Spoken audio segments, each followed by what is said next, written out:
จงกลายเป็นจุดสนใจซะ This your moment. Let Ego be the best of the best.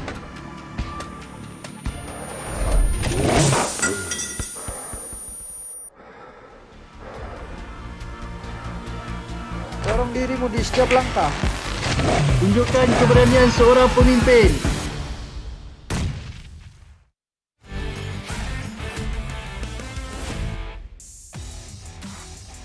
Chúng ta lại gặp nhau rồi.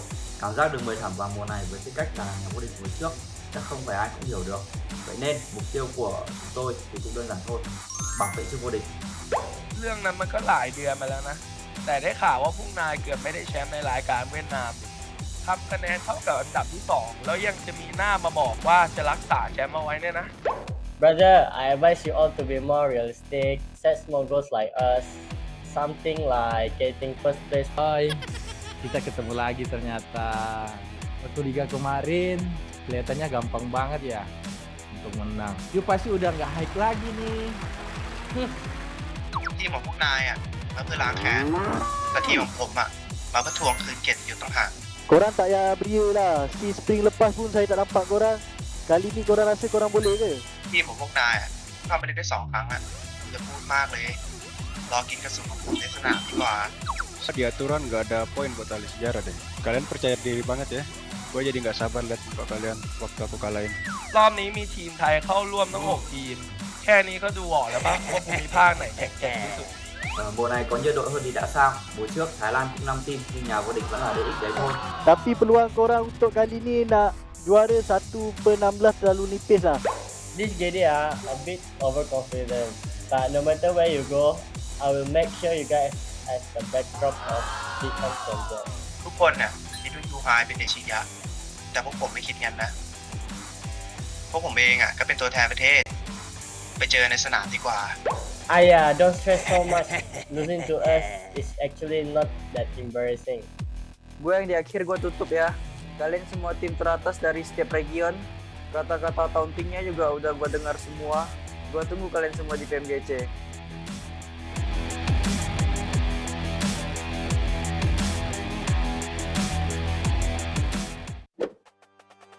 Dear PUBG mobile players, welcome to the new version. In this video, let's take a look at the game's new and improved social system. In the new version, we've fully upgraded the gifting system. An even greater array of awesome gifts are now available. First, we've added popularity rankings and clout value. This measures an individual's generosity by how many gifts they send to other players. As a player's clout ranking increases, they'll unlock prestigious rank perks. Go see which of your friends is the most generous. In this update, we've added Guardian Gifts. Guardian Gifts last for a period of time. Once sent, the players form a Guardian relationship to reflect the significant connection between the players. There will be a dedicated ranking for Guardian duration. The gift wall is another new feature. After players receive gifts, the gift wall will display the progress of gifts received. When a player gets all the gifts of a particular theme, this will unlock a themed medal. Furthermore, in the new version, the player who sends the most gifts becomes a gift sponsor. A ton of new gifts have been added to the shop, including those with special effects. Go and buy a gift for your best friend. In this update, we have revamped the Synergy system. We have created a new Synergy Anniversary gift. During special anniversaries, players that have built connections will receive rewards via in-game mail. What's more, players that have built connections can obtain Synergy ranking rewards. We have added a Synergy recruitment system to help players post recruitment information and add friends. Go and recruit some friends.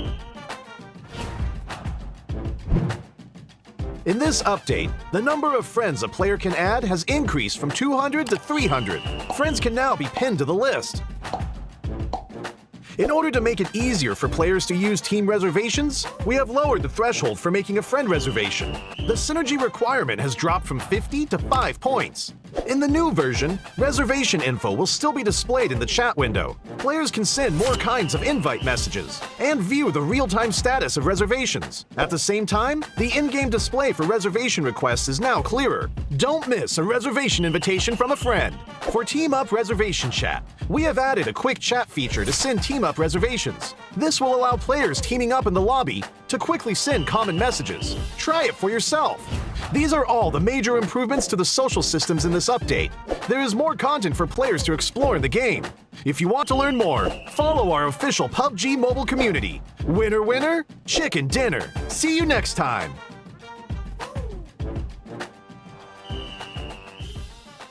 Have you gotten your hands on the new weapons in Noosa yet? Let's start with the tactical crossbow and firebolts. Firebolts are a new type of bolt that can only be used with the tactical crossbow. Ordinary crossbows can only be used to ambush one enemy at a time, while the tactical crossbow and firebolts can set certain buildings on fire for blazing tactics. This is especially useful against enemies who are hiding inside.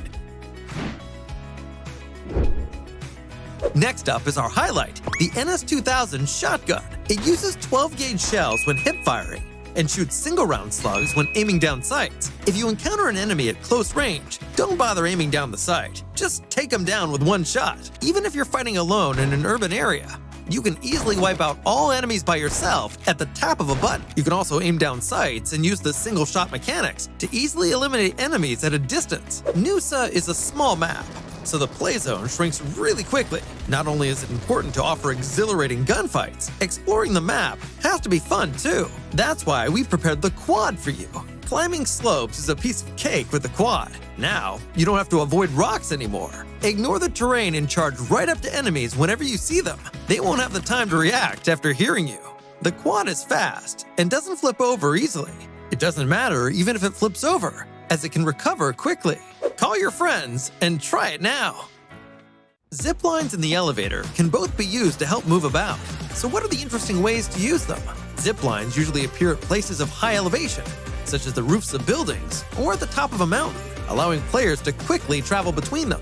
Players can quickly search for supplies and escape the blue zone. When being pursued by enemies, a zipline can be used to quickly get away. It's even possible to drop from a zipline halfway through to catch enemies by surprise.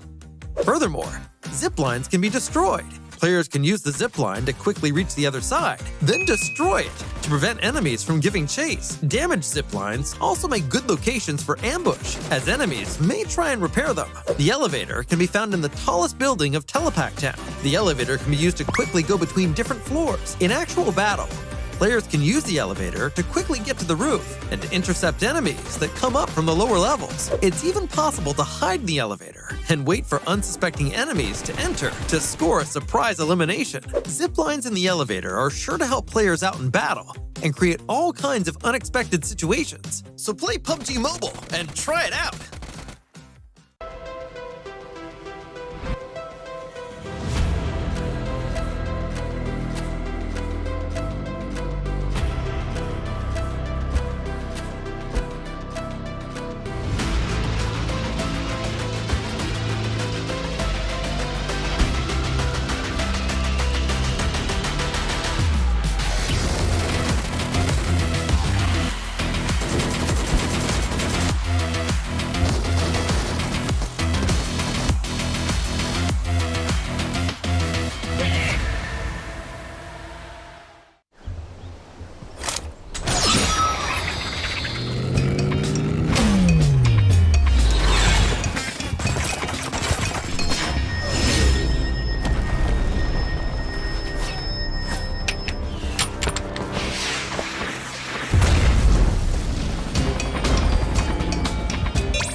Hey there, fellow PUBG mobile players!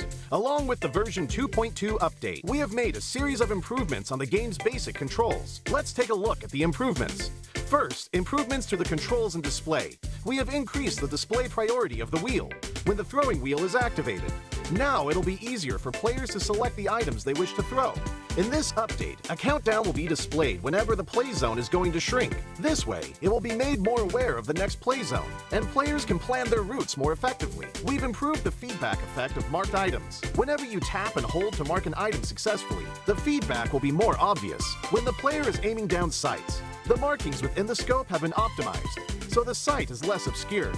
When a player jumps, after respawning or deploying an emergency pickup, it's now possible to mark the battleground with light columns. After a team wins, the buttons for MVP likes and summon statue will be combined.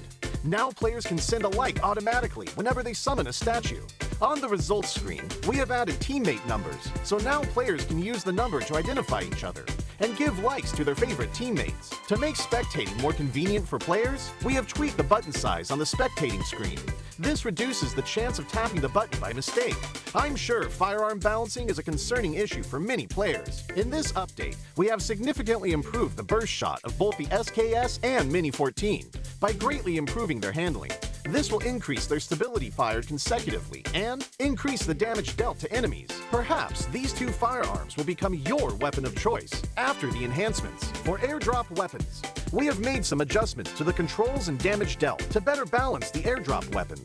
In the new version, there are lots of new features worth checking out. When you acquire a firearm finish of your liking, you'll definitely want to admire it from time to time. In this update, we've added a firearm inspection feature. Players can now use this to admire their favorite firearm. During combat, players can tap the emote to enter first-person perspective to inspect the current active weapon. A friendly reminder, never inspect your firearm during combat, or you might overlook the enemies before you. Do keep in mind that this feature is currently only available for certain firearms, but it will be gradually rolled out to other firearms in later versions. The recommended layout feature is one of the many new features. When players customize the controls, it's now easier to apply a custom layout recommended by the system with one tap. We've also added a trunk system. Players can now make exchanges while riding vehicles. Use this feature to exchange supplies with teammates. But remember, the size of the trunk depends on the vehicle type. The visual presentation of profile cards have been improved. Players can now set their gender on their profile cards. On the results screen, we have streamlined the results process and improved on the layout, as well as the MVP results emote. On the new results screen, assists will be included in the stats. In future matches, you can try cooperating with your teammates. Even if you don't make the final strike, assists will help boost your results. We have added stationary targets to the training grounds. After firing, the damage dealt and bullet trajectory will be displayed. This helps to more closely recreate situations that players may face in matches. To make it easier for players to practice shooting, the most recently used firearms configuration will be applied by default when entering the training grounds the next time. These are the major improvements for the basic experience in version 2.2. If you want to learn more about this update's content, don't forget to follow the official PUBG mobile community. Winner, winner, chicken dinner. See you next time.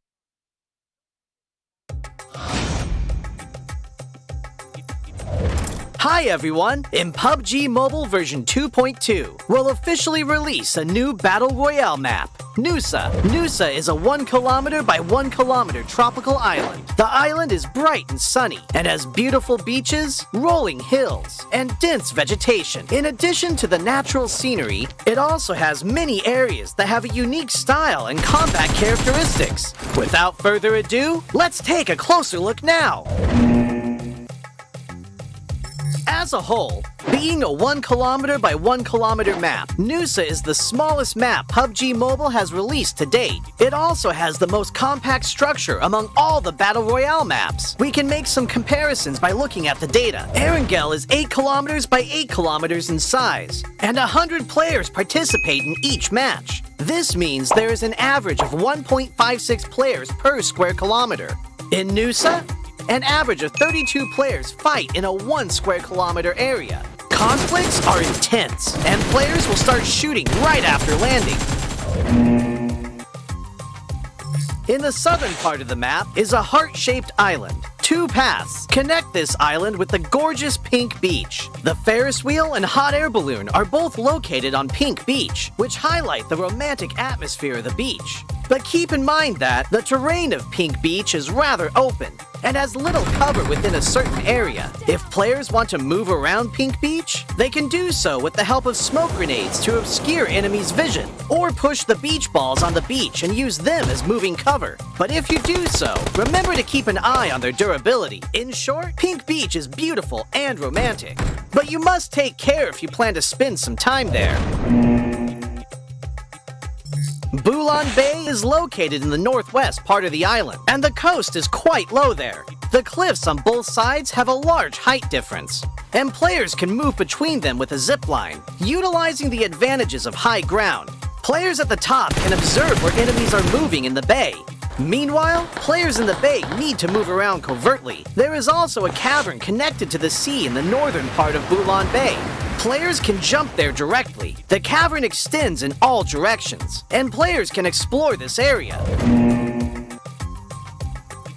In addition to the natural scenery, Nusa also has many urban areas, of which the largest is Telepak Town, which is located in the southeastern part of the map. Buildings are scattered everywhere in the urban area, and close-range street fights can break out at any time. There are premium apartment buildings in Telepak Town. These buildings have elevators that can be used, which adds another dynamic to searching, attacking, and defending in the building.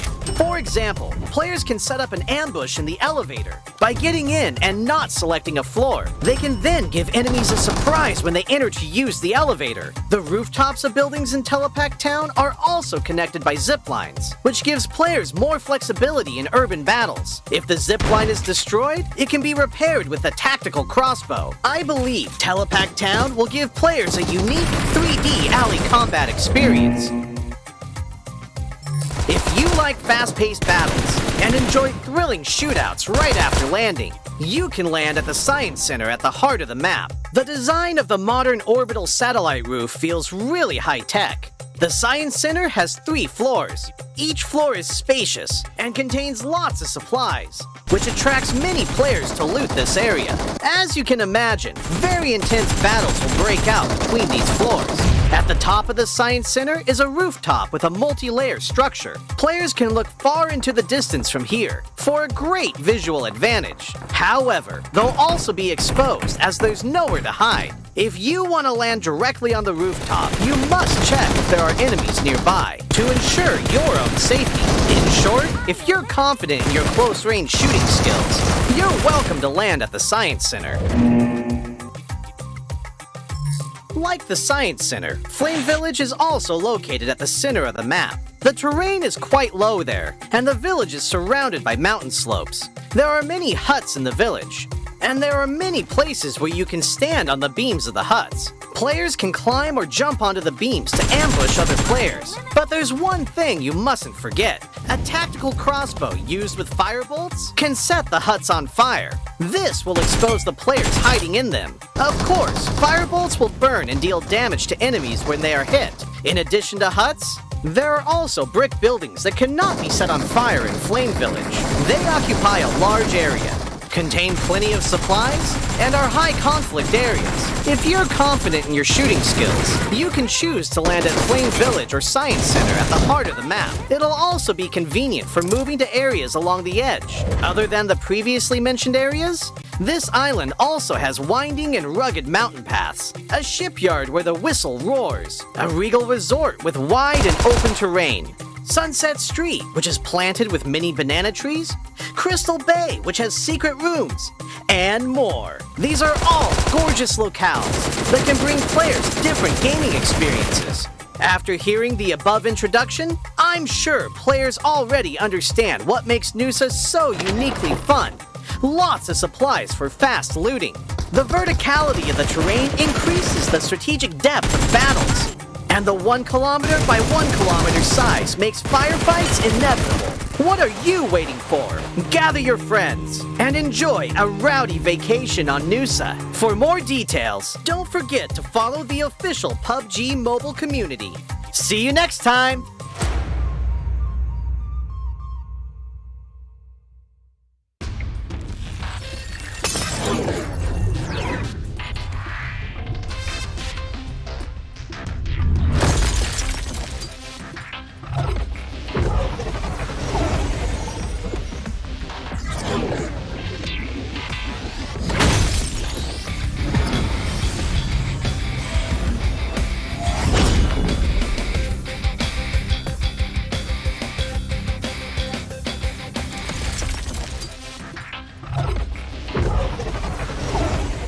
Hi everyone! In the PUBG Mobile version 2.2 update, Erangel is getting an overhaul with changes to the map, vehicles, and modes. Without further ado, let's find out what these changes are. In this update, we made several changes to the map. First, the hospital. It's one of the bigger buildings in Erangel. In this update, the following changes were made to the hospital. How to get in and out of the hospital, its structure, nearby objects, and the vegetation surrounding the hospital. Veteran players should know that some of the fences of the hospital can be scaled to enter the hospital. The ones near the ridges are how most players enter the hospital. Now, 2 spots along these fences will be blown up, and players can enter the hospital area through the gap directly. The building itself also got a new entrance. Players that are on the ground can enter the first floor of the hospital directly through the newly added damaged wall.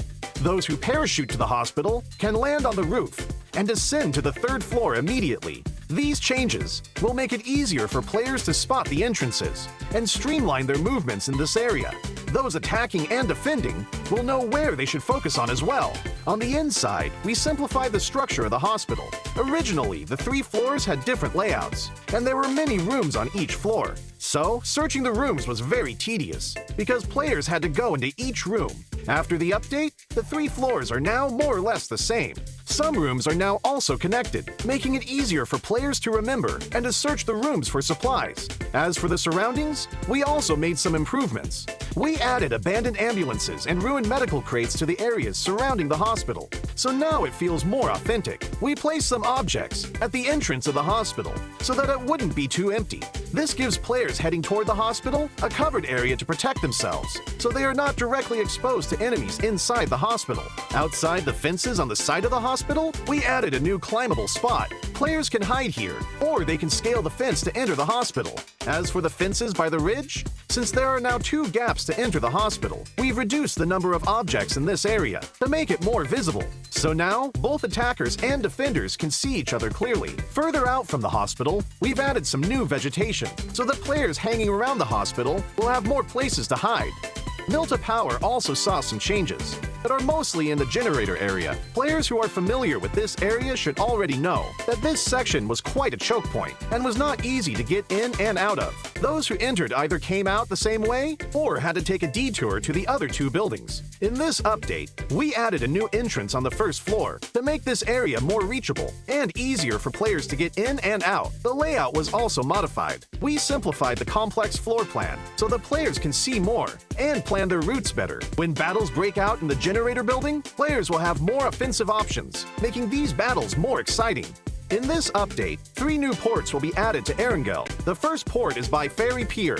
We added a port here, as well as increased the amount of resources in the area. The Ferry Pier will soon be more abundant in supplies. The 2 desolate beaches to the southwest of Farm and to the south of Sosnovka Military Base will also get new ports. They will both contain a good amount of resources. Players will also find boats at these ports, so they can quickly travel to another location. So, keep these places in mind, because they'll make for a great landing spot. During the previous themed modes, players really enjoyed the special crates. In the new version, we'll add special supply kits to classic mode. Players will be able to find special supply kits in buildings. There are 3 types: medical, tokens, and military supplies. The resources in these supply kits are very good, so keep an eye out for them when searching.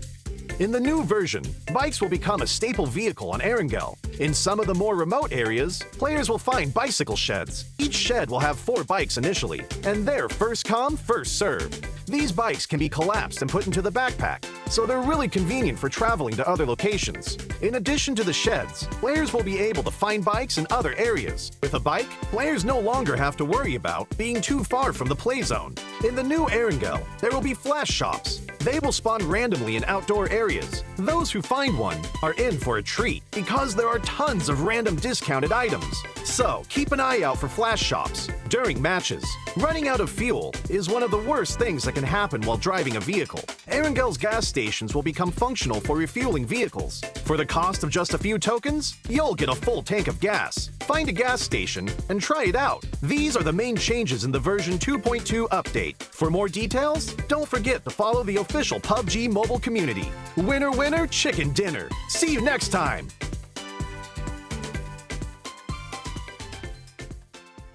It's here! The long-awaited new Noosa map is finally here.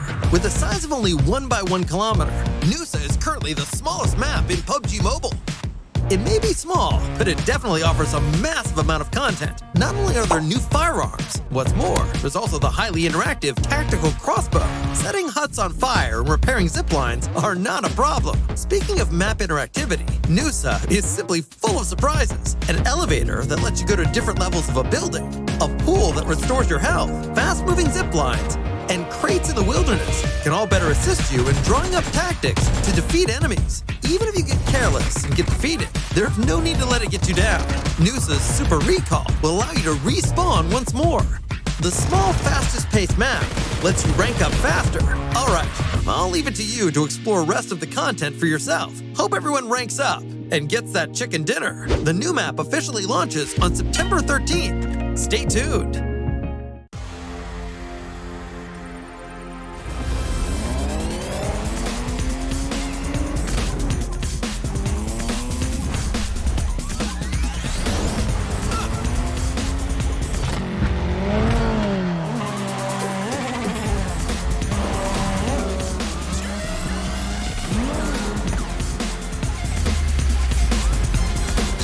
GT Neo 3, Neo Speed Awakens.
Hello and welcome to finally we are here. This is the 2022 PMPL SEA Championship Fall, brought to you by PUBG Corporation, Tencent Games, as well as Lightspeed and Quantum Studios. We would like to thank our official smartphone partner, that is a Realme with the GT Neo 3. As you can see here, it's an amazing phone with a dual chip gaming level flagship.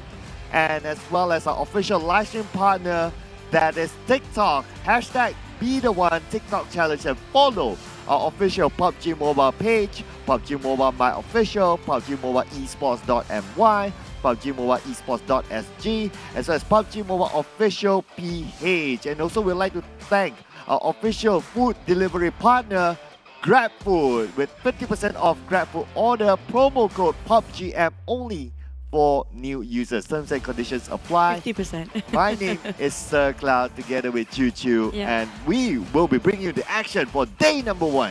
Yeah, but speaking of breakfast, hopefully you guys are ready for your meals, because it's going to be a really hectic first day, because we're talking about PMPL Southeast Asia Championship Fall this year, 2022. which is going to be an interesting one. Recently, we already got the Clash of Regions, which is going to be the PMRC, and most major teams already partake themselves in this tournament. So it's sort of giving us a bit of a sneak peek what's going to happen today. But there are still some teams that we haven't witnessed them when it comes to PMRC. So today we'll be looking for including Buriram, example Buriram United Esport, TEM Entertainment, also NFT Esports coming from Indonesia. There's also Box Gaming and SLD or ShineLikeDiamond is coming up from Vietnam. Vampires that didn't play on the day of the PMRC. So we're looking for their performance, how they fare when it comes to the sea. Yeah, Thailand has the most representatives into the Southeast Asia Championship because from the play-ins they had 3 representatives from there, making them having like 6 teams among all our teams here today. And of course, the format, we'll talk about the format a little bit on later, but there's a reason why we have 20 teams as a start. And if you're familiar with the PUBG Mobile format, even during the PMPL and even previous seasons, you know that this is sort of a league that will qualify onto the grand finals later on. Yep, not just that, they need to secure themselves for the PMGC slots. So coming up from Southeast Asia, there will be 5 during this Southeast Asia Championship. 4 slots will be given for the qualified team going to the PMGC League in the future, including that already got themselves in the top spot. It's going to be Bigatron Aliens, Evols, and Infinity, Bacon, Geek Fam, 4 Rivals, DZavies, and Box Gaming. Those are actually not mentioned just now. They still have to book themselves a slot. Today we're going to start off the Southeast Asia Championship Fall League, coming up from today, Wednesday, till Sunday, 28th of September. Then we're going to jump over to the top 16. Out of the 20 team, only top 16 will qualify to the Southeast Asia Championship Fall Finals. It's going to be only 3 days of 6 matches per day, where we got 5 more slots given for the top 5 in the PMGC League in the future. And the point system, well, if you watch the PMRC, well, that was a different point system. We're back to our regular point system. So first place, winner chicken dinner will receive 15 points. Second place, 12 points. Third place, 10 points. Fourth place, 8 points. Fifth place, 6 points. Sixth place, 4 points. Seventh place, 2 points. 8 to 12, 1 point. 13 to 16, no points. As usual, 1 elimination equals to 1 point. But this time, the total prize pool a little bit different than the countries. It will be a $200,000 prize pool up for grabs. Especially if we convert to MYR, which is going to be the Malaysian rate, there's going to be $500,000 ringgit Malaysia to be grabbed for all these guys. But for the bonus point, we still have like how our recent season actually commenced, which is going to be there's a weekly bonus awarded for each week for weekly rankings. Then we do have the league bonus where the points awarded for the overall league stage ranking, and the total bonus point will be the both weekly and league bonus point accumulated.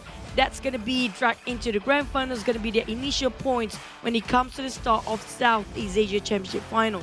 Yeah, and as usual, well, if you follow even the previous country leagues and so on and so forth, it's pretty much the same. So there will be the points as you can see on screen. So there will be the 20 point up onto the 1 point for the weekly bonus points. So all these will be taken into account as we enter the finals, which will happen later on. But let us introduce our participating teams. So we have Group A, we have DX, Xavier, the team that was superb in the last Southeast Asia Championship. We have 4 rivals, Buriram United as well as TEM Entertainment. And in Group B, we have the Infinity, the PMRC champions, BN United, Alter Ego, as well as Yoodo Alliance. Coming up from Group C, Ego Esport, and we have FaZe, NFT, Sam9. Group D, starting with GIDS, Don't Break Dreams or DBD. Box Gaming, once upon a time used to be one of the most fearsome team. I'm not sure where they are now. Vampires, and also Groups E, we have Geek Fam, Boom, as ShineLikeDiamond, and Bacon Time. And here's today's matches. So the format, pretty familiar. So it's going to be Sandhawk, the start of the day. We're going to play in a round-robin format. B, C, D, E is going to start off first. 2 Miramas back-to-back and 2 Irangos to end the day. So it's going to be A, B, C, E, A, B, D, E, A, C, D, E, A, B, C, D. Don't worry about the sequences. You'll get to know it as we go along the format. Now, of course, it's GMT +8, so if you're watching this from a different time zone, just adjust accordingly and enjoy the show for the rest of the day. And speaking of Sunhawk, I think this is going to be a really good start for the teams that don't really have a grasp when it comes to Miramar and Erangel. We do know when it comes to Miramar and Erangel, with recent performance of Infinity, it's really tough to go against them. They've been really crazy the past few days. But before we get into more the official match later on, there's more for you guys at home watching and you guys want to play more of PUBG Mobile. We do have the new tactical crossbow map in Nusa. Nusa map is already available for you guys to play along with, and it's gonna be one of the most shortest chicken dinner game that you actually can play within just 5 minutes. Yeah, you probably saw the advertisement during the loading time or the countdown time. So a little bit of a preview in case you haven't had the opportunity to try that inside of the game. So you don't want to miss out. Go try it out. Trust me, it's amazing. 5 minutes all you need. But here we have the Clairvoyant Fox set and the Midas Fortune set, which is the new Royal Pass that's currently available right now. So the RPM15 is now in store, in game. And look at how amazing it is. How would we describe this sort of... It's an opera setting, right? Feels like a Phantom of Opera. Yeah, it is. You know? But it's going to be... I'm not sure how you're going to play with a Midas Fortune set like with a piano like that. Looks a bit too lavish. But also we have Spectral Swan set and Cosmic Inquisitor set, which is going to be the new ultimate set available for you guys right now for the first double ultimate set Lucky Spin, for you guys to get yourself and flex your cosmetics when you actually play the game. You know what? It's okay if you're not really good at the game as long as you got the style. Yeah, like what the vocalist of Aerosmith says, Steven Tyler. It doesn't matter whether you win or lose. Yeah.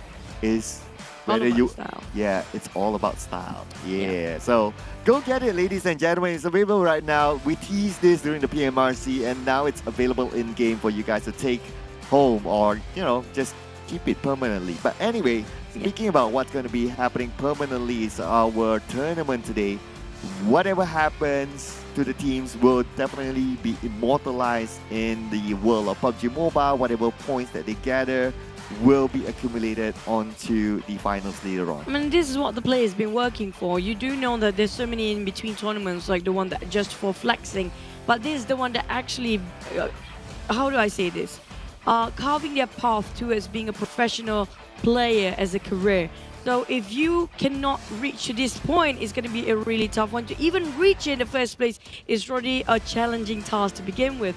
So for these guys to actually get into more higher level, this is where they start, and this is one of their stepping stones. Definitely, even day number one with the current season format, definitely they have to give all they have when it comes to the first day. Well, let's check out our first prediction for this Southeast Asia Championship. So BN United and Sem9.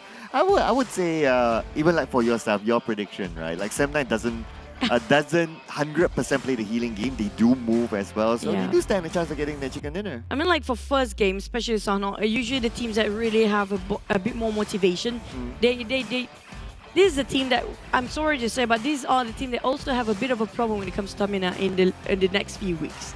So the first week is always the teams that really will surprise us, including Sem9, BNU, or even the teams that we hardly see them before, or even ShineLikeDiamond might actually have a shot at this, because first day, nobody actually marked their territory yet. So it's up for everybody to snatch it over. So it's going to be one of the very interesting days setting off today. It is. And of course, we're playing by a round-robin group, right? So teams need to adapt game after game after game. But of course, we'll only be playing one Sanhok today and every day, in fact. So they just need to focus on this one Sanhok. When it comes to the Miramar game, when it comes to the Erangel game, the challenge is a little bit different because it's the same map, but it's different teams. So you need to just switch it just like that. True. And when it comes, speaking of a different team, every single team that come in and out when it comes to this is the problem, or this is more towards a challenge for the players. To fight against a team that's rotating between the groups, they have to adapt based on who drops certain spot, or if you really want to snatch it. Do you think that you can really fight it? Including when it comes to Sanhok, we always have our eyes on Bootcamp.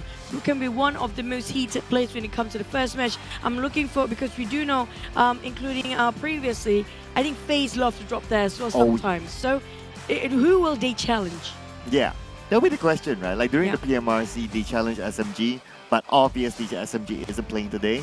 But we won't know because it's the first game, right? We won't know if any team really wants to challenge Bootcamp. We've seen it time and time again that Bootcamp, regardless, even during the country PMPLs, Bootcamp is still challenged by multiple teams. So somehow this Bootcamp is just that focal point, especially coming into game number 1. Not just that, remember Chem Alpha, how many teams actually occupied that last time as well? We talk about recent PMRC because it's going to be our benchmark, even though we don't have a Chinese region joining us right now. But for the teams that actually get to play PMRC, it's already a lot of boost of confidence because they're fighting one of the best in the world. Yep. So they were going to start off really strong and they already got themselves quite warm now. You compare with the team that actually not participating in the PMRC. Yeah, I know, right? So maybe a little bit of an advantage for them. Plus, they get to experience playing with teams that they're not used to. So adaptability is very important. But anyway, ladies and gentlemen, can't wait to get the game started. Let's go, game 1.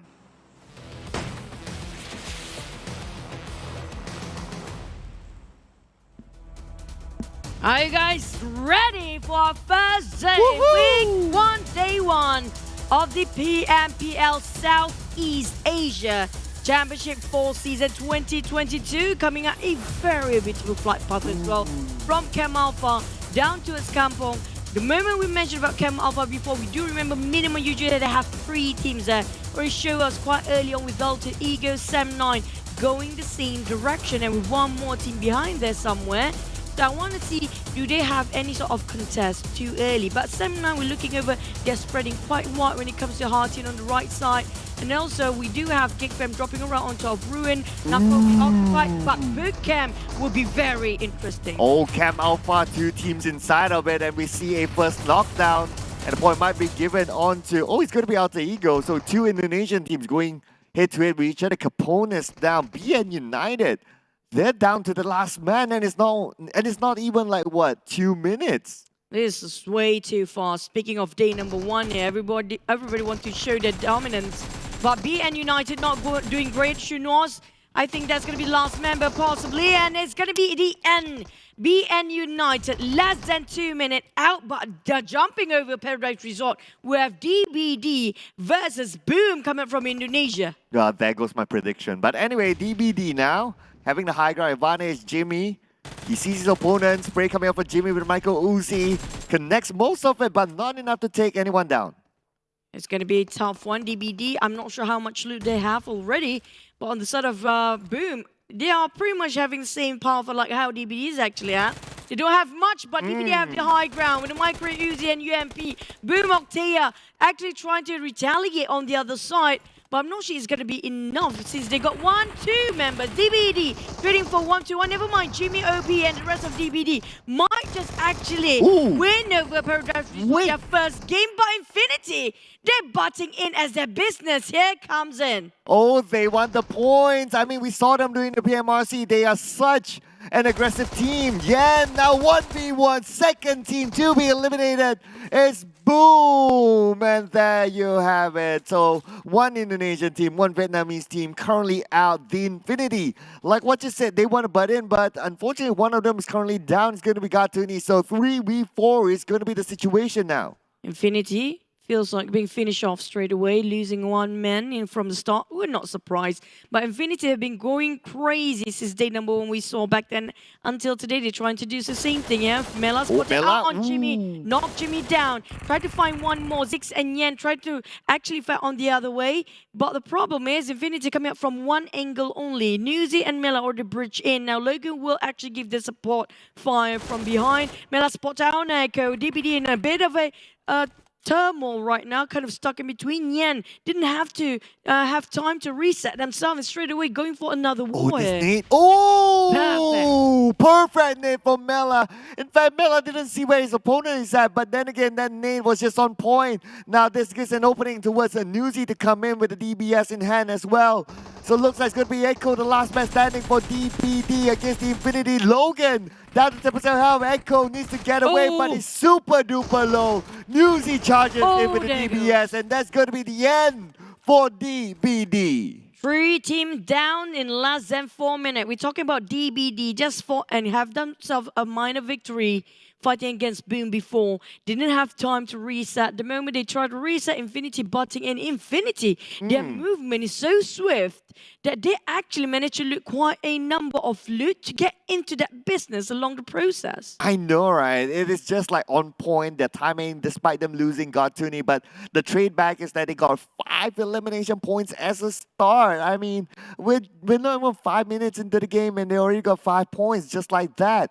But you know what, this kind of gameplay today in the first game of Sanhok kind of reminds me of Sanhok back in the day, where players don't really focus on trying to play the healing game, trying to play passively. This is the Sanhok that we know of. That's why it's the smallest map. We expect a lot of action to happen, and it's given to us. That's kind of true. At the same time, there's not many loot for a lot of players, including NFT. They're having a bit of a problem to loot themselves where they fancy. Because of Empires giving a lot of information by their footsteps, but around Cave, we do have ShineLikeDiamond or SLD having a bit of a long-range fight against GIDS, who just try to, I call this as compound hopping between the teams there. But GIDS do have a very strict eye towards the side of Quan G. So it's Chuan or Quan? Chuan. Well, I will read it as Quan unless in Vietnamese it's read differently. Because you have like you can call it a Quan, you can call it a, let's see, Chuan? Yeah, that could be as well. But I'm not too sure how they pronounce it in Vietnam. Well, maybe some of the Vietnamese fans can, just enlighten us. We would love that. We would love that. that. Yeah, do tell us how to pronounce. Sometimes English version of pronunciation is going to be very different.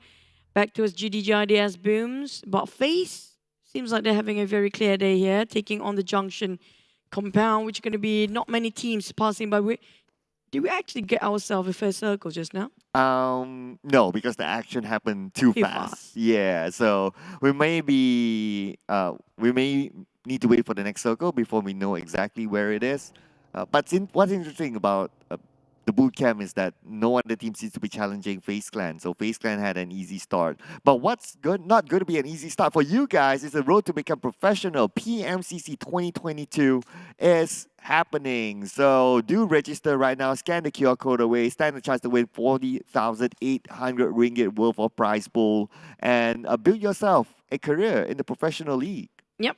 This is going to be your step one towards being not just the coach in the comment, but you can actually perform yourself in the game if you want to. Like, show us what you got. We want to see that in action, not just by words. Words are cheaper than actions, so definitely want to see you perform. Box Gaming, now what happened to this team? Used to be one of the most respected teams out there.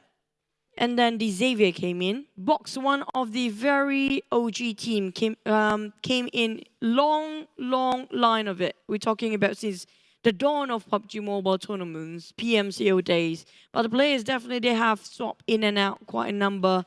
Not the 100% same roster as before, but things haven't worked out quite right for a side of Box Gaming to actually, is that the problem with the adaptability with the current format and the current meta for the team? I think it's the current meta as well, and I do think that it also depends on like how other teams rise up. Like you talked about D-Xavier, right? So D-Xavier, they're not playing this round, they'll be playing the next round. But for D-Xavier, just look at the gameplay. They are really aggressive. They are really smart. They know how to strategize themselves. They are ruthless. And that seems to be the trend nowadays. Even if we look like how Infinity is playing, that's why they're PMRC champions, because they are ruthless, they are very tactical, they're very solid. Each of them are like solid individual players. And if teams don't live up to that or don't catch up to that kind of meta, they will fall back. So I think that's what happened to Box Gaming at this point. Now, speaking of another team coming up from Malaysia, Sem9, this is sort of a revamped lineup that we witnessed. Yes, they used to be one of the best in Southeast Asia. Then they have an entire roster swap down to Putra, Lokham, Dips, and also that playing now. But feels like they haven't got their momentum yet. It feels like they didn't got their comfort sweet spot yet. They might actually try to challenge FaZe next. Ego Esports, on the other hand, having a good day. So I'm kind of miss the PMRC point right now. When this happens. You cannot disagree now. Yeah, well, to be fair, I mean, 3 teams got eliminated early on. So the action already happened. So to be fair. And that's the only action we have so far. Yeah, now that we're down to 13 teams, right? So naturally, we're still the first phase of the circle, though. So naturally, you'll be like, okay, kind of chill. But I think the real measurement will be in the regular maps or the bigger maps. Especially Erangel. Erangel especially, right? Especially it's kind of just nice there. So if we do see like an aggressive gameplay again in Erangel, then I think people are just like adapting to the current meta. But if they do fall back to like a passive gameplay, then well, we'll be missing the PMRC point system. Yep. Speaking of PMRC, Infinity set a quite high benchmark based on the last championship, which was the PMRC, getting themselves quite a number of eliminations, okay? Now, the circle will actually shrink, will be quarry, high chances they are, because we've seen that before. But for the side of Infinity, having a good start like this is really strong, because we're talking about them.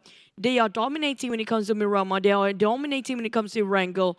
So if nothing's stopping them in Sunhawk, they can have a clear day today to have such a head of a gap when it comes to the point. We do have Paradise Resort might be visited by Infinity later, which they quite visited early on, but they might go towards the same rotations. Seems they are going straight down south later if they want to go on to our quarry, but that's going to be just our prediction when it comes to the circle. Alpha Ego got themselves 4 eliminations fighting against a, I think it was a BNU before in Camp Alpha. Yeah, Alpha Ego had a good start. Well, I don't think it was intentional that they wanted that. It was challenged by BN United, so they just had to win the fight, and ultimately they did. So with that win, they have pretty much the entire left side of the Camp Alpha for themselves to lose. So looking at their timing, looking at how they're playing by the blue by now. Expect maybe Alpha Ego to be one of the teams to play the healing game. I'm expecting not so much for this match yet so far. I mean, like Sunhawk. It's sort of a wildcard map here. But you're talking about healing games. So far, we haven't seen any play that actually have more than 10 first 8 here. So definitely, most of the team are taking their own sweet time to make sure they got enough loot to get themselves on, just to be sure they can survive. But you guys, while waiting for something to happen, don't forget to scan over for the PMCC 2022, and you can actually have over 40,000 ringgit Malaysia of prize pool and get yourself maybe a chance to qualify in the 2023 PMPL in the future. We do know how hard it is these days to get into the official professional league. So you might actually have a shot there. Oh yeah, it is. It is absolutely difficult. Like even like let's see. Like there are a couple of like amateur level tournaments like happening right now concurrently, right? So when I got the opportunity to cast some of them, then I watched some of them as well. So looking at the quality of teams, I can say that a lot of teams deserve to be at that pro league. But then again, in the pro league, you only have X number of slots. So you can't fit everybody in. So they're not there not because of they're not good. It's because of the slots are just that much. So it's starting to be super duper competitive from my view, and a lot of teams definitely deserve it, and that's why it's going to be super tough to get through. But of course, if you don't try, you never know. Ego Esports knocking on the door of Box Gaming, one knockdown. Didn't see this one coming. Namshin tried to actually trade back to 1-1, but they have one more player. The rest of Ego Esports quite late to giving extra hand there. F1 and also Duanzi tried to actually revive their teammate, which already on the ground, finish off by Box. Break on the ground as well. It's going to be 1-2 trade here. But for the side of Bansu, Box Gaming and also Soas coming up from the flank side, they're guarding this compound so tightly well. What a nice defense coming up from Box. The two Vietnamese teams going at each other. Soas tries to knock down F1, but F1 is still kind of okay. But no, not for long. Looks like F1 will be burned down. It's going to be Twanzi, the last man standing. And Ego Esports, another team, will be finished off in the hands of... Who was it again just now? Box Gaming, there you go. With Twanzi left, I'm not sure if he actually wants to still going for it. I feel like he will go for disengagement and go for a retreat. And just going to take his own time for survival. He does actually have first aid, but it's not going to be enough for him to actually last that long. FaZe still taking the center of a circle. It's going to be Quarry, like I expected before. GIDS already parked themselves on top of Quarry. Box Gaming coming out from the junction. Same goes Twanzy, who just fought back with Box Gaming before. I think it's best to actually Twanzy coming out from the southern part, going into K for a bit, just look over in the nearby houses or nearby compounds. Yes, they might actually will bump into ShineLikeDiamond, but at least like ShineLikeDiamond feels like they have no contestant so far there. So if Twanzy going on the south side, it feels like a bit more vacant if you compare those coming out from Buriram area. I will keep an eye on the Vampires for now because they just left Painan, and on the right side of Painan there's a lot of hills, and if the other team that share the same compound with them moves, that is NFT, I mean they can move north, they can move south, yes, sure. There will be another option, but if they choose to move straight up, then they'll be gatekept by Vampires. So Vampires have the advantage against NFT, and both of them know their existence. Let's see how does NFT deal with it, because right with this kind of circle, Vampire has the advantage. So do keep an eye on Vampires just outside of Painan. I'm pretty sure that they'll play that gatekeeping role. He bombed himself into a tree just now. Lucky enough, it didn't spot out by the guys coming up from Yoodo Alliance. But some non being part a bit here when it comes to the junction. Is going to wait here for a bit more, holding their grounds while waiting for whoever passing by. Yoodo Alliance, including in this case. FaZe still not going to move as well, but we do have ShineLikeDiamond spotted out Bacon Time Ice already on the ground. But I feel like it's going to be quite a distance here. SLD want to finish off Ice from afar. But I feel like there might be a third party try to steal over these eliminations from quite a distance. Shine bright like a diamond, but Ice unfortunately is down, and no way he's going to be picked up in such an open area. So his teammates got to let him go, unfortunately. There goes Ice officially out, and Bacon Time will be playing as a 3-0. Now speaking as a 3-0, so it's going to be the Infinity now at the high ground. They've been moving around trying to find a good compound, so far so good. Good scouting coming from the Infinity. Infinity, a lot of eyes on them right now. They're quite one of the most aggressive teams out there. Already got themselves at #1 spot based on the eliminations only. But it's still too early to say so, since it's the first match of the day and still a lot of warming up to do, warming up the fingers for the players, just to push the jitters away, making sure they are prepared when it comes to the official match of Mirama and Wrangle later on. But back to the Vampires, you said to watch out for them here, Cloud. Definitely they are one of the teams that's not going to sit quietly and waiting for the fight to happen, as they are the one who will be bringing the fight over to the side. In this case, ShineLikeDiamond. Yeah, I mean, the Vampires, they play superb in the PMPL SEA play-in, so they definitely know their stuff. One of the teams that actually graduated from that route and making up one of the 6 Thai teams inside the PMPL SEA Championship. I mean, Thailand has been bulldozing so far this season. Even like the Xavier, during the PMRC, they weren't that hard. So, I don't know. It does look really bright now for Thailand in general. True. But back to the side of SLD. They have to cut across Vampires. Just look at how many teams right on top of Quarry there. We're talking about 4 to 5 teams. And GIDS is the one, might be the gatekeepers against Vampires. Who NFT are trying to force a fight here. Alter Ego fighting against FaZe at the same time. Trying to skirmish himself, get into the circle on the northwest side. And it feels like NFT having a very good glimpse on the other end against Vampire. Who got sandwiched within SLD? Yeah, but FaZe knock one down. Alter Ego remain with last member Renault right here. Playing around the corner, ring around from Zazy. There goes the spray. And didn't manage to secure a FaZe, winning that CQC and a mid-range distance, and manage to revive and have a reset. Well, it was a left and right encounter, so it's going to be tough. But now we move forward to NFT versus the Vampires. Vampires seems to be in trouble, where Ramon's nade onto Shrubs, taking it out. And NFT, 2 points in the bag right now. Batman gets one for himself, as well as Stone will be eliminated by Solvel. Gunned down by Damroot from Geek Fam. On the other hand, Batman spot out on SLD players. Quan having a bit of a problem to spot the shots coming out from. He's looking the other way. We have Baker Time coming out from the back line. But Baker Time play don't have that much anymore as they lost men along the process to transition into the circle. We're down to the 4th phase with 1 minute to the seconds left. These guys have to figure out how to get inside of a safe zone as soon as possible. Ooh, we got two teams close by with each other. SLD has eyes onto Bacon Time. So now it's going to be Shirley. Still on the outside of the circle. In fact, all of these teams on the outside. Ravenclaw as well. But I believe Ravenclaw is somewhere within the circle. So now they're going in for Shirley. Shirley down to 40% of health. Not looking good for Shirley though. He'll be pressured by the blue at the same time. Smap wants to take Shirty out, definitely. But like you mentioned, it's going to be blue zone closing in.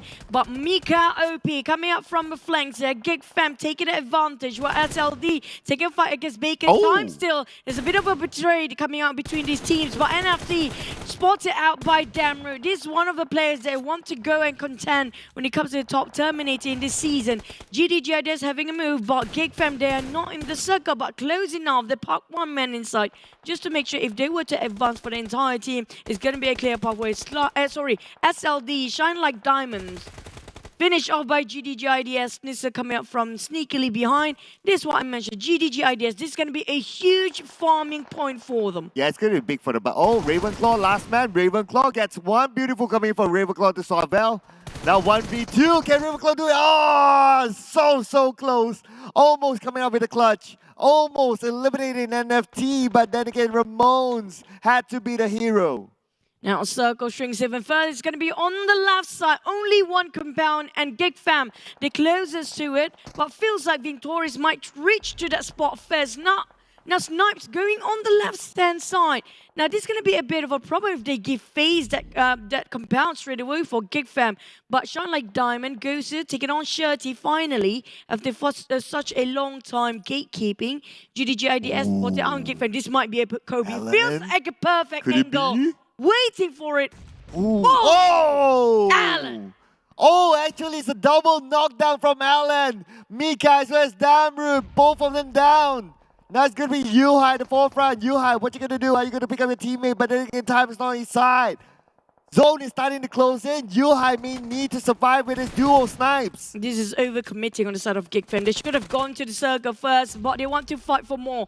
And this seems like Booms from GIDS taking a lot of eliminations, but he doesn't have a lot of healing here. Only 7 band-aids, but he's still committed to it, trying to finish off Yuhai from the start. And Snipes, on the other hand, hoping that Yuhai can actually get behind the rock here and smoke a couple of smoke, but the Molotov will stop him from being revived. Yuhai will be taking a bit more downtime here as Booms trying to push forward, but there's going to be a bit of a trade of utility from these two guys. Snipes managed to actually revive Yuhai. Hopefully they have enough time to reset, but GIDS will not give that opportunity for them as Yuhai be finished off by Snissil from that bomb or the hand grenade just now. Oh, and ShineLikeDiamond looks like they're down currently, but at the same time we can see that Sem9, well, the out taken out by the zone. Booms will move further forward, takes out Geek Fam, and Geek Fam out number 9, 1 elimination point. And look at the amount of teams on the outside the circle at this moment.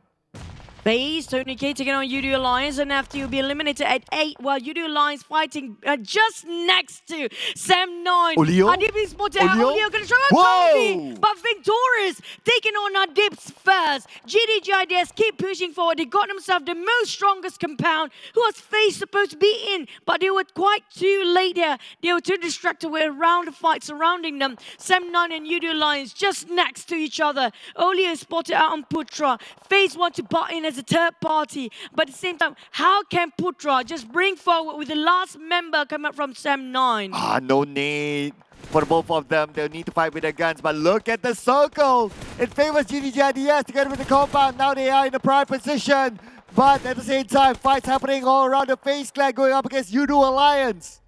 Yoodo Alliance chug into the blue, burned by it right now. It's going to be really painful as 40 seconds left, less than 10 meters. It's going to be like right across them. Yoodo Alliance, they have to take the fight into their arms, taking on one. Adeglu managed to secure MR5 on the flank side, tossing out, cooking up the nade. It's going to be less than 10 meters there. Really feels like a perfect angle. Adeglu right on point, keep quite a bit. MR5 cooking another one. What the Blues are burning them off. They don't have time. MR5 and all the money can have to secure their placement first, but it's going to be one by one being chipped off by Yoodo Alliance, and Luke still trading for one more. He don't have enough utilities.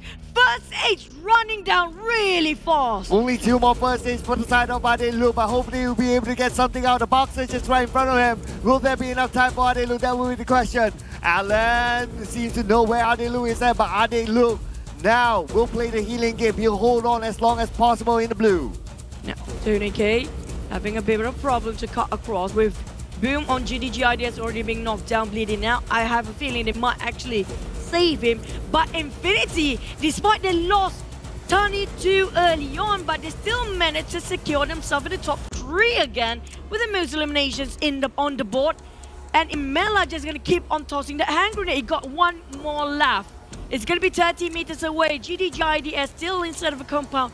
How can Mela flush them out with one hand grenade and one Molotov in his pocket here? Well, at this moment, the Infinity, they got 8 elimination points and they're still looking for at least a second place finish. They have one representative playing the healing game at this moment, but Tony K and MR5, they are trying to sneak in onto GIDS. MR5 reveals himself. The shot's coming in from Tony K. Tony K will be pressured by the right side. Tony K down to 50% health. Booms! Will be cut down by MR5. What a duo they are! 1-2-1 tray. MR5 trying to find for the last person coming out from GIDS. Whoa! Oh, MR5 solo right now with 3 first aid. He don't have time to reset. Snizzle is going to just build this one now. It's not worth fighting. Tony K will finish off by the Blues and with the help of Alan and being finished off straight away. We're down to 2 Team Infinity. Are they taking the first chicken in off Sunlock? Just keep on going from PMRC. Yeah, the Infinity, they are not playing the healing game. They changed their plans. Looks like they're trying to go in for chicken dinner. But that it's not going to be easy as GIDS, they have the circle, they have the compound. 20 more seconds for the Infinity to decide what they're going to do.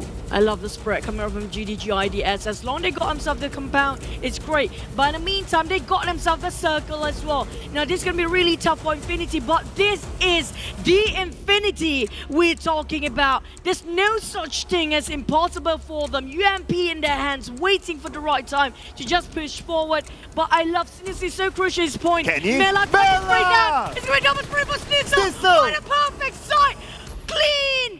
First sight looking over there. Snoozy trying to actually just try to make a bit more play for the team. But finished up Daybot. Down to Snizzle and Alan to make a play. But it's going to be 2v1. Newsy, can he clutch it with 5 grenades? But not going to be enough DBS. DBS. It's 1v1 right now. Snizzle, mono to mono. What a DBS. My God, what a close game here. Can he do it? Snizzle versus Newsy. There's no way that Alan will be picked up. Newsy has the DBS. Snizzle with the UMP. Newsy's recovering himself. He still has first aids to play with. And now they're on even odds on their health. Newsy with the DBS. Newsy! Wow! What? One-man army Newsy! The Infinity is the team to beat for Southeast Asia Championship! My God, that is just phenomenal ending from Newsy. This is what we talked about Infinity. No matter how the odds are against them, Newsy, they lost first, man, straight off the bat. They're starting with 3. It was so hard for them to push the compound. What's one? It was GIDS. Game Snizzle got a perfect straight line of sight. The crosshair was a perfect double down spray. But Newsy, that DBS play. Goodness me, what a monster. Holy smokes, Newsy. I mean, remember the PMRC, him against LGD? And now he's showing it again, time and time again. How many times has this guy clutched everybody? There is no one else that I could think of. To me, he's one of the best players in the world, no doubt. one of the best shot calling and also Terminator on the one of the highest chart right now. This is what we feared for the other team. If Infinity take away the first match this strong, this early, how can they be overrun later? We saw that before. Their consistency, their stamina, when it comes to the long fight, they can take it all. And if it's given off like this as a start, how much can they gain within a day? How much? This reminds me of like the Xavier during the last SEA Championship. It was crazy. Our head producer Jikit is like, you know, he's so proud to show us like, yeah, he's wearing the Infinity jersey today. He's so happy all of a sudden. But then again, I mean, with this kind of start, right? How are you going to stop them? Like they're bringing the momentum for PMRC. This is insane. This is just remarkable. But a lot of teams having a bit of a problem about the clash of the shot spot early on. But the best man wins as we speak. Being towards the rest of FaZe Clan. You know what? This is where I noted we're going to go into the... I think we have a post recap later for the map later on. I do want to mention such a crucial point, which GIDS, FaZe, and also, if I'm not mistaken, it was Semna or Yoodo Alliance that actually have a shot at winning, but they lost it the moment they attracted too much towards the fight that's happening behind them. But Newsy, this Nate, I'm not sure how he clutched 2v1 just now. It was one of Newsy fighting that one half of that freaking DBS. It's just so incredible. I cannot. This one, I cannot. You know, they traveled so far. They spent time in the blue. They switched from just playing the healing game up to just going all out to secure that chicken dinner. I mean, this team, how are you going to stop them? They can play anything at this moment. Even if you give them a crossbow, they can clutch anyone. God. That was eight. Imagine if 4 all of them actually survived. They were starting with 3. We're talking about Sunny out 4 minutes into the game. Okay, 4 minutes. When we're done, Sunny is already out. And they got themselves quite early skirmishes. They're not the teams that are actually just sitting on the back line, just trying to be gatekeepers. They forced themselves to get into the Paradise Resort too early on, and they got themselves 11 eliminations as the start. Yes, this is the first game, but we're talking about Infinity here. Infinity, they can just ballpark themselves #1 spot all day, all league, if they want to, and they can. I've said it time and time again, I'm a big fan of the Infinity, and again, they are proving why they deserve love, why they deserve the support from the fans. It is insane, the Infinity. Okay, I'll give one benefit of the doubt, you know, one benefit of the doubt. The Xavier hasn't played. I would want to see them go head to head with each other. Oh, we've seen that before. But Mela, you saw how he actually just eliminated himself. So many, well, this guy, I have to call him, he's the grenade god, okay? He knows exactly the certain angle. He got a double down nade. Every single time he tossed his utilities, somebody will be knocked down. If it's not knocked down, it's going to be eliminated straight away. And this guy, day #1, match #1, such discipline coming out from Infinity, won themselves PMRC with the most number of eliminations. They are not arrogant. They are still there to win everything. They will take conkers when it comes to 2022 ending by this league. Shout out to Mela. He was the one who handed me the jersey. So thank you, Mela, by the way. You're awesome. I didn't got myself jersey. Well... Mela! Why? Well, I know you longer than he does. Well, I deserve more. Sawadika, Mela. Send jersey to her, Mela. Yeah. My God, I mean, like, this is a scary prospect for the other team. It is. If it's already given off, you know, I don't know, is this going to be something that positive or what negative for Infinity? I say why. Infinity, if they're giving off such vibe, there's going to be a lot of bullseye behind their back. They'll be targeted by most of the teams. Secondly, if that happens, we do know they can fight back. But for Infinity, a different vibe will be given off for the other players. Like, that is Infinity. You don't want to fight them. So they might actually having a very clear pathway the entire day. Yeah, you have a point. Because we are a league, right, this time as compared to the SEA Championship. Before this, it was a 3-day final. but a league gives you room to be targeted. Hey, I as love well. this graphic, by the way. Thank you, I production. know, right? I'm loving it. I'm loving the players very clean as well on the side. The Infinity especially looking amazing. My goodness, I am like slurp the Infinity, you know. But we actually did mention about Bootcamp earlier. While we're talking about FaZe Clan, they actually got there quite early. Same goes for the sort of GIDS. Now, Infinity, they fought against Boom, and it was DBD winning over Boom, and they're being a third party from Production Resort. And they realized that, you know what, we don't have enough men, so they take a bit of longer rotation. Now, this is where the problem came in, okay? So, GIDS, FaZe in Yoodo Alliance actually reached there way earlier than all the teams before this circle. It was the fourth phase that time.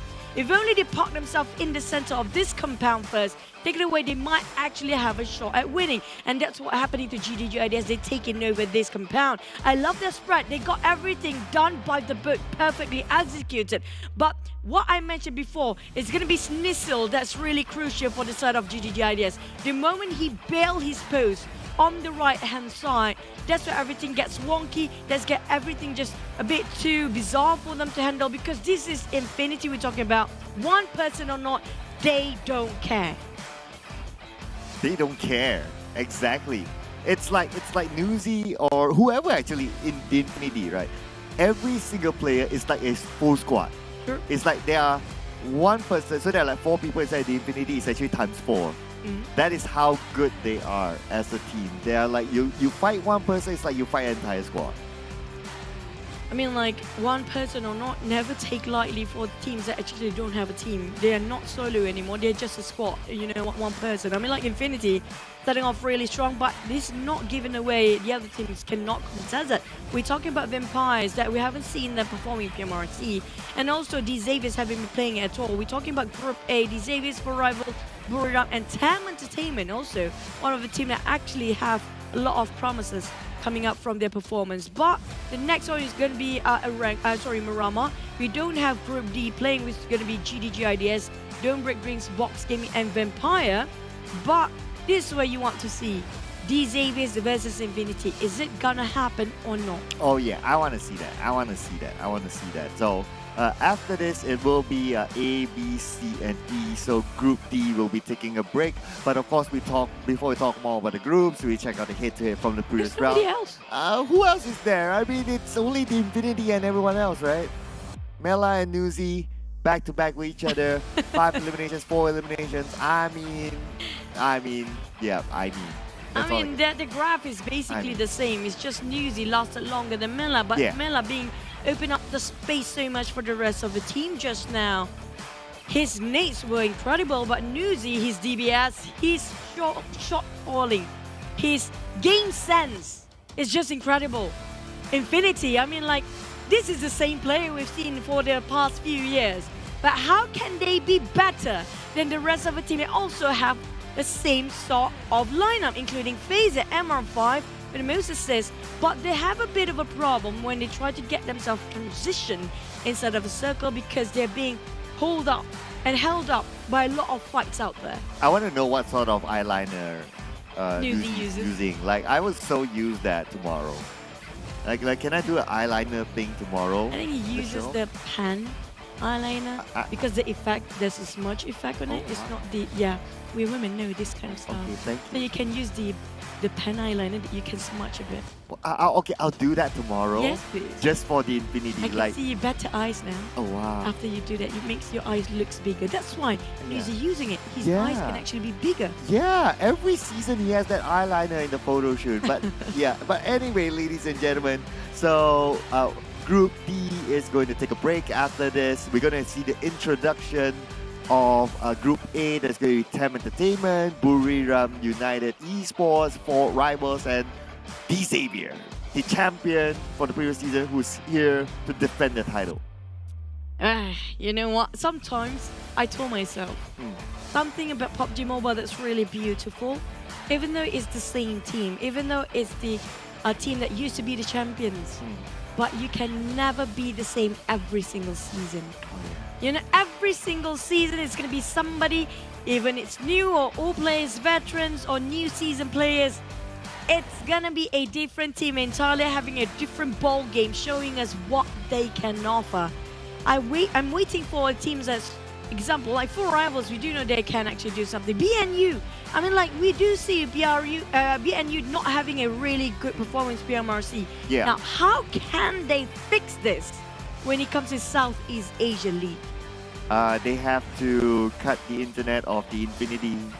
Cut everybody else's Cut internet. everyone else's internet, especially the Infinity, the Xavier. Maybe they need to use Realme GT 3. Maybe they need to switch it up. But what needs to switch as well is you guys. You guys got to get ready for this. Bobo Boy, I'm still going to tease it to you. It's coming soon in October 2022. We're a couple of days away. Bye-bye-bye! Okay. September do have 30 days, was it? Um, I think it's 30 days. So it's going to be like only 2 more days and it's going to be October. So can we actually get to... I think we're going to have a bit of a trailer maybe on October when this happens, because it's only the start of the league. So the league going to end around mid of October. So we're going to get to see.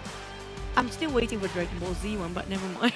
well, we'll be casting the first week of October, so we'll be one of the first few ones to know, hopefully. Yay. But then again, first one we already know is the Rabu Padu. So phase 2 is still in effect, and how many points have you guys collected though? So collect your points during this period, and if you play every Wednesday, you get extra points. And of course, if you happen to have a good gameplay, amazing clutch just like Newsy, do share with us with the hashtag Rabu Padu Menang Selalu. And also today, finally, it's going to be shown on Wednesday. And it's today! Oh, yay, today! It's the first time we're actually having Rabu Padu on Wednesday. Yeah. On live. Yay! Finally, we did something right today. Congratulations, everyone. Don't forget to log in your PUBG Mobile and play and rank it up. And you get more prizes today. Because today is going to be the double point while waiting for the match to happen. Might as well go for one round of Nusa maybe, or any games, or Livik, example, if you want to play a fast game. Yeah, and during the longer break after this, of course, you're going to head on to the Margaret break. That's time for you guys to mind now, play a couple of extra games, or why not, right? Yeah, feel free to check out, especially the new star map.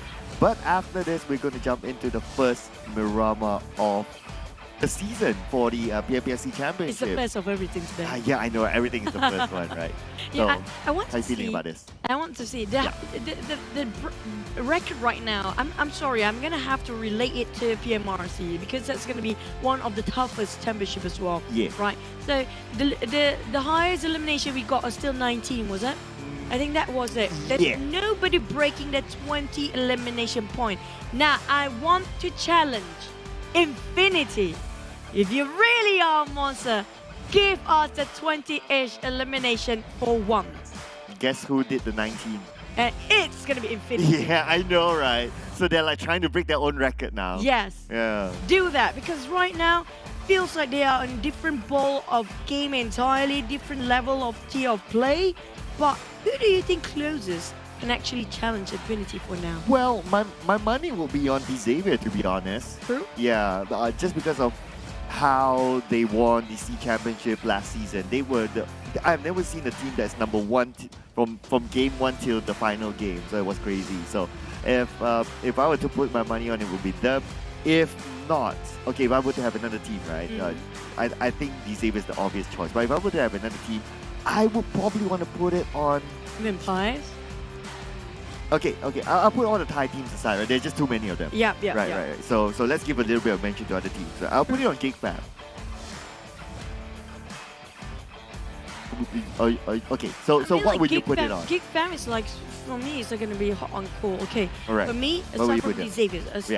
Xaviers, There's so many Thai teams, by the way. I know, that's why. GIDS actually might have a shot. Okay, GIDS might actually have a shot. Yeah. That's going to be for Indonesia side, but for Vietnam, definitely Xaviers. On the side of Malaysia, between 4 Rivals and Geek Fam, honestly, it depends on how well can they have a grasp about themselves. I mean, like, all Malaysian teams have not been performing for the recent times, and it's like really heartbreaking for us.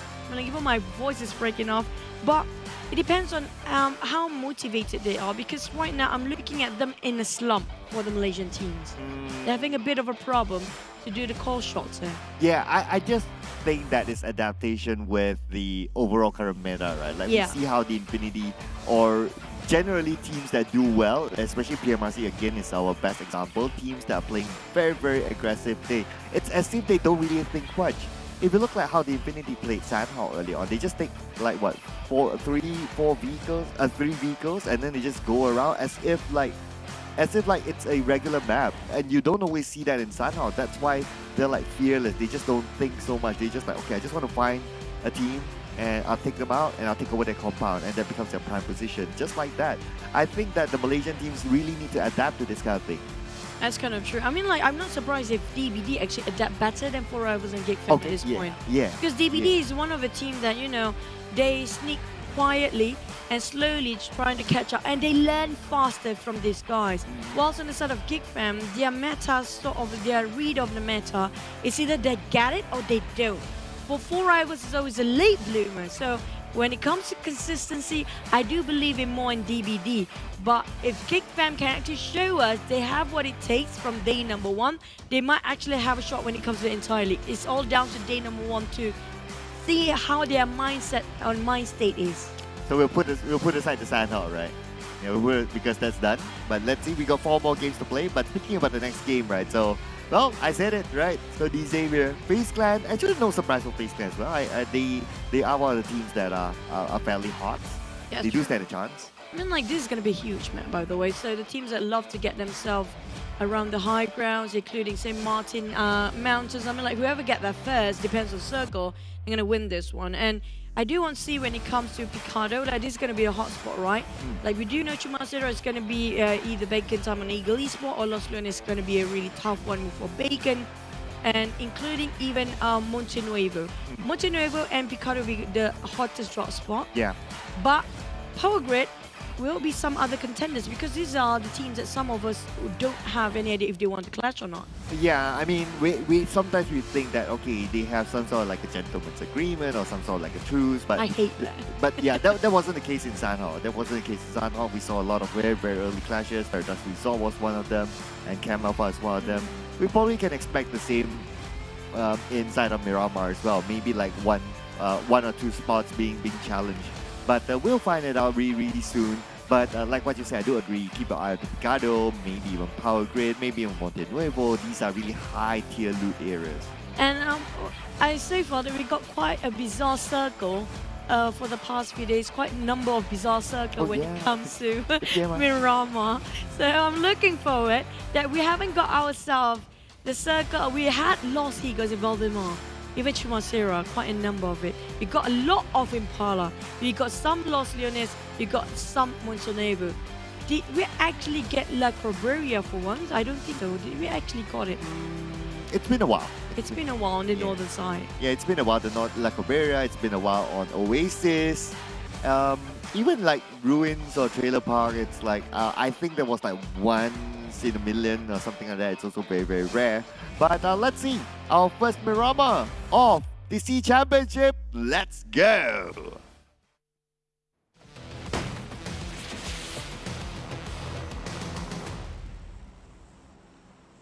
I missed that transition, by the way. Me too. Boom. Yeah. Oh, wow. With a pia. Okay. I'll take that. Okay, what do we expect when it comes to this sort of flight path?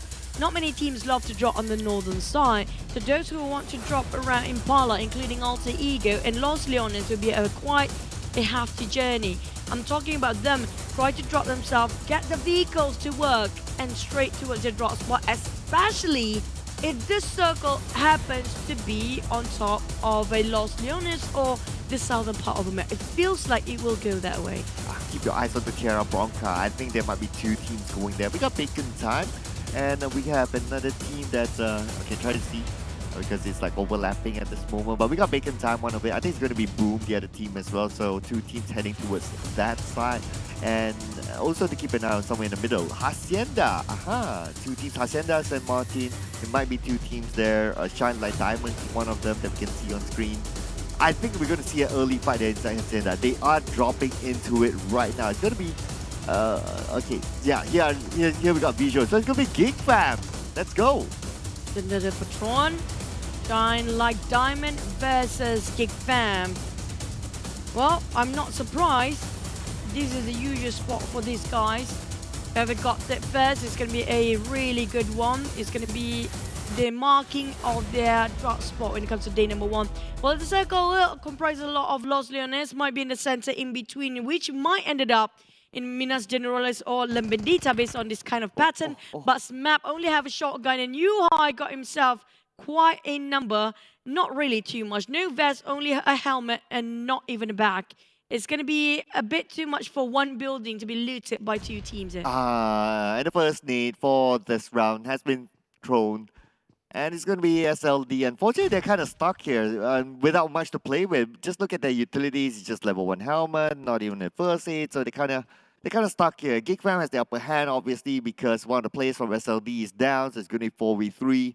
Geek Fam not going to make any mistakes. They're going to take this chill and easy. They're in a circle anyway, so they're not really in a hurry. Taking their own sweet time. Just to make sure they got enough gears to use. These guys have to be extra careful. BN United versus the Xaviers. Now, I'm hoping if BN United can win this, honestly. Yeah, we're talking about the Xaviers, definitely. But, I mean, this is where you get to push yourself. The good thing about the league is you have time to improvise along the process. Yeah, true enough. This is, of course, the first Buriram, so it's an adaptation period, right? The drops could change next, and some teams might want to, like, let it go, or some teams will, like, want to challenge it again. It's hard to tell, but then again, that is the fun of the league, right? It's not the same thing. Although it's the same map, but it's not the same thing every round. Every round can be different, and the round robin helps that matter as well. Does it really? Some teams having a bit of tough time, even though it's the entire league out. Especially when it comes to day number 1, if it's already a stretch. It's going to be really demotivating for them sometimes. Well, I mean, it's a league, right? So, and that's what differentiates like these teams compared to a lot of other teams. They're supposed to have the mental fortitude.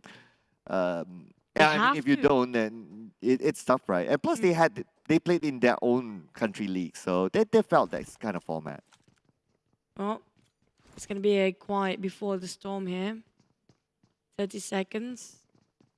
Before circle just going to move again. But Mika with the AKM spotted out on Gosu. I think they both can read out. And this is a sneaky entrance coming from Mika.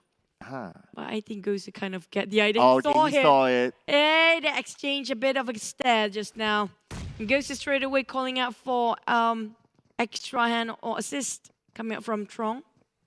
Gosu thinking about how do we play this one. Mika already cooking up the name, but they toss over first. Mika straight off the ground. Trong sees everything. He calculated everything perfect. And now here comes the rush. Getting on 1 eliminations. 1 trading to 1 between Geek Fam and ShineLikeDiamond. Oh, they even up the odds, but not for long as Geek Fam, damn rude. Gets 1 for himself. 2v3.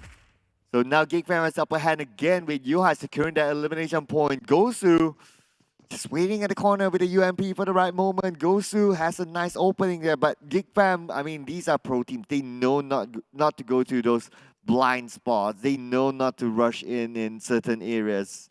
They're not going to take the bait from their opponent. And Gosu still taking sweet time, yeah? Making sure he's not making mistakes. No mistakes can be done, or to be one of the first team will be a bit too soon. Geek Fam lost 1, while SLD already on heavy casualty their side, only with 2 men. Damroot and toss a couple of smoke just to make sure that they can actually make an entrance. Yeah, as that map. Ooh. Shot sniped from the back. UI is really low. Geek Fam, this is going really down south. Smap with shotgun, trying to make a bit of a damage control. UI and Damroot still well and alive. Finish off 1 straight away. UI, I'm not sure he got any healing utilities or not, but Damroot giving a bit of a pressure onto a Smap. It's going to be a really tough one for him to actually play with just 1 micro Uzi. Yeah, micro Uzi together with the shotgun. He tossed nade. Was that a smoke or a nade? That's a smoke. So that's kind of like to bait Smap in case he's not alert. But well, Smap not biting the bait. So Damroot, Yuhai, the duo, 2v1. It's tough for Smap, right? Considering that these 2 players are just amazing players. Yuhai, of course, a lot of firepower. Damroot, a lot of experience plus firepower. I mean, Smap, he might want to bail this, but looks like he's gonna just try and go for it. Peekaboo, I see you. Smap. Waiting for the door to open. Well, we're hovering around the Xavier's movement coming up from the left side of a map that's going to be just walking over or passing over the St. Martin or the one of the highest mountain in between the map. FaZe spotted out Sam9, who's just passing by as well, Ventorious, making sure that information will be back with the rest of the roster. Whilst map, he cannot get out from here, Cloud. Look at how well guarded the side of Geek Fam is. I know, right? Like, Yuhai went to the ground floor. Damru's at the top floor. Like, where you gonna go, man? I know you're in the circle, but, you know, that's pretty much about it. But for you guys out there, you guys know where to go. You should go to the PMCC 2022. Scan it away for a chance to win 40,800 prize pool ringgit and a chance to go to PMNC 2022. NFT also start to move here. That just shows that Snap circle will down. be really tough. But Yep. there's going to be last member of FSLD eliminated. It's a win for Geek Fam with 4 eliminations, but a heavy casualty still on their side. It's not really an entire win, but good enough to live and last longer for the next couple of circles. But we're talking about very veteran players here. So even though it's a 2, we saw Newsy played 1v2 and 1v3 before. It's not impossible for Geek Fam to still have a shot at this chicken dinner. Such a big comparison there. Just saying. I agree. Just saying. Your comparison is like, you know, I don't know how to describe it. I But feel okay. like everybody start off with a clean slate here when it comes to South Asia League. Okay, yeah. But NFT and Sam9, okay, not that clean as well. I mean, they had their own downfalls in the previous round, but now they're going up against each other. This fight's going to be super interesting as NFT is not going to let this compound go. True. Sam9 used to drop on top of Power Grid, now Ooh, hovering around Buriram. Graveyard. Spot out 1 for NFT. Batman gonna go for the rush here. Graveyard very noisy, not that quiet. Ramones can just cook up the nade, but cancel it out. He couldn't spot, and spot definitely around the corner here. I'm looking for Buriram to butt in from afar, by the way. Oh, but first, Adibs needs to win this fight, and Adibs won it against Batman. Adibs, 20% health left, but Adibs will be gunned down later on. NFT, they managed to even up the odds with Ramon trying to pick up his teammate, but it's going to be Deb being taken down as well. Harm, the last man standing for Sam9, 1v2 at least. It's gonna be just them. There's many teams hovering around here as well. They are passing by.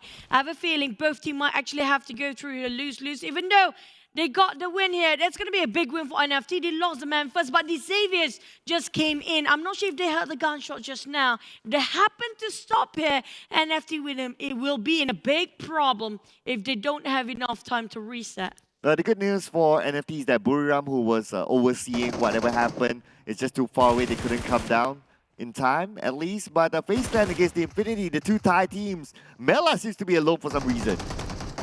Oh, here it comes. 1 knockdown. Mela finished off straight away. One of the MVP in the last match just now. FaZe already knows exactly how Infinity plays. Tony K trying to just cook up Nick from the corner. Ventura spotted out. Logan with picks a shot. It's going to be less than 10 meters fight between these guys. The CQC, but Tani from afar. TEM Entertainment out of nowhere now butting into this business as well. Well, I mean, okay, Logan onto Lycan. Okay, that's a start there for the Infinity. Logan coming in from the left. Newsy!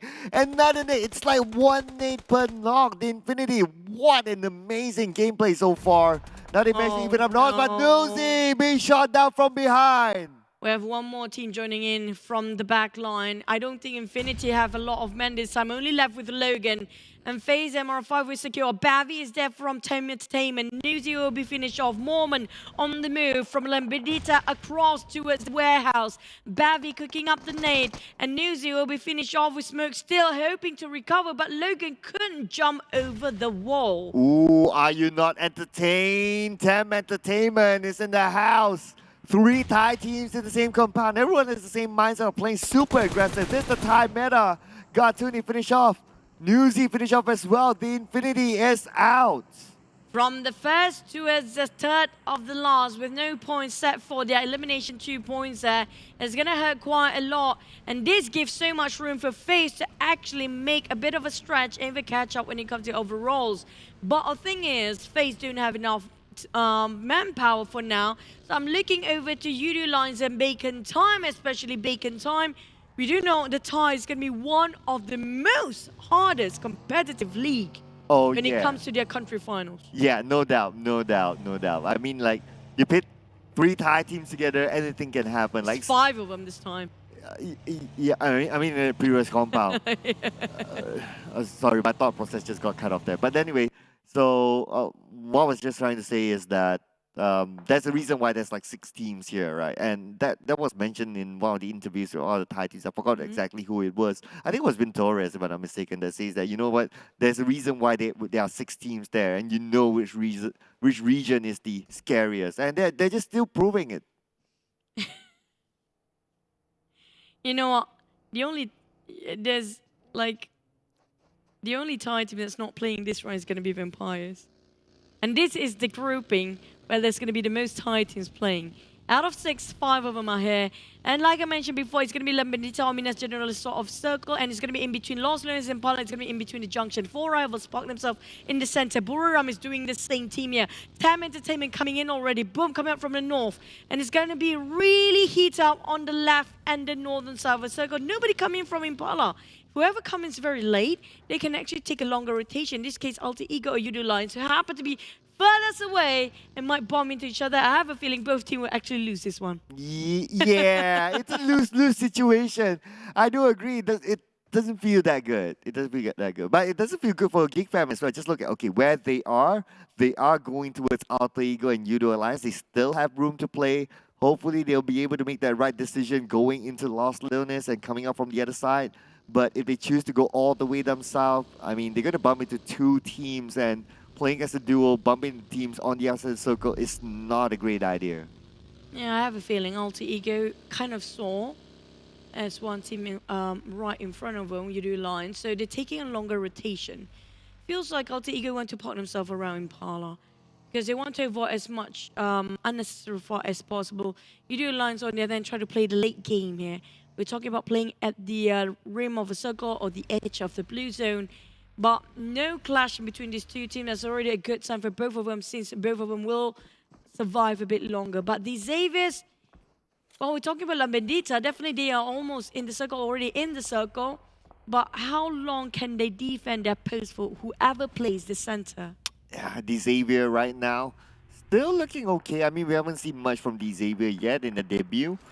For 4 rivals, on the other hand, they are in the circle. They are spotting out the Xavier from afar. Now, they have information, but because the circle is still huge and not like that position is like, you know, super duper important for 4 rivals, don't expect them to crash in yet. More like warning shots from 4 rivals, and that's about it. Yoodo Alliance coming up to its between the valleys. There's one more team behind them just now. Which team was the green one? I do know TEM is in front of them, but this is going to be a bit of a problem in Yoodo Alliance if you're not being extra careful. It's going to be Geek Fam, and that's going to be the last person. No, there's 2 more. U-High. Also 1 more player. Damn rude. The Malaysians have to fight each other here for the survival. U-High on the other end. Well, Damru is too far to actually give extra hand. Damru being knocked down by Olio. What a nice spray there. Not even whiffed it. But UI, I don't think he can do a bit more damage control. The Blues are clipping in now. Both teams committed to this fight. It's tough, right? UI doesn't have another vehicle. Maybe he could turn back to get a vehicle there. Oh, okay. So he got a buggy on the side. Okay, lucky for him. Can he actually reach there on time? Though? Yeah, he should be okay. He should be okay. It's still the 4th phase. If it's the 5th phase, I'll be a little bit worried, but it's fine now. Damn rude. Looks like his points given to Olio, and immediately Yuhai. He's going to switch to a very passive mode after this. And as Generalist, Bacon Time, gatekeeping this one, NFT, Vafel. 1 more tap, he whiffed it for Shirty with that kind of taps, multiple taps. With a mini 14, now spot out on the side of the Xaviers. Bacon Time, they are trying to farm the elimination, playing around a very dangerous area, which is going to be on the outskirts and at the rim of the blue zone. Now, if they wasted their time too much here, they have a bit of problem to push into the safe zone when it matters. Ooh, more one as he tries to go towards the compound where Buriram United is at. Unfortunately, his vehicle exploded. TEM Entertainment notices that later on and decides to just, let's build this. Let's not go towards the compound, but they're heading towards somewhere else where another team that's there. But speaking about other teams, PN United and Alter Ego, let's go. Finally, Alter Ego reach Impala. The moment they reach out towards Impala, it's going to be a war zone for them. Finish off Max there. And also Fnatic taking on Shunos. Down to only Capone left. It's going to be Pombit taking his fight head on. But Capone is really so fast when it comes to reaction time. It's going to be 1v1. Potato versus the side of Capone here. And can they actually seal the deal? Potato have a bit of a problem being spotted out from afar. Capone, this is a nice shot. That one nade can rule them all. Finish off this fight instantaneously. But Capone, what do you have? Potato? Jump shot coming up from Oh, jump shot. Oh! With a micro Uzi, swap the M416. What a nice call. That was so close. Look at the amount of health there left on the side of Potato, and now he can still pick up all of his teammates. Alter Ego can reset to a full squad. Bacon time. Try to flash out Buriram in the compound. We do have Yuhai still survive on the other, and TEM Entertainment smoke in between an open field. 4 rivals just gonna use whatever they have, which is gonna be the terrain right now with a bit of a slope there. Spotting out Xavier's in an open ground, quite in a flat area. Xavier's having a bit of a problem with NFT. Shot down on Buffel. They're trying to rotate in the center, but it's gonna be a war zone here. Xavier's and NFT both being in the center of a hellfire, with so many teams trying to just steal all the eliminations from here. And NFT 5 elimination points, they're currently dominating, but then again, how long can they dominate this? Only down to Batman, the last man standing, and teams are starting to come towards them. 4 rivals coming in from the other side, but Volky gunned down by Yuhai. Yuhai, despite him being the last man standing, he still tries to get those elimination points. Longer survival time, but Appy giving such a problem for NFT. Now Batman cannot reach out to Ramones, even though it's just 5 meters away, it's just too far here. Buriram Tiger spraying towards the side of Yoodo Alliance, who just wanted to squeeze into the circle, but it's not enough. We have one more team everywhere, every angle of the circle, having a war zone right now. Boom, taking on an NFT as well. Oh man, being in the center of attention right now is not great for these guys, but we do have Osaka, Boom, NFT 4 rivals, and Lamborghini as the last member of the Xaviers will be bowing out quite early. We do have Yuhai still on the corner. Yeah, I know, right? He was using the Mini 14, tapping away from afar, securing an extra elimination out of Yoodo Alliance. But look at the southern side. Yoodo Alliance, Buriram United, Bacon Time, and another team that we have like, what, 4 or 5 teams just on the southern side itself. It's going to be tough for these teams to get into the circle. I feel like there's going to be only one team coming up from the south side. Yeah. So far, by the way, it's like 500 meters, or not even more than that. I think around 300 to 400. Back to the side of Bacon Time, Yoodo Alliance. Try to gatekeep this one. Whoever tried to move forward, he will try to shoot it down.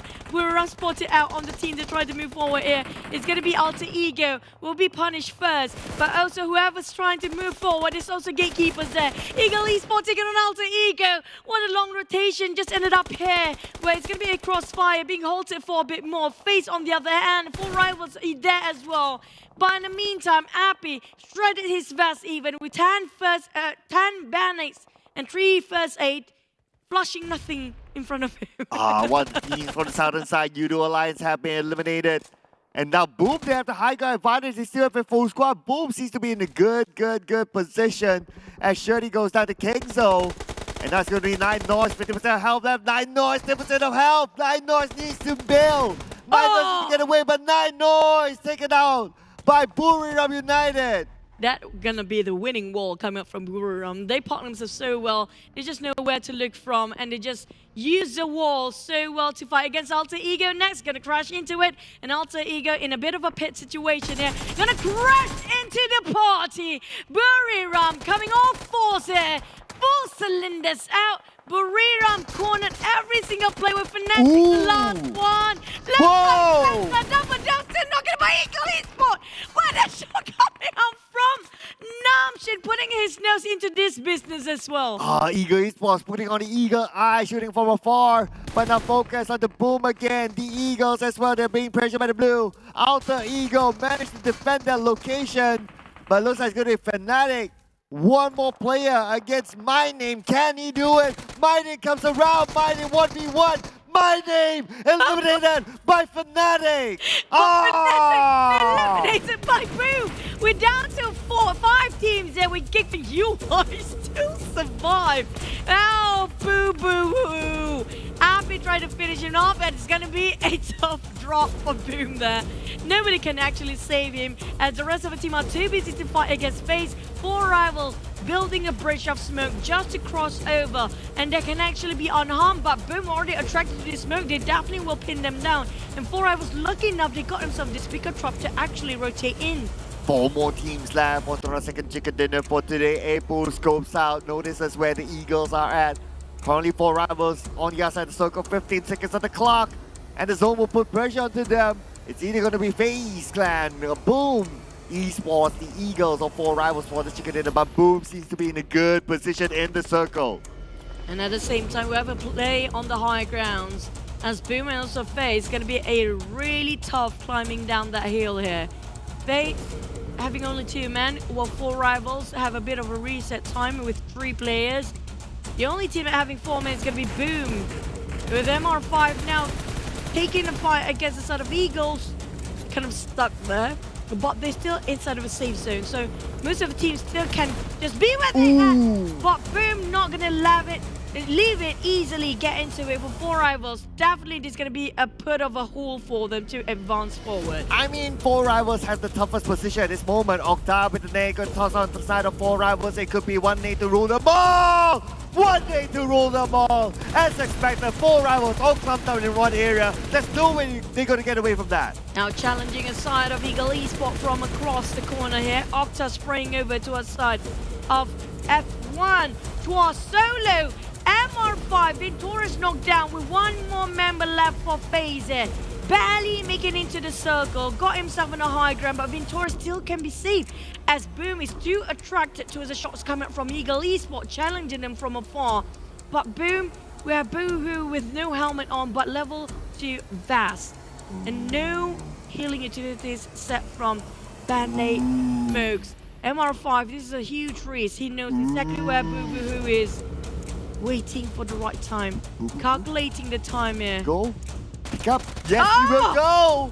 That is it. Venturus out. Boo-boo-hoo. Still in a good position. 1v1 versus MR5. Now backup is there. MR5 not in a good position, as he'll be taken out. That could be it for FaZe Clan. There goes my prediction team. On top place is going to be Boom taking the most of the dominance when it comes to this sort of circle. And Eagle Esport down to only 1-2 to 1C. Boom, now they have 4 men and there's no way they are losing this anymore. There's no way they're gonna flunk this one. No way, just look at the circle. They have the high ground. They have everything on their side for Boom. Eagles, no way. I don't see even a clutch happening here. They're covered by all angles, and just look at what Boom is doing. They'll be like, okay, we just want to have dinner earlier. Let's just finish up this round. Chua, right at forefront. Texas goes in. They get 2 knockdowns back to back, and it's going to be Boom finishing this round with a chicken dinner for themselves. A good start for the Indonesian teams coming from the side of Boom Esports, and it's a chicken dinner for them. A first chicken dinner for the side of the Indonesian team. And this definitely will help them when it comes to overall ranking, especially in this case where Infinity being eliminated way too early at 13 spot. And I have a feeling FaZe might actually catch up when it comes to overall ranking, since they got themselves in the top 3. But will Boom can actually be one of the Indonesian teams that stay up there the longest as well. Oh, it's tough. It's a tough call. I mean, there are a lot of teams. There are a lot of teams that can take that spot as well. But then again, even if we say the teams like the Infinity, we hype them up in Game 1. This round isn't really their round, but yeah, that's just the beauty of this game, right? It can be anyone's game. It's so hard to maintain the top, and if Boom wants to do it, they need to be super consistent. That's true. And consistency, like we mentioned, is the key, but the problem is to get the key is going to be the hardest task for these guys. But congratulations again for Boom. I'm not sure how much they secured the elimination just now. I think it's still quite a number since they got themselves the vintage point, the prize spot that everybody tried to fight for, especially when it comes to FaZe, trying to sneak it from behind on the mountain, on the outskirts of between Lebanita and also Impala just now. But because of a circle really favors the high ground for a bit more, they got such a huge space to get that farm of eliminations. Infinity didn't expect this early fight against FaZe, especially because of a flight path just now. It's on towards the northern side all the way. So a lot of the Thai teams love to drop around on the southern part. Hence, a lot of few early skirmishes happen in Buriram. I would say that for the Infinity, they were disturbed by TEM Entertainment. TEM Entertainment had to shoot from afar because the Infinity, despite them 2v4 at some point versus FaZe Clan, they managed to even up the odds by those needs especially from Newsy. So if only TEM Entertainment didn't shoot from behind, I think the Infinity might have just clutched it again. But when it comes to the first day, you have to always put an idea behind your mind and put the back of your head, like, there must be somebody anywhere else. There must be a third party watching you all the entire time. If you're thinking about, oh, this is one of the biggest nicks from Okta. He got the entire team obliterated straight away. But you know, it's the first day. It's all about marking their territory and show your dominance. Whoever get the place first will get the alpha of it for the entire league. So when it comes to the first day, always put in your mind, there's always going to be somebody trying to snatch it over. But boom! With a lot of throws and utilities, but this is not the most we've seen yet. We do know it's going to be 20-ish by the middle of a league, but still a good start for the Indonesian team. Of course, no doubt. Despite them tanking out the blue a little bit more, spending the most time as compared to these teams, but they still managed to get the chicken dinner, and it was worthwhile for them. What they got was that superb high ground, and it was that kind of high ground. As long as you got a circle, it is unchallenged.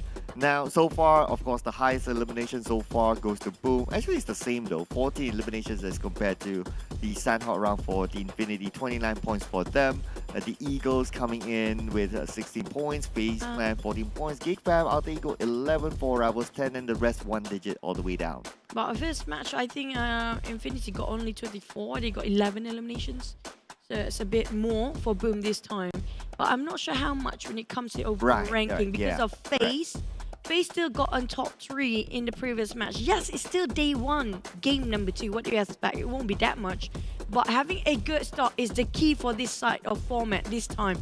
You do know there's the bonus league ranking and a weekly league ranking bonus point. So this is going to be quite a hassle for this team to keep on grinding since day number 1. Boom! Razy got himself the MVP with the highest eliminations by far as a single player with 6 eliminations, 700 over damage for 6 eliminations. Now, that's a very intelligent use of resources. Yeah, I know, right? I mean, it's kind of just nice, like 715 damage, 6 eliminations. Yeah, he did work that he gets returned for. Usually nice. It's 6 elimination that we saw before. It's like 1,000 over damage, but you know what? He gets to steal. Why not? Yeah, because to eliminate one person is about 100 something. True. 150 or something like that. It's fair enough. Yeah, so he kind of like whatever he did, he got back. So yeah. But anyway, so it's going to be FaZe Clan now, currently at number 1, 33 points. Boom with 29 points. Number 2, the Infinity slide down a little bit to number 3 with 28 points. GIDS 21 points. Number 4, number 5, the Eagles 17 points. 15 points for Yoodo Alliance as well as Alter Ego 6 and 7 respectively. Geek Fam 13 points. Number 8, number 9 goes to Bacon Time 11 points. 4 Rivals with 10 points at number 10. You know what? Looking at VN United performing, I really want to root out for them. I want to give them all my energy here so they can actually really perform in all the entire league. Yes, it's too early to say anything, but every single time you mention that towards yourself, it's still too early. It's okay. It means that you're walking the path of a failure. Every single game, every single match have to be played as though there's no more next and there's no more tomorrow. That's the winner's mindset. And for these guys, especially coming up from Indonesia and the Thai teams, day number 1, has been really strong for them so far in the first 2 matches. But to see where the drop coming up from most of the team, I did mention before, the flight pod coming from Ahumada really make it so hard for the player who love to drop around Los Leones or even Puerto Paraíso to reach over there. Yeah, of course it is the hardest part, but then again, the circle happened to be somewhere okay, somewhere kind, I would say. It's not like really at the side. I would still take this circle as a pretty okay circle. It's just that the advantage of if you come out from the north, you have better access to the hills on top of Impala, and that is like the spot that is like, if you are able to get there first, you're gonna be pretty much unchallenged, and especially if you're at the circle, then that's awesome. But if you don't, the flip side is that you have to jump down from the circle, from the high ground, and that's where it won't look pretty to your team. But Fulham happen to have that sort of a movement from the northern side to that circle, so that gave them that slight edge towards the end. True. With 100 distance of meters between some of the teams like Ego Esports, but boom. The thing is, the winning point, I have to say, is really Boo who giving so much information for the rest of the team. Look, the spread coming out, how wide it is coming from Boom, because they can. Because of why? Boo who being the watchman for the side of Boom, giving so much movement, information of movement for the teams that's still fighting down there. They don't need all 4 men. This, you know what, it's okay for Boo to just snipe it from afar, and that's what's the winning point for them. Like, even though he's a scout, even though he's the one that giving the information, but information is the most crucial thing for these guys to know where to shoot. Yeah, I mean, gotta give credit to Boo, right? He went against Ventores, and it was very smart. He had that trigger discipline. He waited for the right moment for Ventores to kind of like picked up his teammate. The time I think it was MR5, and then he took advantage of that. But you guys should also take advantage of our official smartphone partner, that is a Realme with the GT Neo 3 that comes together with a MediaTek Dimensity 8100 5G chipset and a dedicated display chipset. Yep. And definitely it's going to be your speed awakens when you play with this map. And also, don't forget, whoever tried to sign up with Grab, this is going to be your time to shine, because you can get 50% off Grab free order promo code. And before that, I'm going to take also the official live stream partner TikTok. Don't forget hashtag #BeTheOne challenge, and also follow our official PUBG Mobile page, PUBG Mobile MY official, PUBG Mobile Esport.my, and PUBG Mobile Esport.sg, and PUBG Mobile official PH. Now that's a mouthful. And also, speaking of Grab, we want to have a bit of our dinner right now, but see you guys in after a bit of a break here for our tech match. See you guys after this.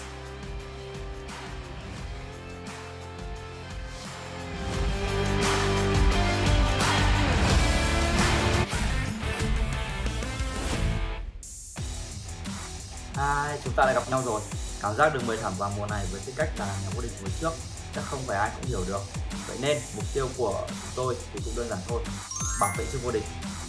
เรื่องนั้นมันก็หลายเดือนมาแล้วนะ แต่ได้ข่าวว่าพวกนายเกือบไม่ได้แชมป์ในรายการเวียดนามทำคะแนนเท่ากับอันดับที่ 2 แล้วยังจะมีหน้ามาบอกว่าจะรักษาแชมป์เอาไว้เนี่ยนะ Brother, I advise you all to be more realistic, set small goals like us, something like getting first place for 4 week straight. Hai boy, kita ketemu lagi ternyata.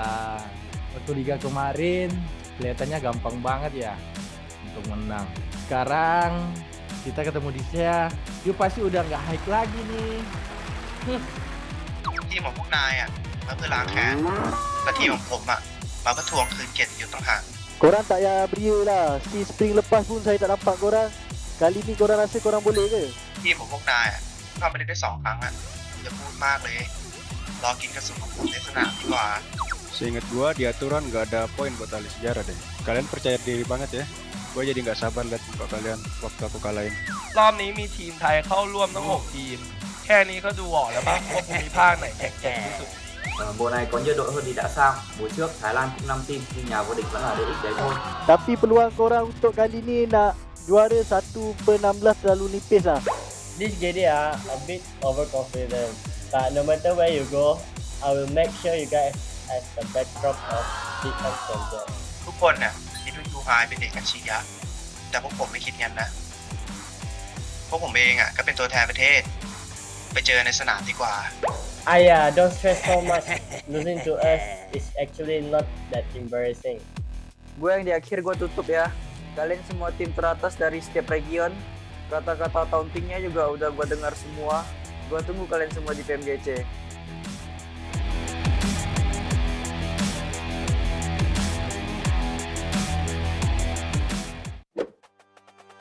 Dear PUBG mobile players, welcome to the new version. In this video, let's take a look at the game's new and improved social system. In the new version, we've fully upgraded the gifting system. An even greater array of awesome gifts are now available. First, we've added popularity rankings and clout value. This measures an individual's generosity by how many gifts they send to other players. As a player's clout ranking increases, they'll unlock prestigious rank perks. Go see which of your friends is the most generous. In this update, we've added Guardian Gifts. Guardian Gifts last for a period of time. Once sent, the players form a Guardian relationship to reflect the significant connection between the players. There will be a dedicated ranking for Guardian duration. The gift wall is another new feature. After players receive gifts, the gift wall will display the progress of gifts received. When a player gets all the gifts of a particular theme, this will unlock a themed medal.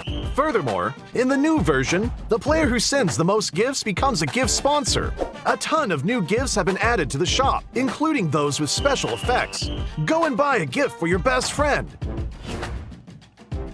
In this update, we have revamped the Synergy system. We have created a new Synergy Anniversary gift. During special anniversaries, players that have built connections will receive rewards via in-game mail. What's more, players that have built connections can obtain Synergy ranking rewards.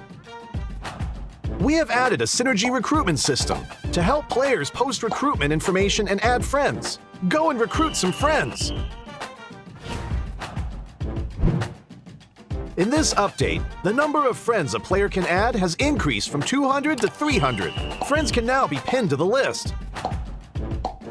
In order to make it easier for players to use team reservations, we have lowered the threshold for making a friend reservation. The Synergy requirement has dropped from 50 to 5 points. In the new version, reservation info will still be displayed in the chat window. Players can send more kinds of invite messages and view the real-time status of reservations. At the same time, the in-game display for reservation requests is now clearer. Don't miss a reservation invitation from a friend. For Team Up reservation chat, we have added a quick chat feature to send Team Up reservations. This will allow players teaming up in the lobby to quickly send common messages. Try it for yourself. These are all the major improvements to the social systems in this update. There is more content for players to explore in the game. If you want to learn more, follow our official PUBG mobile community. Winner, winner, chicken dinner. See you next time.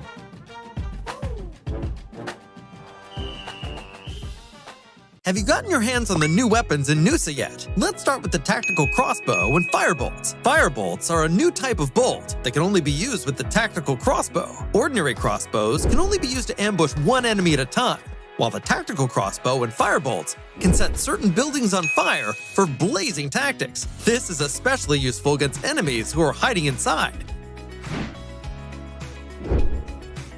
Next up is our highlight, the NS2000 shotgun. It uses 12-gauge shells when hip firing and shoots single-round slugs when aiming down sights. If you encounter an enemy at close range, don't bother aiming down the sight. Just take them down with one shot. Even if you're fighting alone in an urban area, you can easily wipe out all enemies by yourself at the tap of a button. You can also aim down sights and use the single-shot mechanics to easily eliminate enemies at a distance. Nusa is a small map, so the play zone shrinks really quickly. Not only is it important to offer exhilarating gunfights, exploring the map has to be fun too. That's why we've prepared the quad for you.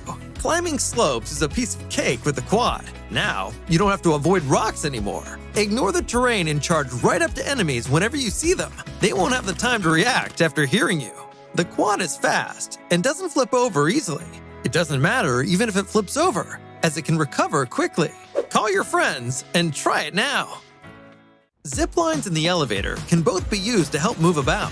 So what are the interesting ways to use them? Zip lines usually appear at places of high elevation, such as the roofs of buildings or at the top of a mountain, allowing players to quickly travel between them. Players can quickly search for supplies and escape the blue zone. When being pursued by enemies, a zipline can be used to quickly get away. It's even possible to drop from a zipline halfway through to catch enemies by surprise. Furthermore, zip lines can be destroyed. Players can use the zip line to quickly reach the other side, then destroy it to prevent enemies from giving chase. Damaged zip lines also make good locations for ambush, as enemies may try and repair them. The elevator can be found in the tallest building of Telepack Town. The elevator can be used to quickly go between different floors. In actual battle, players can use the elevator to quickly get to the roof and to intercept enemies that come up from the lower levels. It's even possible to hide in the elevator and wait for unsuspecting enemies to enter to score a surprise elimination. Zip lines in the elevator are sure to help players out in battle and create all kinds of unexpected situations. So play PUBG Mobile and try it out! Hi everyone! In the PUBG Mobile version 2.2 update, Erangel is getting an overhaul with changes to the map, vehicles, and modes. Without further ado, let's find out what these changes are. In this update, we made several changes to the map. First, the hospital. It's one of the bigger buildings in Erangel. In this update, the following changes were made to the hospital. How to get in and out of the hospital, its structure, nearby objects, and the vegetation surrounding the hospital. Veteran players should know that some of the fences of the hospital can be scaled to enter the hospital. The ones near the ridges are how most players enter the hospital. Now, 2 spots along these fences will be blown up, and players can enter the hospital area through the gap directly.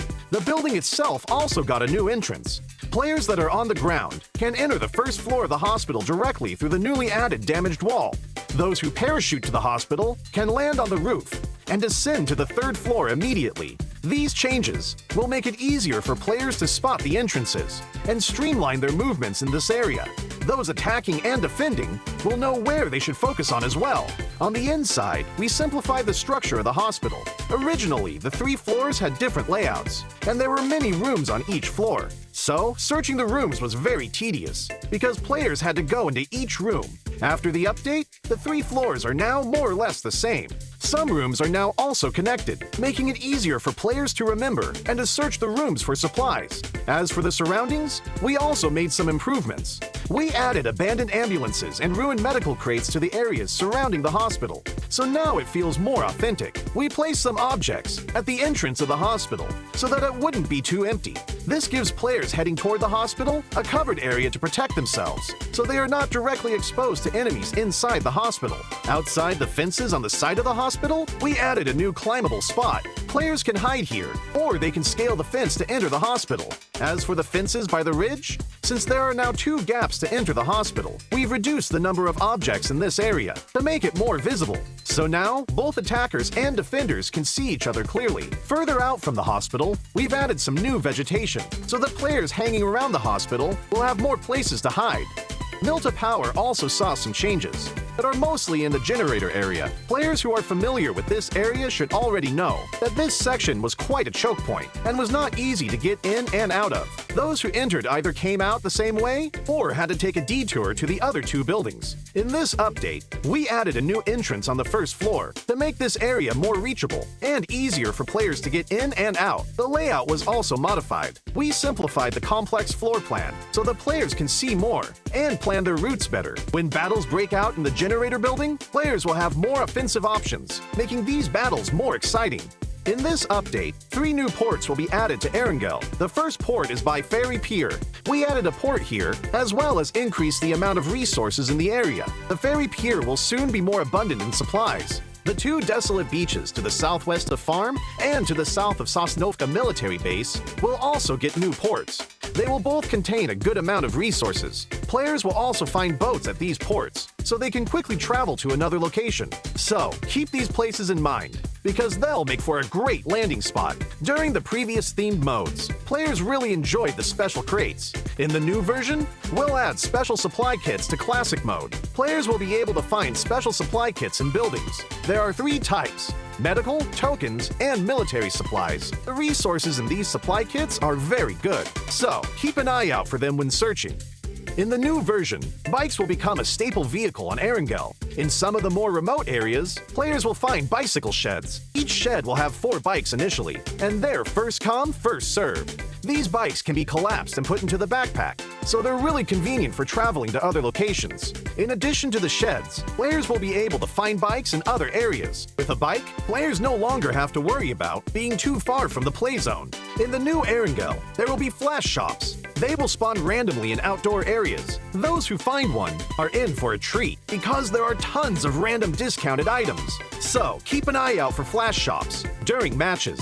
Running out of fuel is one of the worst things that can happen while driving a vehicle. Erengel's gas stations will become functional for refueling vehicles. For the cost of just a few tokens, you'll get a full tank of gas. Find a gas station and try it out. These are the main changes in the version 2.2 update. For more details, don't forget to follow the official PUBG mobile community. Winner, winner, chicken dinner. See you next time.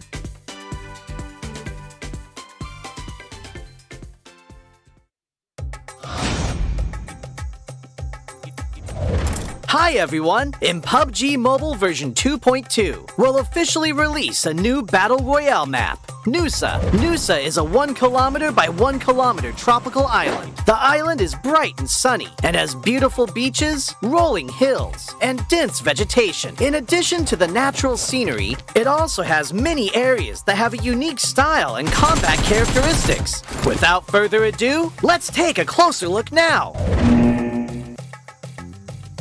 As a whole, being a 1 kilometer by 1 kilometer map, Nusa is the smallest map PUBG Mobile has released to date. It also has the most compact structure among all the Battle Royale maps. We can make some comparisons by looking at the data. Erengel is 8 kilometers by 8 kilometers in size, and 100 players participate in each match. This means there is an average of 1.56 players per square kilometer. In Nusa, an average of 32 players fight in a 1 square kilometer area. Conflicts are intense, and players will start shooting right after landing.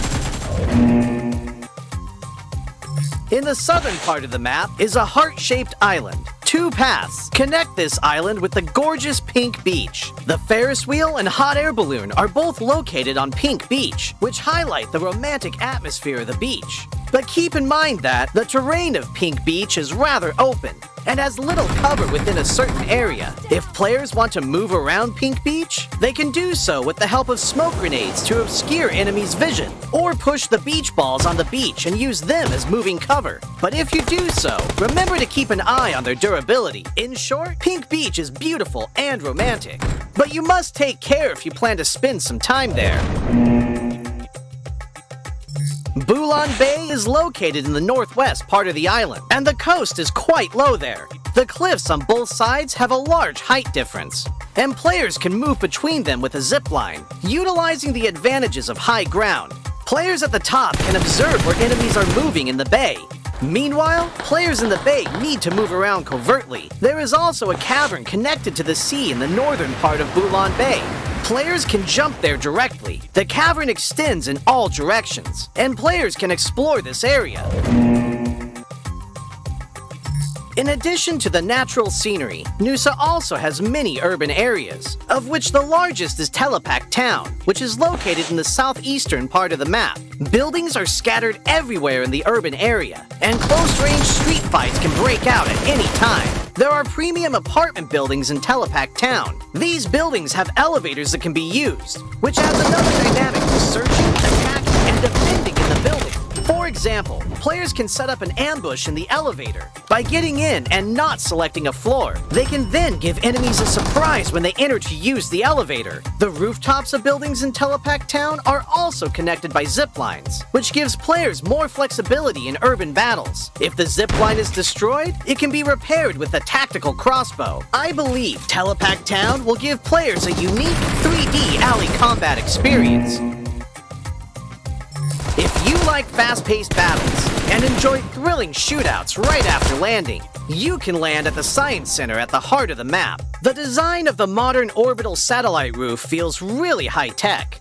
The Science Center has 3 floors. Each floor is spacious and contains lots of supplies, which attracts many players to loot this area. As you can imagine, very intense battles will break out between these floors.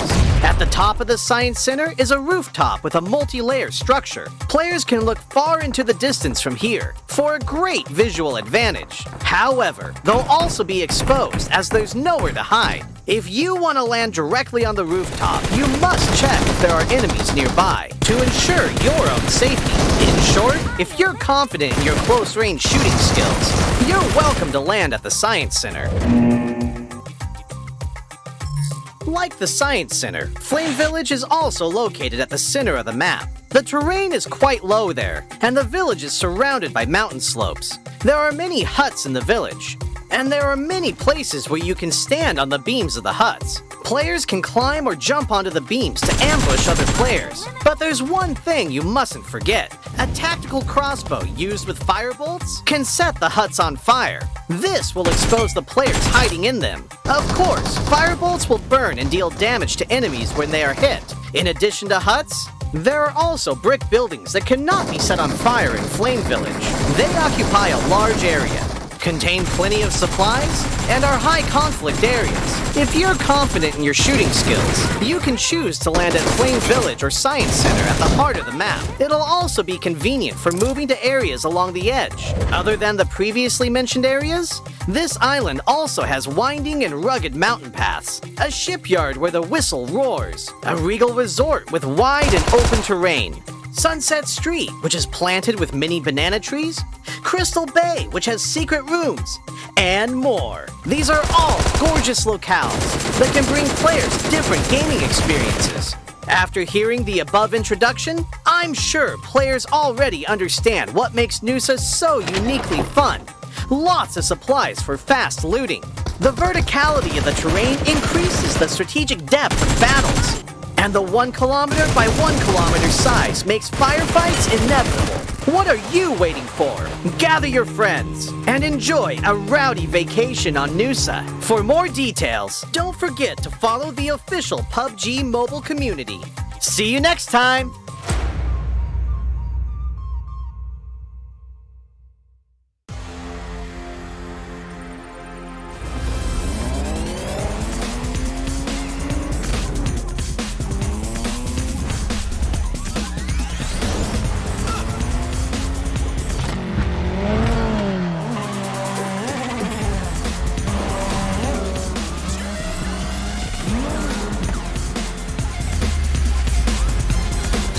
GT Neo 3, Neo Speed Awakens.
back, ladies and gents, to the PMPL Southeast Asia Championship Fall 2022, which is brought to you by Tencent Games, PUBG Corporation, Lightspeed, and Quantum Studios. I'm Joe, and this is Sir Cloud.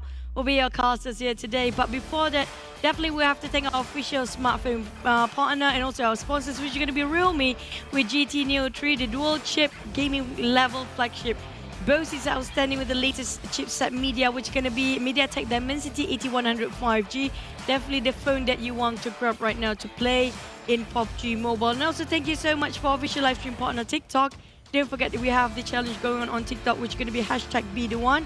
And also follow all our official PUBG Mobile page, which is going to be PUBG Mobile MY Official for Malaysia, PUBG Mobile Esports.my also for Malaysia, PUBG Mobile Esports.sg for Singapore, and PUBG Mobile Official PH for Philippines. Also, don't forget, if you just had your dinner or you want more dinners or a supper later, don't forget our official food delivery partner. Thank you so much, GrabFood, with 50% off GrabFood order promo code PUBGM for only new users. But just to recap again what really happened on our second game just now, Boom got themselves that chicken dinner. You saw that Boom, Octa, Nate with Razy getting #1 with most elimination. Also Alter Ego, Fnatic for this round. All Indonesian teams getting really good Miramar game. Yeah, the first round was like more towards the Thai teams, and the second round was more towards the Indonesian teams. But then again, most damage. We have F1 slipping in between these two players, so 816 damage. But then again, if you manage to dish out the damage but not able to finish, doesn't really matter at the end of the day, right? But it just shows the potential of Ego Esports, and they're actually okay. They have their moments, so let's see. Maybe they're warming up to a game. But speaking about the game, Group A, B, D, E will be coming up next. Yep. We're leaving out Group C, which was Ego Esport, even though they got himself most elimination just now. FaZe, who placed himself in a #1 spot, will have to rest for a bit. NFT and Sam9, if they didn't perform in the last two games, it's going to be a bit of a problem for day #1. But for Group A, B, D, and E now, this is where things get really heated up. I think all the Thai teams are playing. I mean, like out of 6, there's going to be like 4 or 5, still 5 of them. So there's going to be a really tough one for all the teams, especially for Group B. We have Infinity in that group, right? Yeah. So I did mention about BN United just now. Yep. It's unfortunate for BN United. We'll have to share the group with Infinity and also Alter Ego, who's been performing quite well. So this is going to be really tough for the 3 teams sharing the group with Infinity. Yeah, it's tough. But what's not tough is for you guys to play the latest map inside of PUBG Mobile. It is the Nusa map. So head onto the Nusa map and experience the new tactical crossbow inside of Nusa. So Nusa, great small map, just takes about 5 minutes to play. I mean, you can even play while waiting for the game to start. It's going to start in about 5 minutes or so, or even during the break later on. So give yourself a opportunity to try out this new map. And if you saw during the break time, the advertisement, some of the graphics is being shown on how some of the unique places within Nusa is being played out. So you can try it out for yourself, especially that flame village right in the middle. That's pretty unique. You can burn down the house. Yeah, you can burn a lot of stuff. For those of you who have anger management problem, that's going to be the map for you. But here comes for our Royal Pass for this time. It's going to be the latest Royal Pass available for you guys with Clairvoyant Fox set and the Midas Fortune set, which is going to be more towards this set of on the stage, you know, the performer stat as I call it. So you guys play big and win big for the RPM 15 available right now. And we also have the new ultimate set that's currently available right now. There's the Spectral Swan set together with the Cosmic Inquisitor set. And normally when we introduce this sort of ultimate sets, we'll come with the lore, but not this time. Just straightforward. You know, the first double unlimited set is currently available now. Before this, it's usually only 1. But this time it's 2, so go for it. I mean, a lot of opportunity for you to collect more of these sets and show yourself to the world. Not unlimited, Carl. Just sorry, it's ultimate. Yeah, ultimate set. If it's unlimited set, it's going to be really happy for all of us. But speaking of unlimited or not, I'm looking for the teams to perform today. Especially when it comes to Infinity, they bow out quite early in Miramar. It just shows that they're different when it comes to the greeneries of the map, including Erangel and Sanok. Speaking of the next Miramar map, lucky we have 2 Miramars today. Yeah, so second chance for the Infinity. I mean, a lot of eyes still onto them. We can't look down on them. Especially like what they've been doing in PMRC, right? It's insane. They are bringing the momentum at least in one in the first game. But we have still many games more to go. And it's not only the Infinity. I mean, a lot of other teams can still climb up. And hopefully, BN United would finally get their first few points. I mean, like, it's really tough for BN United. No matter how they want to part ways with Infinity, they can't. Every single game that we're playing, they will be sharing with the same group. Infinity just shows that, you know, at least sometimes some of the teams that's not in the same group as Infinity, they can still have a shot like, you know what, Infinity is not playing, we can take over their compound, we can actually try to play how Infinity plays or try to get a lot of eliminations. But the case of Group B, which is going to be United, Alter Ego and Yoodo Alliance, they're stuck with it for the entire league. I know, right? That is tough. I mean, if you're in the same group as, well, the Xavier, I would say the Xavier, the Infinity, the two top teams in the Southeast Asia Championship, it's gonna be a bit tough. That means every round you will have a chance to meet them. Whereas other teams or other groups, they'll be like, okay, they will have at least a round without meeting those really big teams. So I mean, at the end of the day, the group drawn is random. They just need to deal with it, right? It's just whether you're being destined to have a really good team or really good group, or you're just doomed to actually having one of the toughest one. In this case, I have a feeling that we compare the group, right? I think the group D feels like the most balanced. All the other groups are quite balanced, though. Yeah. Honestly speaking, except for the group B, BN United, Alter Ego, Yoodo Alliance. This is going to be a really tough one for them because the 3 teams we mentioned. Now, Alter Ego do have a bit of aggressiveness on their side. It depends on the circle. But for BN United and Yoodo Alliance, they play more towards the outer rim or playing a bit more safe. So this is going to be a really huge advantage for Infinity, the team that actually in the same group who love to go full aggressive, and they might actually take the fight against all these teams. Yeah, they might. So it's gonna be tough if you're in the same group as them. But yeah, if you want to, at the end of the day, right? If you want to be the champions, if you want to take home the trophy, you want to take home majority of the prize pool, you still need to beat these teams anyway. Yep. So you might as well, right? But and of course, our objective right now during the league is to get into the top 16 and move on to the grand finals. That is where they will really battle out. But we also battle our prediction today. Who will get the first one between the both of us? The Xavier's for me this time, Alter Ego for you. Yeah. I mean, like, this is Miramar. I mean, we didn't get the Xavier's Miramar yet. They didn't play. Did they play last? They played the previous Miramar. Did they play? But we didn't see a lot of them. Yeah, we didn't see the best of the Xavier yet. But Alter Ego had a really long rotation just now. They're coming up from the southern part really all the way. So they kind of know the judgment call when it comes to things really tough. They know how to evade it. But for the Xavier, they're trying to force a lot of fight, which they try to play how they used to, but it's just not up to par yet. Well, as any other gamer would say, right? It is the first game for them. They're warming up to it. They're getting used to... They're flexing their fingers, basically. So, let's see. I mean, if they do come back in this round and they do well, then they would just say that, oh, you know, it's a gamer's thing. You know, we needed one round. It's a warm-up round, and now we're back on track. But I wouldn't rule out any of these teams as well. I think both of the teams that we predicted, they are pretty solid. They have a good chance of getting the next chicken dinner. I just hope our prediction ended up a team that we're rooting for by the end of the day. You know, we've been there before. That's not going to be the team of prediction. That's going to be the team. Yeah, United, right? Yeah. I mean, I really want to see BN United emerge in the really tough spot here.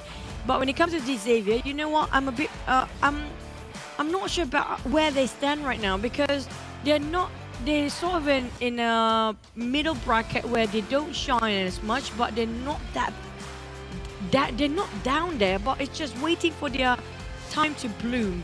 But they haven't been there yet for the longest time. I know, right? Okay, so during PMRC as well, like the first 2-3 days, they were really at the bottom for BN United. But at least like the last, I think 1-2 days, they climbed up a little bit. So they were okay, not the best, but they were okay. But at least they're not the bottom. So maybe they're one of those teams that are like a late bloomer sort of team. Not too late though, because we have a league. It's different from PMRC. It's just within days. But listen, we have weeks for these guys to really improve. But can they give us a great start again when it comes to day number 1, Mirama?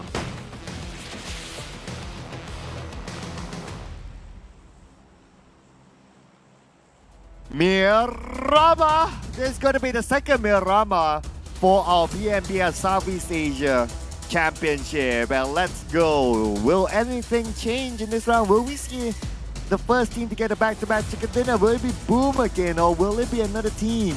Obviously, we want to see another team. Let's even up the odds again, and we'd like to see BN United do their best. And also, this flight power really helps a lot of teams that love to drop. We mentioned before, Picado, Montenegro, Chumacera. Really a hot spot here. Even Alpozo is reachable, within reach for these guys. But for 4 rivals, I think they are playing here right now as well, right? So it's going to be quite a far-fetched, including Boom, who love to drop around here, Bronca, and also Campo Milita. They also love to drop around on the northern side. We have a bit of a journey to go. But Bacon time taking Los Leones this time. Ego Esports definitely will go towards the side of... there's no Ego Esports, sorry. Boom, taking on the downside instead of going towards Tierra Bronca this time, because I have a feeling that Ego Esports not playing, but the circle. Wow, if we ended up on top of Minas de Ville, it's going to be a really tough and interesting circle. Yeah, that area for now, Boom is in it, and they're closest towards those high ground areas on top of Minas del Valle or Chumacera, around that area, so they have a good advantage of securing those hotspots first. And I always talk about this kind of circle. If you're able to get up there very, very early, you have a good advantage of being in a very prime spot that you can farm eliminations, you can fend off other teams, and you might get the chicken dinner from there. But we talked about PN United again bumping into another team. This time happened to be the Xavier round 2. Let's go again. Not enough gears for some of these guys, but they still have a lot to actually work with. They can actually have a lot of weapons around, even though they don't have a lot of gears. But Shurnal's having a really low when it comes to looting. I think it's going to be okay for now. They're quite far separated between these two teams. They have their space to just loot up. It's going to be the usual PUBG Mobile. Drop, loot, get up, and have it a go.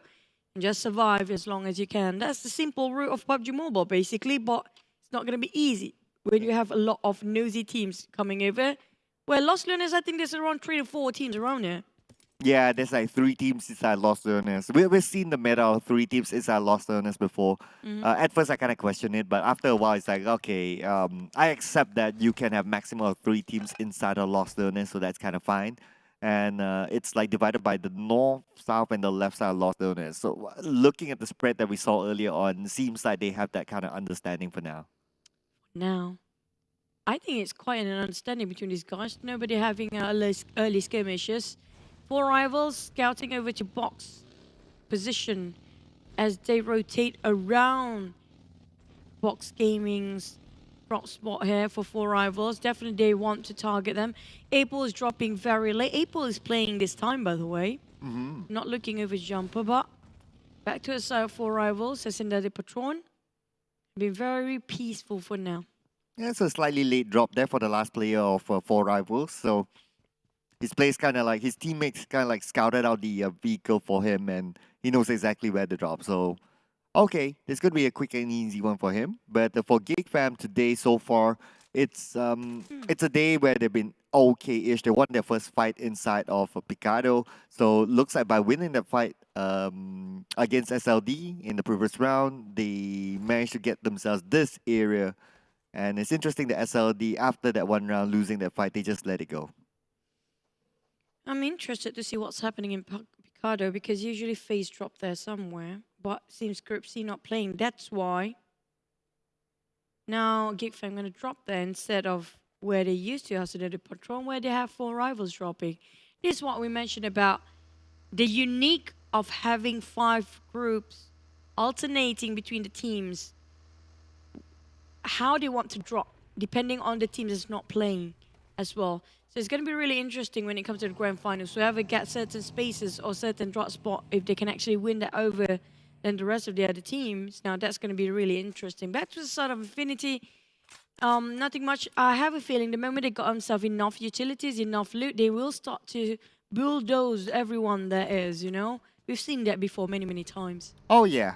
Expect them to do that again. I don't think, despite their fairly early exit in the previous round, they're going to stop anytime soon. Because at the end of the day, what really works for them is that kind of gameplay. And one round wouldn't hinder them from doing that. So we can expect them to, like, okay, once they're suited up, once they're geared up, they will go with 4 vehicles. They will find one of those prime positions. They'll try to take over teams. While taking over teams, they will try to get elimination points. I don't think they will give opportunity for other teams. They will remain ruthless in this round. Well, that's what being shown on the side of the teams here. Alter Ego. Having put it, I'm not sure where are the rest of the other teams. I haven't got a glimpse there. But definitely a lot of teams climbing up from Chumasura on top of Voldemort in this case. Because of the circle just now. Back to our viewers at home, you guys watching everywhere you are. Don't forget to scan over for the PMCC 2022. Because you might be the next professional team that will be casting about your game in the next year if you got yourself that PMPL slot. Bacon time, circling around Potato, got himself only Micro Uzi to work with. Well, Alter Ego tried to reunite with the rest of the roster. We're looking over Bacon time, chasing the tails around Minas de Vel, possibly. Yeah, it is. It is around the areas of Minas de Vel, and we talked about, like, this area is like prime position. It's all these high grounds on this area, so I can understand why Bacon Time they really wanted. This area is not only like a vantage point, but it's also a point where they can gatekeep teams like trying to move around the roads. Because the options here will be very less. If you go to the high ground, you will bump into these teams. If not, you need to take the road, and that is where teams on the high ground, whoever that is, will have a clear advantage from this area to shoot down vehicles. Now, what's interesting right now is the movement from Fnatic. He's going for the backstab on the Bacon Time. It's a really steep cliff here. Playing with a really steep idea for Fnatic. Spotted out a noise. It was the one more knockdown. Oh, that was really close of losing it with a UMP in his hand. Charge forward, try to finish it off straight away. Here comes the rest of Alter Ego. Trying to make sure that Ice and also Shirty cannot help his mate Noise from the other end. But at the same time, he's just too far off. Noise will be finished by the side of Potato. Even flip over his buggy just for the sake of translating it into 1 point. And that's going to be the mountain loss on the side of Bacon. And that's a very smart backstab, in fact. Fnatic, of course, what he did was he moved with the pan in the hand. He just, he struck a little bit, and then that wouldn't make a sound as he moved closer towards his target. And with that one knockdown, they just needed one, and that's how they control that high ground. They took over the hill, and it is theirs to call home. Less than 100 meters away, BN United taking a fight against these Xaviers who have been waiting for this. I'm actually rooting for BN United winning this because I want them to push themselves even further. And these Xaviers, we know how firepower coming up from their side. They definitely can actually force this fight if they want to. With a Mini 40 on the guard on the side of these Xaviers. Doc making sure that BN United has no way to breach in. Lamborghini waiting on the flank side. It's going to be a 2-2 formation for the side of these Xaviers around. I think this is going to be La Rilera, maybe, around this area. But at the same time, feels like a bit of a stalemate between these two teams since the terrain is quite hard for these Xaviers to spot the entire team of BN United. Yeah, it's tough. The terrain doesn't really help. On the minimap, it looks like a flatland, but actually it's like multiple levels of terrain. The good news is that there are rabbits at the really high ground, so he has a little bit of information, but to really shoot down BN United, just look at the terrain. It's tough for them to take them down. And it's kind of smart for BN United to kind of like play by the ledges. So the moment they know that, okay, they're at a disadvantage, there is one person from the Xavier on one of the high grounds supporting his teammates, they won't go in for it because they will definitely lose the fight if they choose to. So bailing out is the best decision. You know what? I think Group C right now, most of them are really disappointed they're not playing this round because the Flight Palm and Circle really mostly are the spots for the Group C players. Ego Esports, FaZe, NFT, 79. I mean, like, this is going to be towards all the way down south for the teams to actually fighting against each other. But we still don't have any team to be ousted too soon. Bacon Time lost one man, Noise, earlier, fighting against Alter Ego. He's being very sneaky, very smart, ingenious play even. Tried to backstab them from behind without them actually realize that they are the one being cornered. But the other teams, on the other hand, taking their own sweet time to loot over, which is going to be ended up on top of Chimacera. Infinity parked themselves on the high, not really in the high ground, in the lower ground, in the urban and the cities of Chimacera. But many teams wanted to take on the high grounds there, including TEM Entertainment and Boom. And also, we might have be joined by BN United and Deserves, who's actually coming down from La Derela towards the Minas de Val. Very smart from Boom. I mean, they dropped somewhere around that area earlier on. So for them to park themselves in this super prime position, it is great. And I believe that even though the circle kind of moved away, it's easier to go up to down rather than going down to up. So based on those chances, you might as well go in straight for the high ground, especially if you drop in that kind of area. And Boom has the advantage at this moment. Just look at this. Teams know that based on this timing, it is too late for them to overtake this high ground.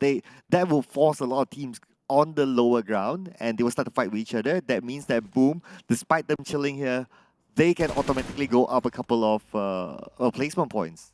At the same time, they have to make sure that they don't put out too much resources there. Definitely a hard one to reloot or replenish the resources if it's running down quite quickly. Just like we saw unnecessary sprays coming out. Shamil from Yoodo Alliance take it out on Vampire just now. I think it was Shrap's, but back to Trongs in from SLD. Spotted out by the side of Geek Fam. You know what? Damn root, when it comes to sniping from afar, it's one of the best that we notice. There's always nowhere the perfect spot to look out from, to sneak in, the shoot from afar. But for Yoodo Alliance, even though they knocked down on Shrap, a bit hard for them to execute it because of the distance. It's like almost 400 meters away, but Shamil still managed to take it down Ravenclaw. Now, if only they have one flanker to push forward and rush in it would be really perfect for them. But it's tough, right? I mean, this kind of terrain, it will take forever for you to go in for the flank. So, because we need to consider that, okay, if it's like going up one of the hills or if it's through a bumpy road, then the vehicle will move a little bit slower. Or if they try to move really, really fast, it could flip and it could put them in a very dangerous position because vampires could counter back, considering there's a lot of distance still between the both of them. So it looks like it's more like a warning shot towards the vampires and at the same time forcing them to use their utilities. But speaking of forcing fight is for rivals onto Box Gaming.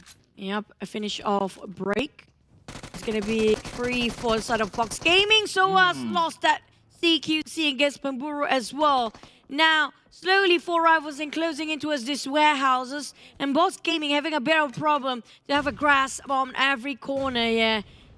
Now, they don't have enough set of eyes to see what's happening around them anymore, as Trisme will actually slowly be covered by Apel and Pamburu on the other end, and Soaz will bleed out slowly. Pamburu flushing in, but a different side of the corner entirely. Trisme is right in front of him. Soaz finished off by Appy. Down to 2 person here. Bensu on the other end. Trisme got cornered. No way out at all. It's a 2v1. Different angle entirely. Now, last member, Bensu. They will rush into this apartment, like it or not. Voki start to push in already. Both of them are cooking Nate for Bensu. He cancelled in the last minute. If only he tossed over. And right now, a bit of perfect time here. It would be interesting if they toss the nade like from the bottom up and from the outside to the top, like at the same time. It's like there's nowhere for Bensu to go. But anyway, it's 4v1, so it's going to be an easy, straightforward cleanup there for 4 rivals. Good start so far, 4 rivals. Not too shabby, I'd say. Even the previous round, they managed to last a fairly long.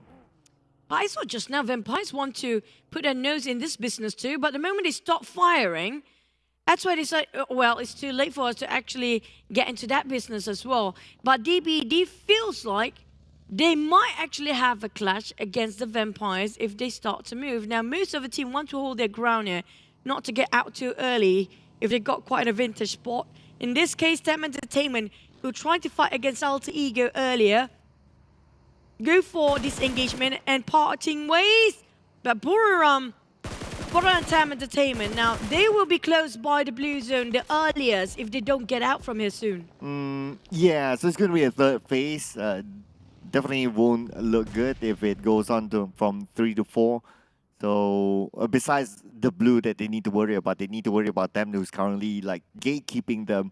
You can see that Buriram Tiger, he's like going back and forth. Yes, he has like 5 first 8s, that's great. But you don't know where the circle will go. It moves further away from you. That's one. Secondly, is that because TEM Entertainment, they have the circle advantage. They can play the gatekeeping role, and that's exactly what they're still doing. That's true. But at the same time, they gatekeeping here, it's not really great for TEM Entertainment. They're not in the center or not even in the safe zone yet. We do have Alter Ego waiting on the other end now. Now, where Buriram will actually try to fight against first? Is it going to be picking the poison against TEM Entertainment or picking the other poison the other end? And Buriram got stuck in between on top of Chumasura Mountains there. Esso making sure they cannot get out from here. And Bavi doing the same thing. Boom already parked himself on the high ground too. Spotted out. It's going to be the spray coming from Bavi. Almost chipped half HP of 2 players at the same time. Miller. Infinity also start to move here, Cloud. GIDS in a bit of a problem. But speaking about problems, Snipes as well. Not too sure what happened to them, but the Infinity, they are not stopping, and now they're going up against Boom. And the Infinity, not only Boom, GIDS is in the same area, Bacon Time as well, Geek Fam, 4 teams in this area. And that's what I talked about, right? Because of that kind of circle, because of the timing, because of Boom was on the high ground. Now, all these teams are forced to play on the lower ground, and that's where they clash. 4 rivals coming in too, and GIDS. They were fighting Malaysian teams, all the way Bacon team is there as well. Geek Fam left with only UI. 4 rivals really low when it comes to the HP. Knocked 2 down on 2 man there. 4 rivals have little time to reset with Bacon Time and Infinity. I feel like these are the teams that's winning. Infinity and Bacon Time, who's sitting quietly, and GGIDI as well. Alter Ego fighting on top of them on the same compound too. While UI tried to make a bit of damage control with him, only the sole survivor again for Geek Fam. We heard gunshots everywhere. Buriram eliminated M15, but Bacon Time taking the steals from across the street. And look at this, Mela finishes off happy. That's going to be another point there for the Infinity. Already 3 points for them in this round. Now 4 rivals going up against Yuhai. Yuhai 1v2, and Yuhai gunned down by April. It's going to be Geek Fam number 14. No points for them in this round, but Buru, someone's being naughty. Feels like a bit of an off-angle grenade just now. Accidentally knocked down among themselves for 4 rivals. And worst part is, it happens where all the teams are fighting right beside them. DBD tried to shush away Yoodo Alliance from this high ground and try and take a flat field of Chumasra on top of it, all by themselves. And the other end will be sandwiched by Alter Ego. DBD got crammed in between with Yoodo Alliance and also Alter Ego. Potato just gonna spray from afar. And then Fnatic taking out on Shamil across again. And look at Alter Ego slowly pushing in here. Yoodo Alliance just so hard for them to breathe. Yeah, they can't breathe. DBD's coming in on the left. And now they are playing with 3 players. Shamil went down. And now Olio as well might be taken out by Ripple Boy together with Adelu. They need to pick up their teammate quickly as DBD is closing in. But wait, it's actually Infinity from the 4, taking the steals away from these guys. Nobody actually tried to fight Infinity, but Infinity taking all the fights around them as their business there. Definitely they got extra elimination just from that distance. 4 rivals with 6 eliminations so far. Lost 1 man already, but at the same time, they're not in the circle. Yoodo Alliance really cram up here. Not much spaces to go, but Yen tried to flush them out from that corner. At the same time, Alter Ego also try to gatekeep these guys from moving forward. There's a lot of teams. We're talking about 7 teams possibly in the same area of compound here. You talk about the Infinity. It's hard to counter them at this moment because the area that they're at, firstly, there's an elevation, there's a lot of compound to play with, and it's easy for them to especially see teams at the bottom inside of the Chumasera town. So they are in a prime position within this sort of circle. Great decision making coming in from the Infinity, but now we move forward to the Xavier against 4 rivals. Lamborghini, Rabies on the ground. Abel, that's a bit of a chip there. But I have a feeling that Xavier's having a bit of a problem here. They're losing men way faster than they can actually count. With Frankie on the outskirts, Lamborghini and Rabies nowhere for them to actually be safe. As 4 rivals making sure they got more points. Definitely going to secure 7 to 8 points just by the side of 4 rivals. Tapping it out with Yoodo Alliance. Echo with an SLR. Taking advantage to a side of Yoodo Alliance. Ulti Ego still taking a compare for themselves. But 4 rivals couldn't spot on Frankie. Finally, April found him. These Xavier's bowing out early. Wow, we're only in the 5th phase of this game, and we're already down to like, what, 12 teams? It's running hard and fast. Okay, just look at the position of the Infinity. It's like the only team that can possibly really challenge, I would say, is probably even Yoodo Alliance, maybe, unless Mela spots them out. If not, it's going to be Boom. It's going to be the best team that's able to challenge the Infinity from behind. If they're able to fend off these 2 teams, they will be in a key position within this circle to just overlook other teams and farm eliminations. That's kind of true. Depends on who will backstack Infinity from behind, but those coming up from this area of the compound is going to be on the northern side. Vampires. We have also the side of SLD right next to them, but they are not being favored by the circle. It depends on the next circle. Infinity taking on 4 rivals. Now Infinity not being spotted out. Yoodo Alliance taking on Boom. It's going to be finished off the members there. Down to only 1 more player of Boom. Mokhtar. There's nowhere for him to run. The moment he will run forward, advancing, he's going to be straight into the lair of Infinity. If you want to fend out, it's going to be Yoodo Alliance 2v1 there. He needs to build that 1 spot out. Infinity just having the greatest time all their grounds and taking all opportunity that they can just take all the steals there. Anson's on his ground. TEM Entertainment didn't actually thought that it's going to be Infinity gatekeeping them, but it's just almost impossible for them to cross this road. Ooh, Olio trying to find a way through. Now, he should be able to do so, but in this kind of situation, he needs to deal with the Infinity at some point. Now, the circle kind of moved further forward down. That means the Infinity, just look at this, there's already movement on their side. They're not hesitating their move. They are very confident. Tuni at the forefront of the Infinity wants to take out TEM Entertainment. It's a really huge blast, but he can just barricade himself with a vehicle for now. Tony, a very bold man, going against TEM Entertainment, who's busy with Capone, the troublemaker from BN United. The only person left. Again, Capone left, the last survivor for BNU. But Bavi tried to pin him down slowly. Capone bleeding out here. We're talking about Bavi just finding the right angle on the high ground. Just going to boost himself for a bit more, as we do know Newsy waiting on the other end. Even though they're winning this for TEM Entertainment, it's not going to be the end for them yet because they have one more fight to go. Capone could get the nade! Not good enough, Bavi! Just having a perfect angle with 2 of them. That's going to be with Esso. Oh, BN United. It's going to be tough, but look at this. The Infinity is going up against TEM Entertainment. They want to find revenge, but Bacon time, hostile. Where did that shot come from? Takes out Mela. Indirectly, Bacon time cannot help TEM Entertainment now, putting focus on the Vampires. DBD in the house, but GIDS has something to say about that. Boo coming in late into the circle. Good luck, have fun facing the gatekeepers there. And so many teams, 360 degrees of that circle. They'll be crowded by some teams there. SLD, kind of not sure which way to shoot anymore. Infinity taking out on Boom. They know exactly where all the teams coming out from.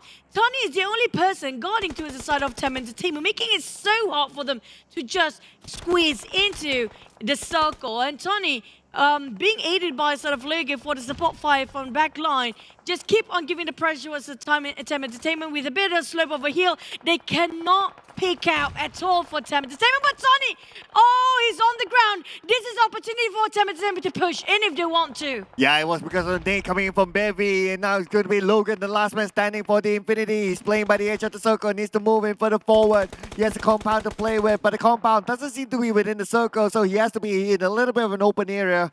Let's see how he slips in, but now we move over to Bacon time. The nade coming in from Ice.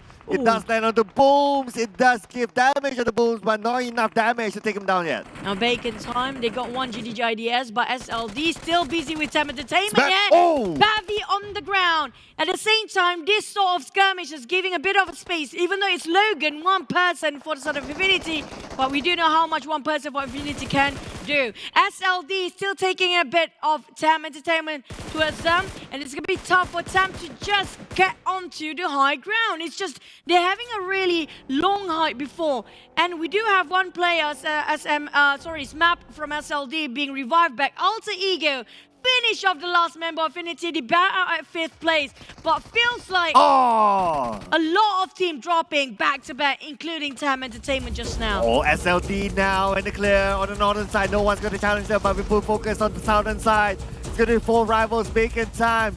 Going to go up against each other in the same compound. Alter Ego is going to wait on the left. 20 more seconds on the clock before the zone closes in. SLD now in the prime position. Ice goes down. What a good shot there coming in from Drone from the high ground. Bacon time will lose Ice. Now back to us 4 rivals being surrounded. Even they got themselves the compound to work with the buildings to take covers from. But there's 2 teams eyeing out to us. Alter Ego tried to rush it in. SLD goes on the other hand, focusing on towards the back line of Alter Ego instead of front line who are pushing towards 4 rivals. Bacon type stuck in between with SLD, got themselves the elevation advantage. But in the meantime, they got the advantage of the terrain only, not really in the circle. Potato on the lower ground here, tried to flush out 4 rivals from afar, but the wall's really making it so hard for him to get a good angle at this toss. Yeah, he doesn't have a good angle, but then again, the knee will not connect to. That doesn't help him. It's like Kwang Ji from afar, tries to take him down. Kwang Ji kind of fire upon by Renaure. Now without a vehicle, Kwang Ji needs to continue on surviving. 45 more seconds before the zone closes in onto them. And now Shirley's going to be pressured by the blue. Dirty and also Bacon time. There's no room. There's no room. There's a corner. They need to push forward. Do they have enough smokes here? Because SLD might just obliterate everybody from above. And Alter Ego can spot out Tuang on this side. That's more Shirley. Cornered himself. Alter Ego is where SLD want to close the deal. And they can just secure the chicken. They got the most men. Nobody can see them from on top. And Bacon time flushing into their own graveyard here. Bacon time surrounded by the rest of SLD from the high ground. And Ghost coming up from the flag. Potato popped out. That's free. So close. Ghost to SLD. They're shining bright like a diamond. And that's going to be that chicken dinner for this round. SLD didn't start off that well today, but now coming back after the break with a bang is going to be SLD. Finally, we see a very, very different team. In fact, SLD, they are a new team in the Southeast Asia stage, and they are coming in.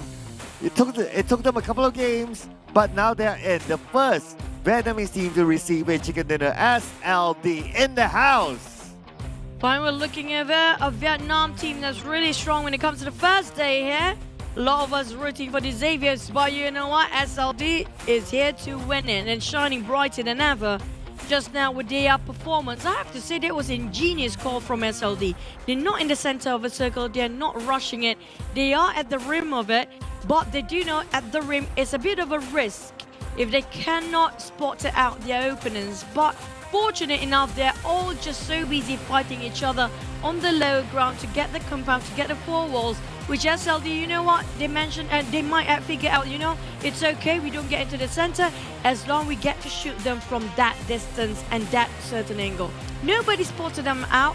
SLD have 4 men just now, but also the terrain on top of the Chumatira, a lot of the players bowing out quite early because of the height just to get on the grounds of the city in Chumatira. Yeah, I mean, that kind of circle, that high ground is very, very advantageous with that kind of circle. So that's how you can see that why the Infinity is very interested in it. Boom at some point is very interested. Yoodo Alliance as well, they are very interested with that kind of circle. So because that will give them a vantage point against players just below them. And there's almost no way for them to counter. Well, unless of course they overpeak and all that, but that's besides the point. Terrain-wise, it's very, very tough to counter. From the bottom to shoot on the top.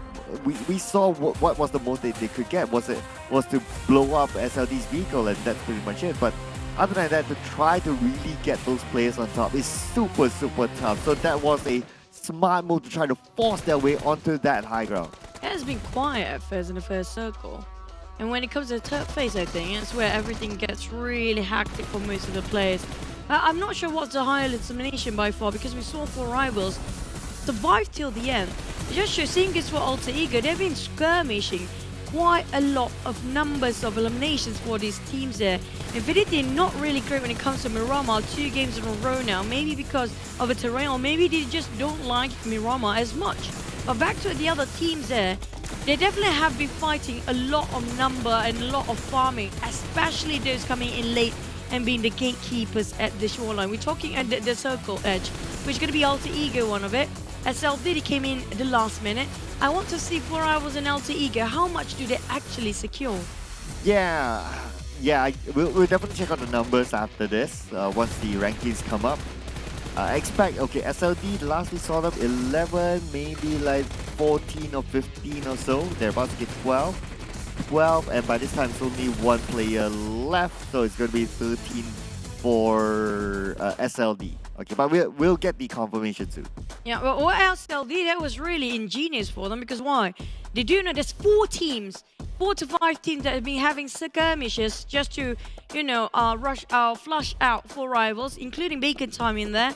So they got the extra point just by waiting, not really wait, they hold their ground for the prime spot and making sure nobody gonna backstab them from behind. That was TEM Entertainment Bavi, and being finished off straight away. Same goes for BNU Capone, who got being decimated by the hands of TEM Entertainment. That's the only problem for the side of SLD. That problem finish off is no problem for them to secure double-digit eliminations here. But 4 Rivals and Alter Ego got themselves also a huge number of eliminations. Yeah, that's going to be 12 for 4 Rivals, so that's a fairly good number. 14 for SLD. So now the highest so far is still 14, SLD and also Boom from the previous round, so they're kind of like even up there, but we can expect that to change in the next round when we come back to Erangel. Other than that, all other teams when it comes to eliminations, now no double digits other than 4 Rivals and SLD, so it's kind of okay spread all around in terms of eliminations. Yeah, but I'm happy for BN United. Now they're not in the bottom anymore. They got themselves a couple of points, so it's more than enough than 0 for now. Slowly they are climbing up, but 4 Rivals April got themselves the MVP with 7 elimination, 800 over damage. But definitely we saw a lot of skirmishes in between there. That's like 3 or 4 teams rushing into 4 Rivals. They've been holding in compound quite long and strong enough, but unfortunately whoever just focus themselves and tunneling vision what's in front, there are a lot of backstabbers and flankers from behind and their sidelines. So it's just unfortunate for 4 Rivals to be finished off quite early. Seeing good for Bacon Time, but just now I have to say, so far we have no double chicken back-to-back, but the point system, SLD from that one match, look how tight the contests are when top 3. Yeah, 36, 35, 33. Now, to be fair, FaZe Clan, they didn't play, so it's natural that they'll be overtaken. But then again, SLD, what an interesting comeback. They just needed this 1 round with a couple of points for the previous round, and now they're number 1. But of course, the day is not ended yet. We truly know by the end of Game 5, like who is at what position. A lot of changes, of course. Other than that, 4 Rivals shoot their way up to number 4. Boom, they're number 5 right now, 31 points. Alter Ego, number 6, 31 points. But on the other end, BN United, despite them getting the first 2 points, 7-9 didn't play. If not, 7-9 might have pulled a little bit away from BN United. But despite them getting the 2 points, they are still at number 20. Well, that's going to be our last Miramar of day number 1 here. Next, we're going to hop into Wrangle, which we don't have Group B playing. Infinity, BN United, Alter Ego, and Yoodo Alliance will not be playing. Now, this is going to be interesting as we speak about A, C, D, and E will be fighting against each other. When it comes to Wrangle, everybody the most comfortable map for themselves is going to be this one. But before we get into that 4th game, let's just recap again what happened in Miramar. Because of the first Miramar map, the fight path more towards the northern side, right? And this time it's more towards the southern part, even the circle on the southern part. Now, 4 Rivals, they usually drop way further up north, but because the circle popped quite early, they still go towards Christopherville, but they have to yo-yo themselves back into St. Martin or even Graveyard area. But the thing is, this takes them a bit more time to survive.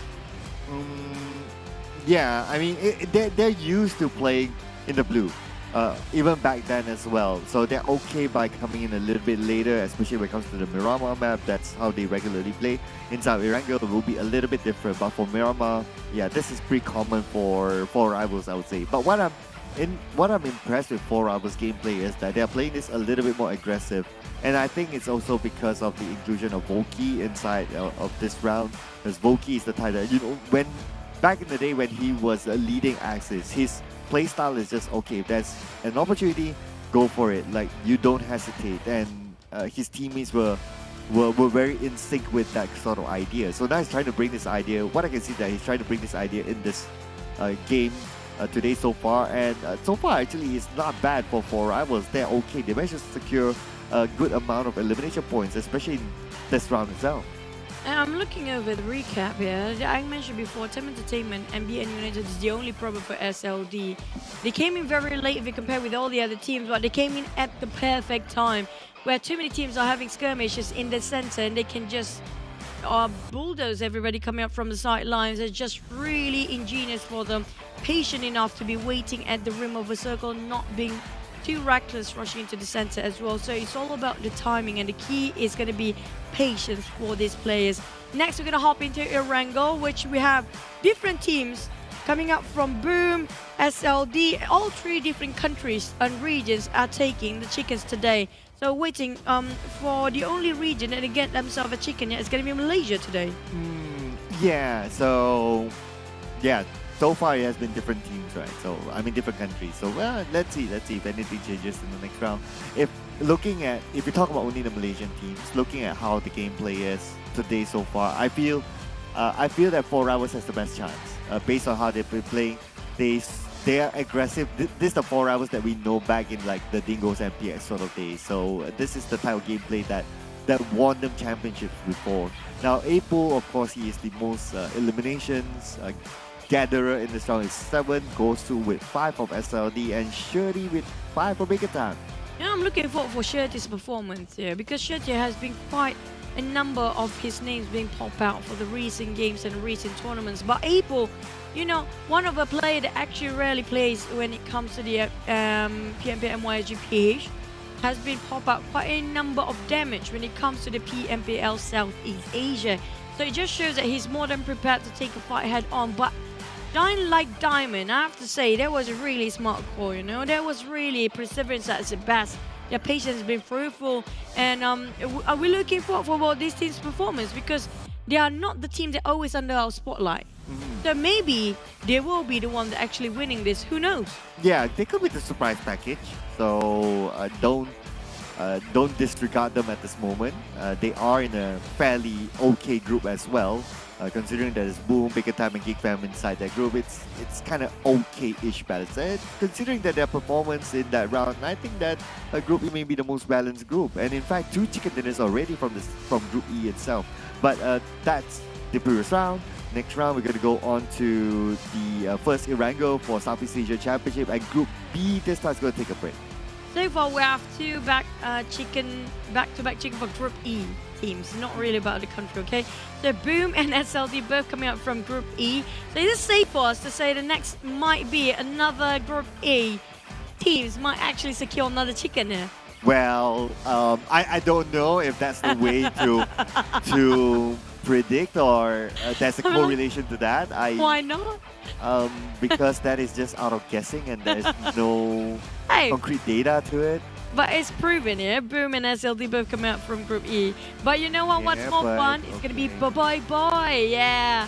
PUBG Mobile X Boy, which is going to be coming up very soon in a couple of days, Sir Cloud. Yeah, we're like, 3 days into October? So today's the 28th, so it's only 30 days. So 3 days into October. So keep your eye in game.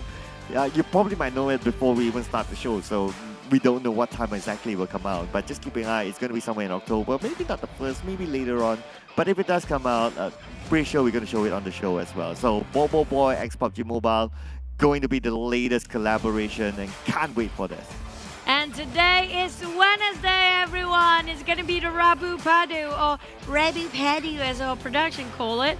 It's going to be our Wednesday best day ever. And today is Wednesday. This is where the timing is perfect for you guys to see this graphic because the phase is already begun, and you yourself by today make sure you log into PUBG Mobile and get yourself more points to get your weekly prizes, especially during the PMPL Southeast Asia time, because there's a lot of exclusive stuff for you guys to be won over. And also don't forget, if you happen to be playing and get yourself one of the perfect play, hashtag Rabu Padu Menang Selalu for yourself to get your Cooper freight and everything. But that's done for today. I mean, like, not yet. For Mirama, that's it. But Erangel next. Yeah, the first Erangel for the Southeast Asia Championship for this season. No expectations so far. I think it has been like the team's fairly balanced. Even like the what do you call this again? ShineLikeDiamond.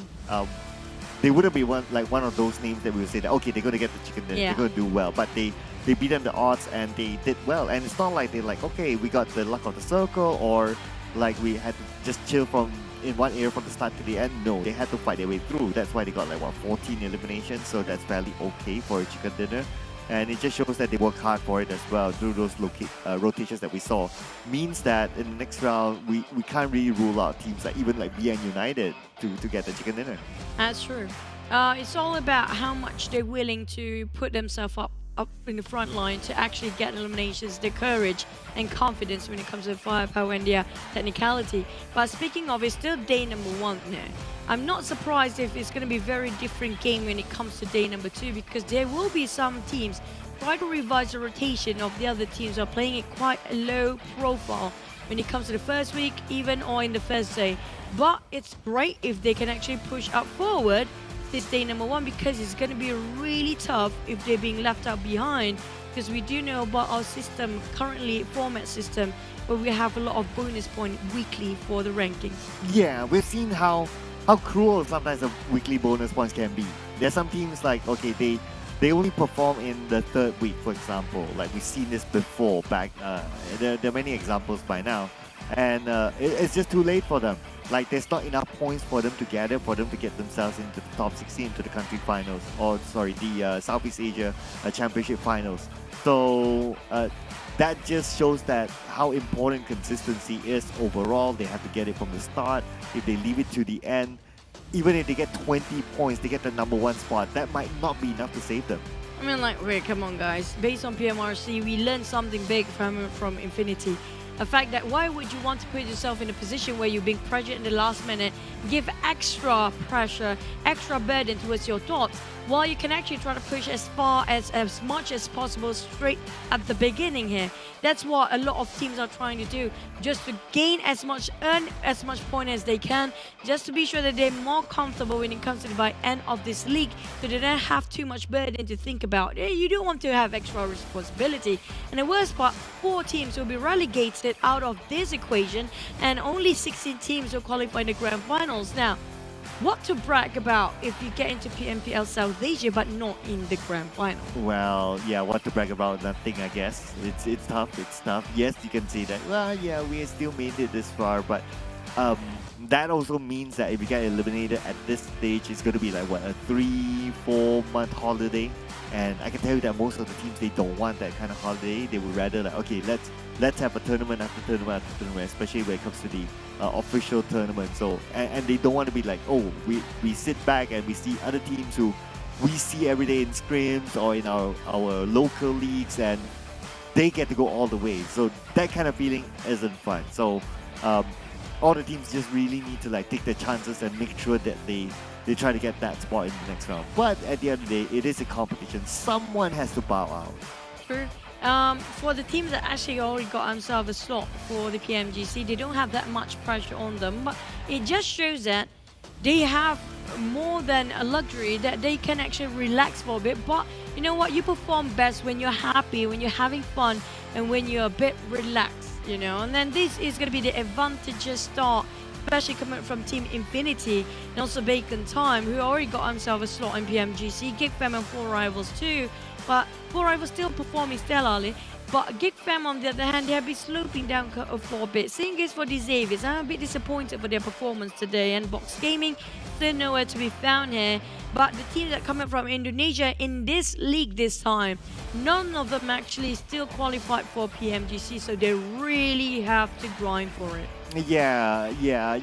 Good reminder about the PMGC slot as well. It's not only about, okay, like last season, it ends at, like if you're champion, okay, then that's it. Yeah. Right. You probably get the slot to the next season for the same stage, but it just ends there. But this time the stakes are higher, right? You've got slots into PMGC.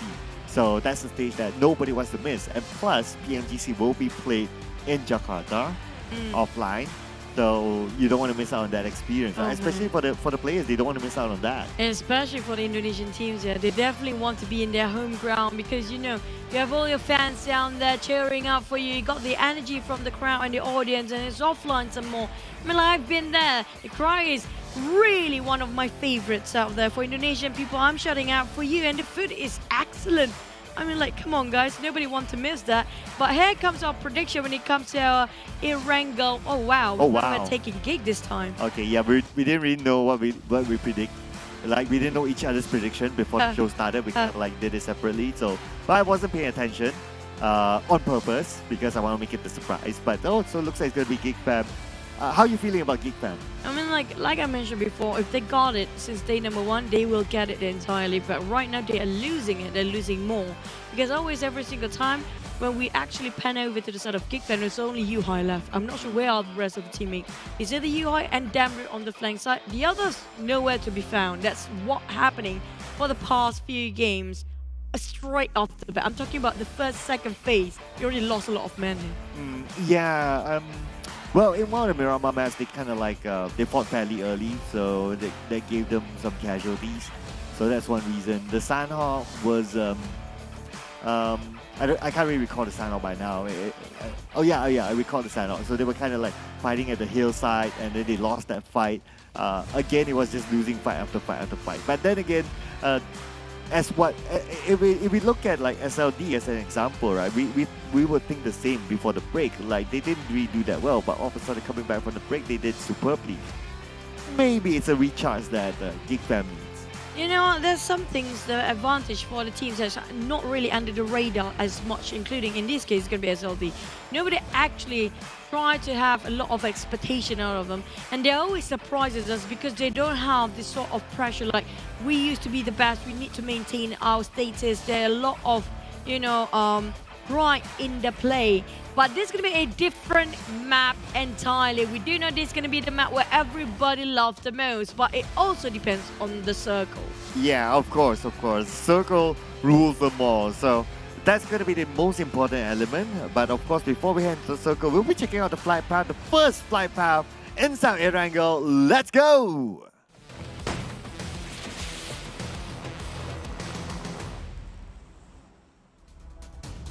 Finally, Erangel for week 1, day 1, match 4th out of 5 of them.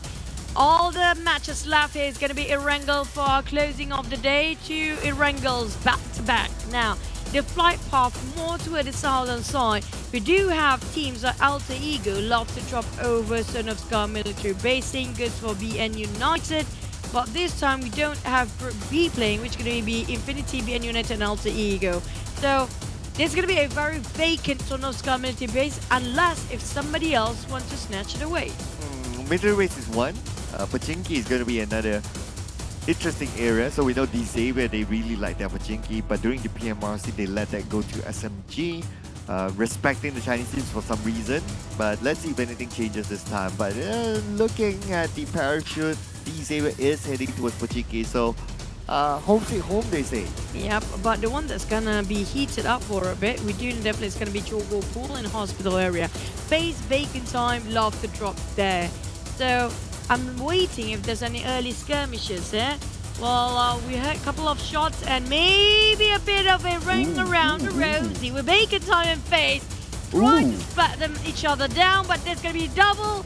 I got himself already a gun. Now that's going to be Ego Esports taken down by the side of Bacon Time. Now Ego Esports loved to drop on top of Savini, but they couldn't get vehicles fast enough. And the flight path just making it so hard for them to go towards the northern side. Well, 2 points for vacant time. So that gives them a total of 27 for now. But for the Eagles, they'll be playing with 2 players for the rest of this round.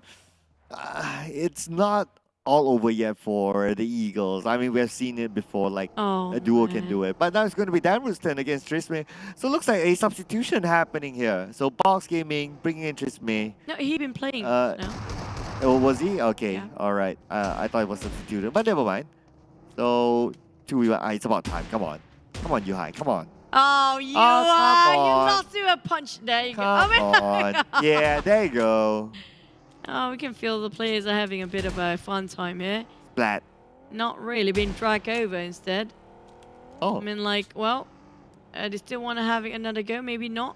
So it will be left to bleed out for the side of Trisme coming up from Box Gaming. On top of Therapy, this is where the usual Geek Fam drop spot here right now when it comes to Wrangle. They're taking a bit of a trip towards the northern side a bit just now. SLD and GIDS. Now, this is an interesting prospect because both teams happen to be having a bit of an invisible line in between. Yeah, that's going to be Milta, but now we move with the Quarry. Vampire against DBD, the nade onto Ravenclaw. Ravenclaw, 30% of health. But then again, Yen, not too far away as well. Ravenclaw resets itself. Flukev, waiting at the bottom, but Flukev is a little bit too far. This looks like it's going to be 1v2 for Ravenclaw. It comes. Yeah. Here we go. Ravenclaw, cover fire. boom, down, Echo, nice rush coming up from DBD. What a teamwork between these two guys. But Boss Gaming having another go against Geek Fam on the other hand. Trisme got his revenge against Damroot and UI. Oh, we missed that. They knocked him down, didn't finish him off. Yeah, actually, that was my thought process. Like, That's okay, karma. they let him go, and I was wondering, like, okay, will he be picked up in time, and what will happen after that? And looks like a little bit of a revenge for Box Gaming, but Geek Fam seems to counter fire onto them, and Bensu went down. So now Geek Fam, how many players are there left? Geek Fam, only 2 left. And now Snipes and Mika going in. Trisme, he's the last man. He won't have enough resources to fight back. Oh man, I have a feeling that Damroot and UI definitely regretted they didn't finish off Trisme because he just bit them back, got the revenge. It's okay for Trisme to go down now. He got back what it takes him to do against Damroot and UI. You left me bleeding now, and now you got back what you deserve. But for the side of Box Gaming left with Soa, so it's going to be a tough one for him to solo-handedly survive here. But we're talking about 3 teams losing a lot of men too early on in the first phase. Geek Fam, one of them, and Ego Esports here. It's almost like the trend today, right? Like a lot of early fights throughout our maps. Oh, Gosu, what a nice tap with a Mini 14 onto Booms. That's a long shot, by the way. Yeah, it is. It is with a Mini 14, like from the other side to one side to the other. So shouldn't be a problem for him to pick him up. I don't see SLD able to get there in time to finish him off. So that's going to be a little bit of a warning shot. But someone's on the hilltop. So other team members from GIDS, they're actually splitting up. I think they want to like try and enclose SLD and maybe take advantage if they get a knock. Well, while we're hovering around Quarry, I'm not sure how Soa's gonna just play this quietly as much as possible. Still a long time for him to actually to stay alive.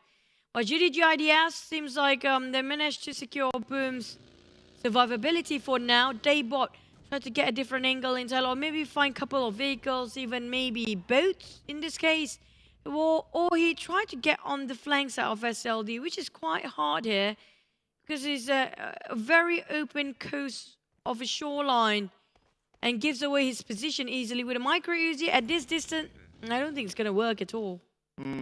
Yeah, not at all, not at all. Doesn't seem to be even trying. I think he kind of realized that as well. Now for Buriram United, actually kind of like they could have done better. They had a lot of try in them. Like they play in a manner of like a typical Thai team that they try to go aggressive, but sometimes it's like when they went in, there are like other teams around them and they try to do that when the circle is really, really small. Now again, another attempt. This is what I talked about. They try, but there are teams around them that they're not aware of. So there's some sort of like a 360 awareness that they need to gather more information, or they need to make the right decisions before even pulling the trigger. I really want to see what kind of circle we actually get. Definitely it's on the main peninsula mostly.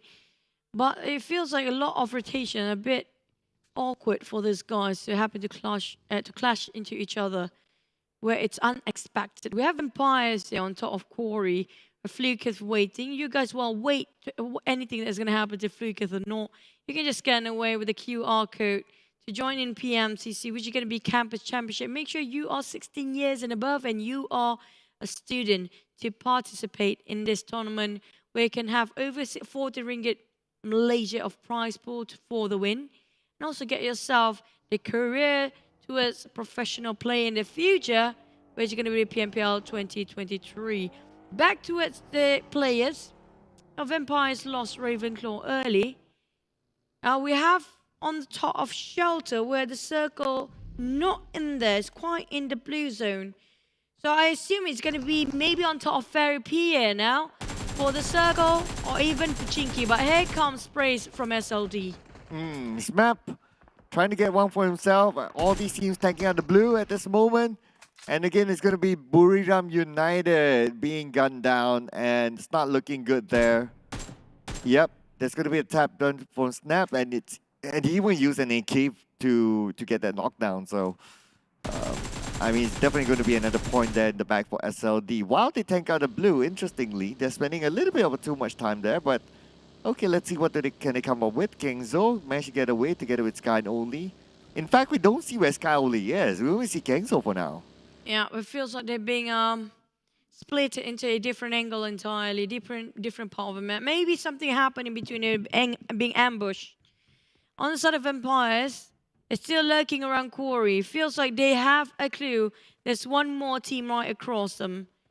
I'm not sure which team is it. I feel like it's going to be DBD, was it? Or is it something else differently? Now, well, I did mention about Trio on top of Arabia, but now it's going to be a hard shift towards the left side even furthermore, which is going to be high chances ended up on top of Quarry. If that happens, now imagine the terrain of Quarry for the last circle. Really tough terrain there. Yeah, it is hard to play inside a Quarry. Plus, you already have like 2 teams there. You got DBD, you got Vampires. You can even count Box Gaming to be somewhere in the areas, strategic areas inside of a Quarry. So if that circle happens to be there, then there's a lot of advantage for DBD and Box Gaming at their own corners, because teams who need to go to them, there's a lot of open area between like going up that hill onto Quarry, and there could be an advantage taken by either of those teams to shoot down while teams drive up against them. Because of that sort of circle, a lot of teams taking their sweet time to just get into the circle. And FT got himself on top of Quarry just to make sure they park early on. So just in case they won't be gatekeep later, they get themselves in the center and being a gatekeeper themselves. TEM Entertainment going a move. Bacon Time happened to be clashed towards the side of the Xavier's on different entirely angle, yeah? Looking over, Bacon Time don't have that much compound. They're taking the heals instead. And these Xaviers try to open up the angle even further, having a bit of a wider spread. But it's just really tough as Bacon really hungry for their blood here. We're talking about noise. Keep the pressure on. It's a bit hard for the side of these Xaviers to flank. And they're being cornered outside of Bacon. They just really know how to handle this. Yeah, the moment you mentioned flank, that exactly that's what happened there. Bacon Time against D-Xavier. D-Xavier today so far hasn't been their day. Now they lose this to Bacon Time. It's not going to be good because there's still 16 teams as Rabbits will be knocked down. Duke, double knockdown there for Shirley. Double down it is. And the thing is, he can't be too at ease, but Frankie managed to get one down on ice, but it's just not worth it. That's going to be the bait, but never mind. Ice being finished off straight away. That was a clean execution. Shirty, what a guy here. We're talking about, I'm looking for his performance today. He's showing us what he can actually do. And here comes Bacon with Armstall, just going to finish off the rest of these Xaviers. Left with one man there. Definitely the last member of these Xaviers don't want to be part of this business anymore. Lamborghini, take his leave ASAP. It's just not worth it. They need to go for the rank position. But we just saw vampires actually on the elimination feed. So it looks like they are up onto Bacon Time. But now it's going to be FaZe Clan this time. A lot of teams around this area. Bacon Time, they know that they're surrounded. They don't want to be caught in a sandwich situation. They immediately move to a different location. Yep, those teams come out from the northern side or northwest especially, who drop around Jogopol, Gatka region. They're going to cut across to the side of Kori. And now they might happen to spot out a lot of teams in an open field of Gatka. When we mentioned it's going to be the crossfire happen, usually. Ego Esport, they're down to 2 men early on, but they still try to pick a fight against 4 rivals. This is going to attract too much attention by them exploiting their own positions with the enemy surrounding 360 degrees. Definitely there's so many players passing by here. They have to be extra careful when to shoot and when to not. Yeah, it is a little bit of an open area, but just depending on the slopes, just depending on the elevation that the geography gives. But other than that, not much of cover for the players to work with. They play around the area. So we can see that teams, if they manage to secure those spots like where Eagle is at, it's a fairly strategic area for them to not only defend, but also to look at rotations, to also kind of get that information to know where teams will be at. Yeah. Speaking of where the teams are, a lot of them actually on top of Quarry already. Big time partners of there. TEM Entertainment versus FaZe. We got halted and hold, denied their mobility by the side of TEM Entertainment all the way. And it's going to be tough for them to regroup. But you know what? TEM Entertainment, they shot one down. And they were like, you know what? Never mind. I think there's too much of FaZe right now. We might having another go on a different angle entirely. They try to park themselves another go. But 4 rivals just passing by on the shorelines. We're looking over some teams hovering over the crosshair onto them. Samnang waiting, Dap on the high ground there. As it hard shift left all the way. My God, this is a rare circle actually. Oh, yes, sir. We don't get this all the time. The 4 rivals versus M9, we don't get that all the time as well as Appy with the M249 now moving over to a Mini 14, tapping it away. But he can't connect those shots. We can see the zigzag coming in out of M9's vehicle and he managed to get away. And they're so further up to so far on the left side. Even we rarely got Primos. So this is like, what? There's not even a name for this place. Like Quarry, Shoreline, wait, what? Back to as a teams here. Bacon Time and Box sharing the same place. So was the last member finished off 1 player of Bacon Time and gonna get there. That's execution and elimination too. Bacon Time, they only have 1 more member left if I'm not mistaken. This is gonna jeopardize the entirety of overall ranking. Shirty spotted out, so was. But the thing is, when we open fire, there's another team entirely right across him. I think it's either I think it's DBD for the entire team, 4 men there, waiting across the hill. Yeah, for now, everyone's in a good position, at least from what we can see on screen. Everyone has their own area, they secure their own compound, so that's all right. But it's not going to be all right for Boo Boo Hoo. Looks like it's going to be Sam9, possibly getting that 1 elimination. But at the same time, let's remember, we are still 16 teams. But you look at it, 16 teams, so we're already 45 players. So many teams. Tons of casualties. Yeah, we're talking about 1-man army, a lot of these teams. And GIDS taking on Geek Fam. Oh, that's going to be a split. And they coming up from Alan too.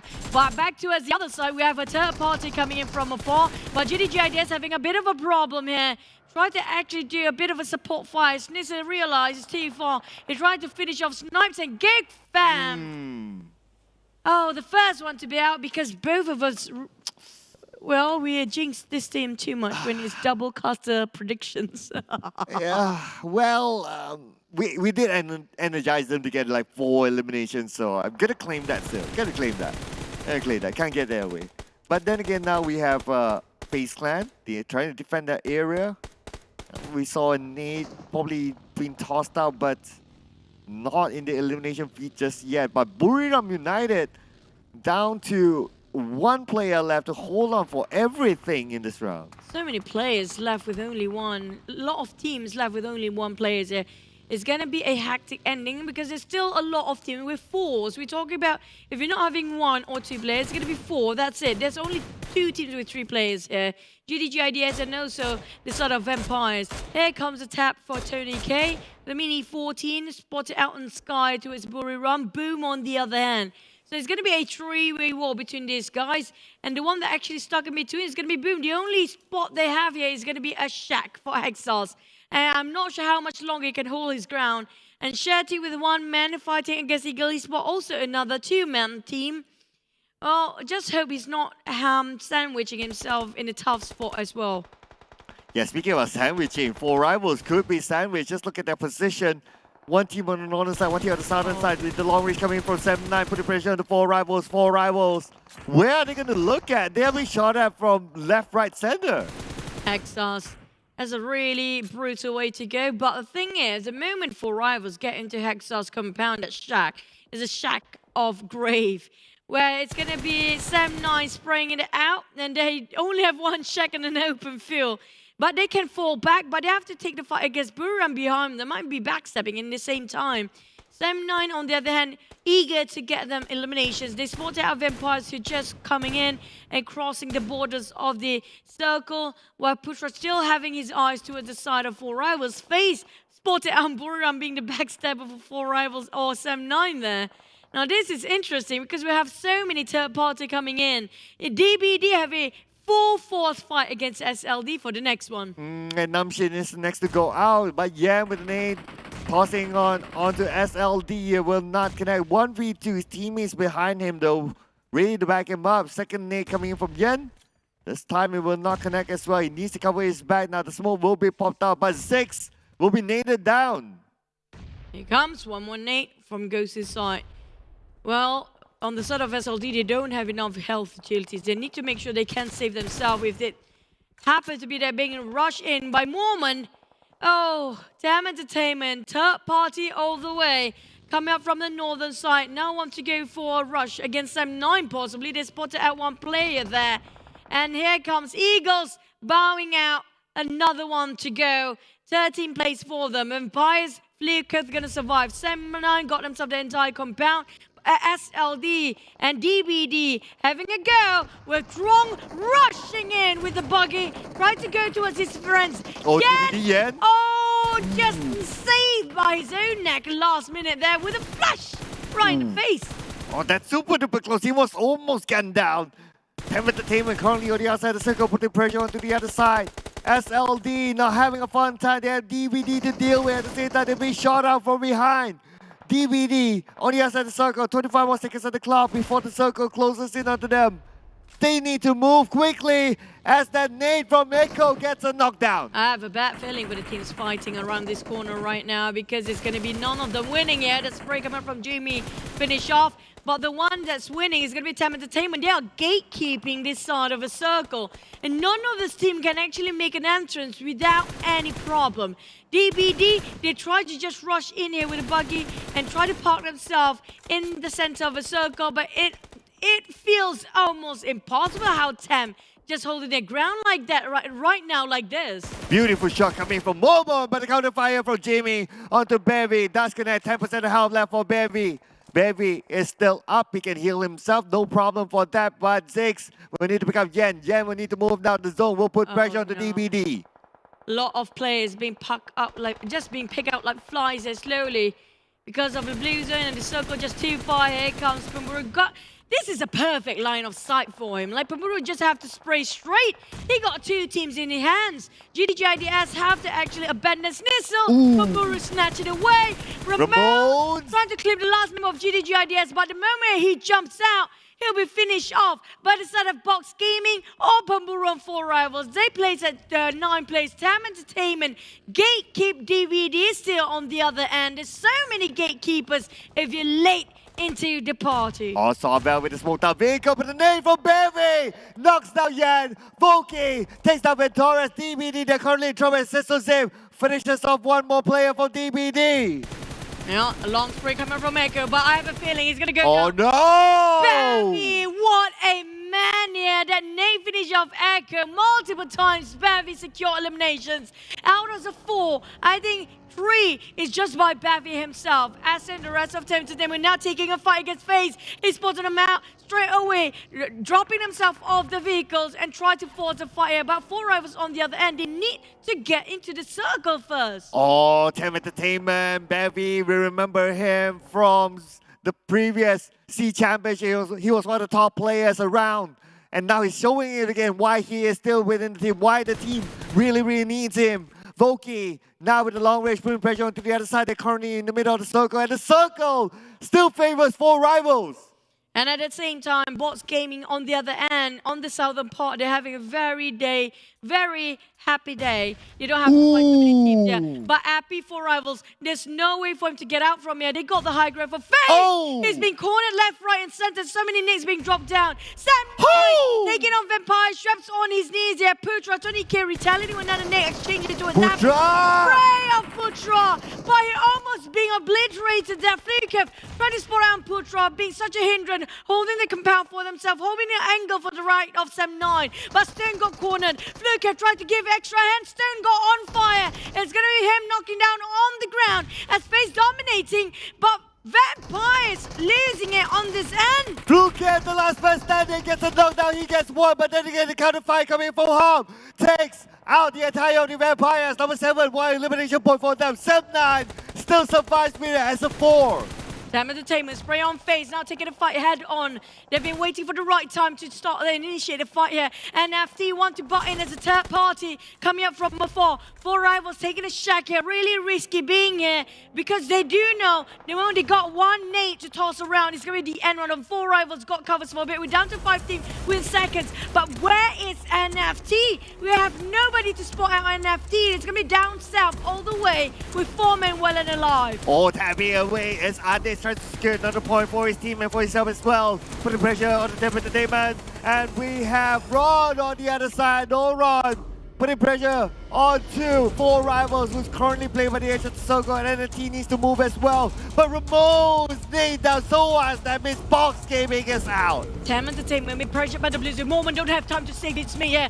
Sorry, but not so sorry anymore. But Lord Harm and the rest of Sam9, they got on the 50% of the circle so far. But the thing is, coming up from the south, NFT butting into everyone's business. TEM Entertainment got caught in between 4 rivals. And NFT taking the advantage in their hands there, trying to rack up the kill number of eliminations. But 4 rivals just have to focus on one in front. There's a lot of backstabbing coming out from the other end. But then explosion, knockdown on Moment. On Zan on the other end, try to hold the angle. But as Joseph slowly finish off the blue, Moment nowhere to revive. On Zan, burn off by the blue. Voki 1-8. He's trying to push. Whoa!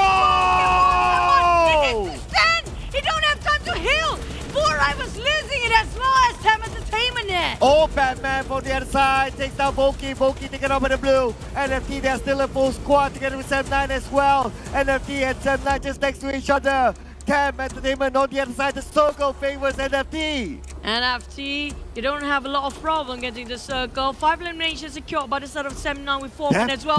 But this is it. This is the big piece. Damn! Oh, he found the loophole. Inside. He found the one. Yours it with a huge amount of elimination. Make it 8 for Sam9. Oh, and 4 rivals, they're still alive. They need to reset quickly. NFT now going up against Sam9. Harm will be cut off by Batman. Batman will finish off Harm. From afar, we have Ades putting pressure on the NFT. NFT needs to the circle. 10 seconds on the clock. The zone will close. Oh, but Sam9 have to be careful for 4 rivals as well. And NFT on the other hand, all they need to do is just focus on what's in front. 4 rivals and Sam9, they are next to each other. But NFT, who will they pick the poison first? Sam9 attracted towards the side of NFT. They forgot about 4 rivals entirely. Who's going to be on their flank side. They have to be extra careful. They'll be cornered here. But Buru toss out the nade. But it's going to be 1 knockdown. 4 rivals left with only Voki here. But big shot on clear side. For that, that's it for 4 rivals. We're down to 4v3 here. NFT with the most Batman. It's going to be 2 on Sam9. This is it. NFT can secure this chicken for themselves. Oh, Sem9 has 10 elimination points at this moment. They're currently dominating NFT, starting to move in. They want to finish up the job. Dap, a little bit of elevation for him. Adam's opening up on the right. Dap managed to evade the nade coming from NFT. There was fast movement from him. Dap down to 40% of health. Dap together with Adam, the duo. The nade from Ron onto Dap. It's going to be 1v4. Adam! One knockdown. Can he get it? But no, it's going to be tough as NFT Esports from Indonesia get the Rango chicken dinner. Wow, it has been a good day for Indonesian teams when it comes to the first day. After Boom shows what they can get in Buriram, a first wrangle, the Indonesians done it again.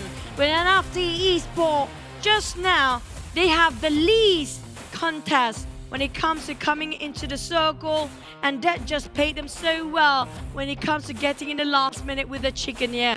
Quite a number of elimination, but secured enough to get themselves in the first page when it comes to end of day number 1.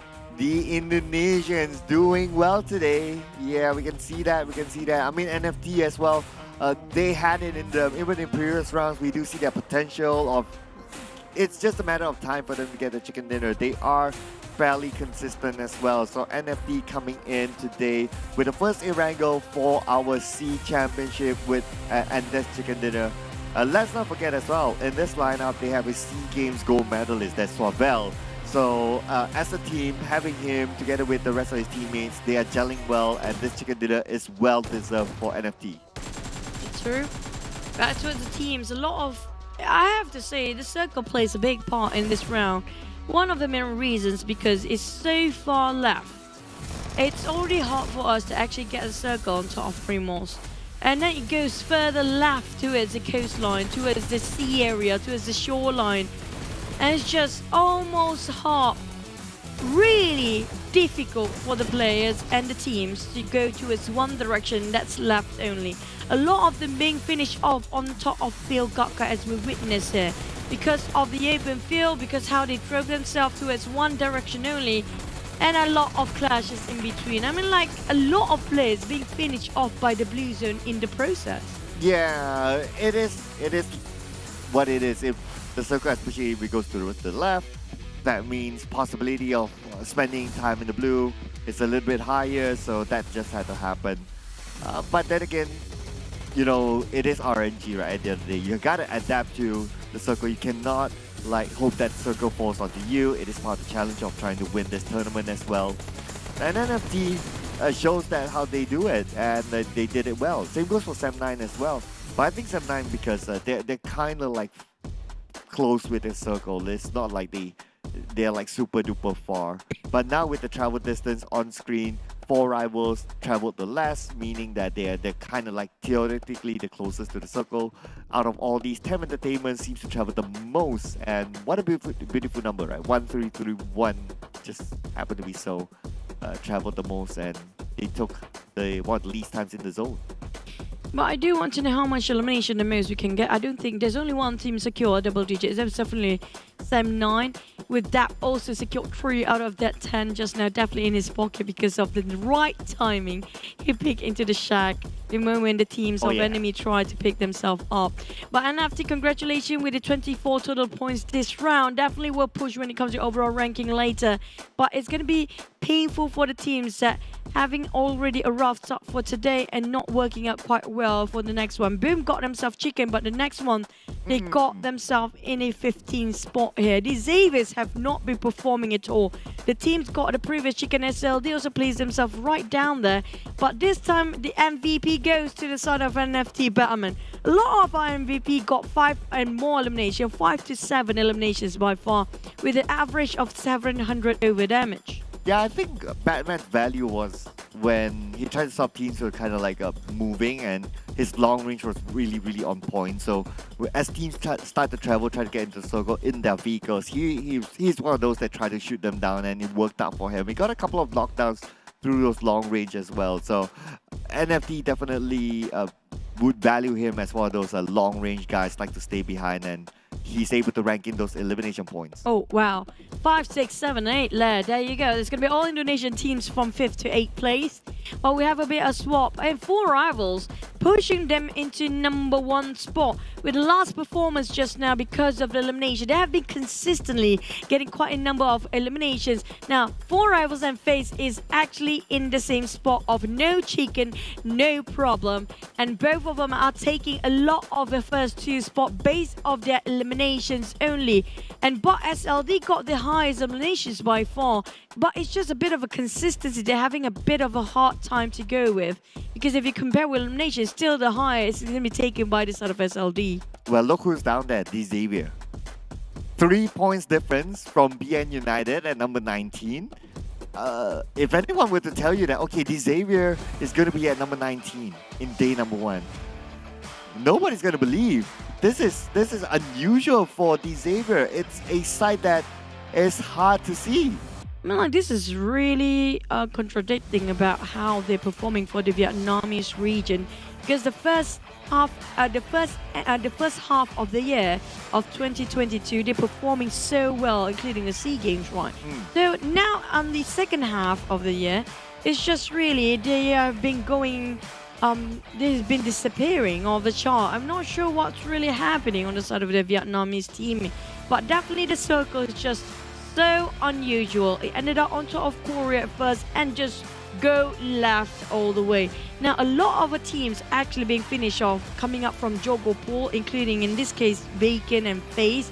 They have been eliminated quite early, but the one that's really a bit of a problem, you saw how much they linger around Gakko region, because so many teams happen to pass by that time as well.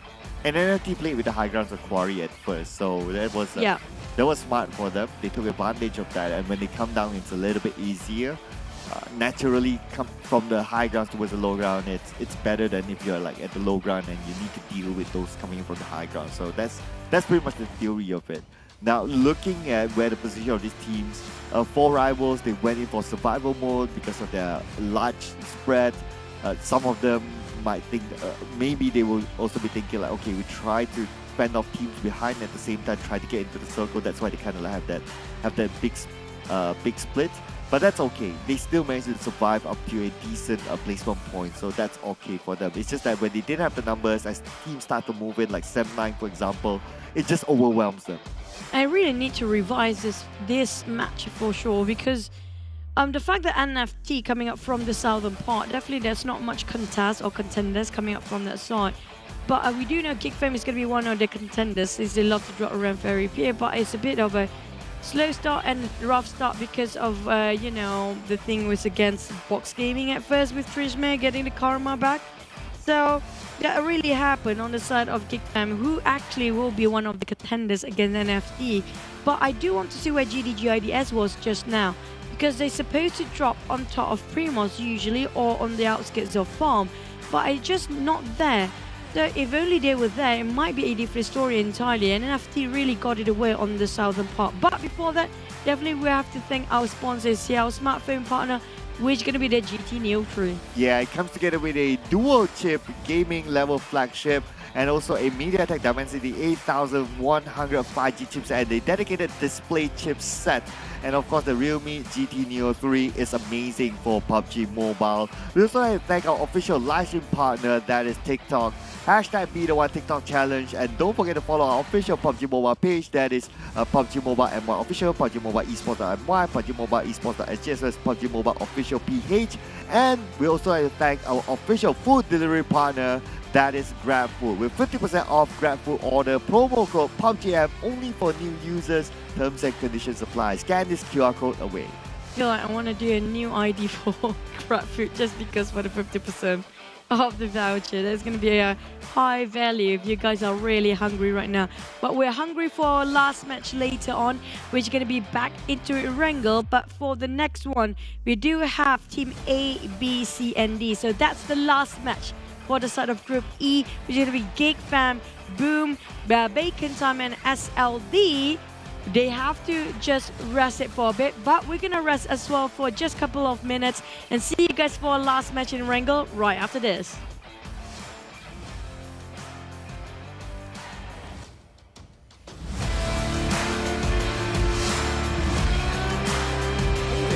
Fellow PUBG mobile players, along with the version 2.2 update, we have made a series of improvements on the game's basic controls. Let's take a look at the improvements.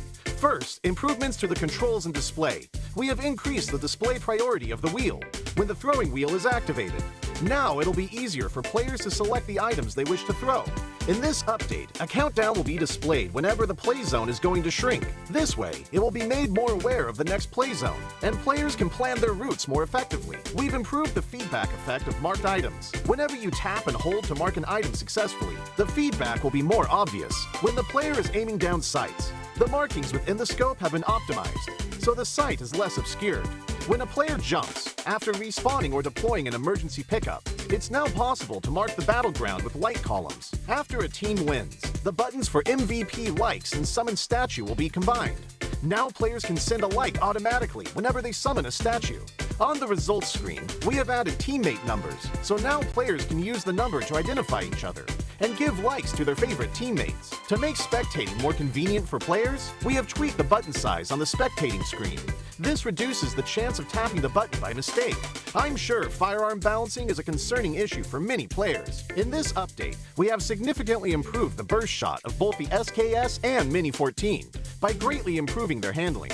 This will increase their stability fired consecutively and increase the damage dealt to enemies. Perhaps these two firearms will become your weapon of choice after the enhancements. For airdrop weapons, we have made some adjustments to the controls and damage dealt to better balance the airdrop weapons. In the new version, there are lots of new features worth checking out. When you acquire a firearm finish of your liking, you'll definitely want to admire it from time to time.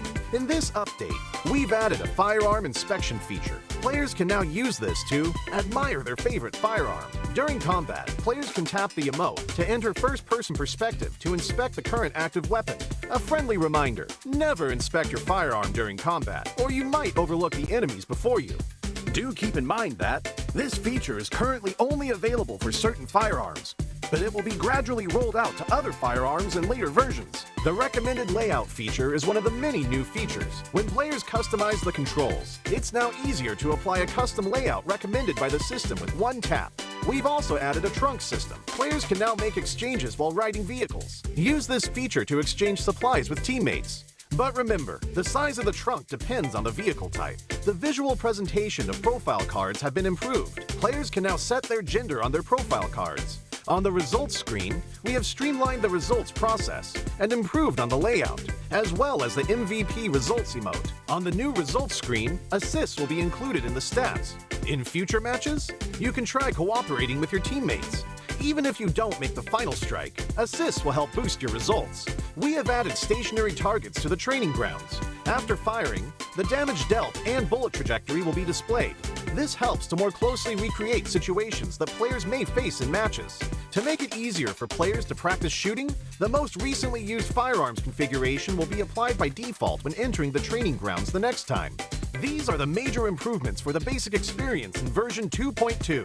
If you want to learn more about this update's content, don't forget to follow the official PUBG mobile community. Winner, winner, chicken dinner. See you next time.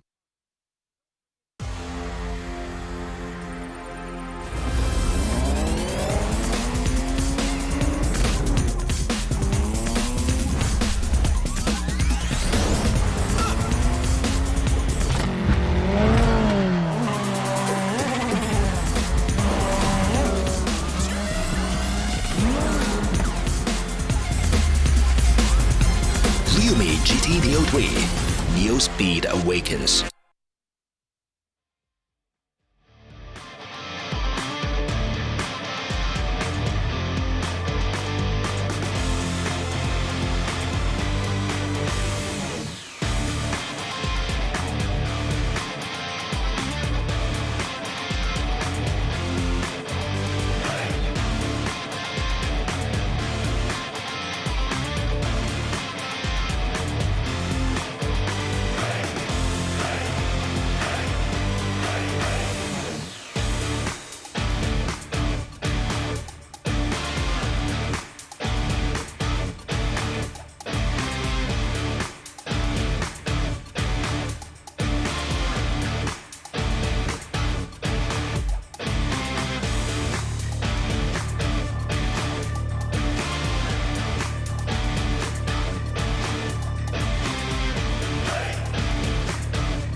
Welcome back, ladies and gentlemen, to the final game for today. This is the PMPL SEA Championship Fall, brought to you by PUBG Corporation, Tencent Games, as well as Livestream and Quantum Studios. My name is Sir Cloud, together with the beautiful Choo Choo. We would also like to thank our beautiful partners, which is one of them, our official smartphone partner, that is Realme. So since today is day number 1, I'm going to read the entire text here. Please do. Okay, so Realme is the world's fastest growing smartphone brand.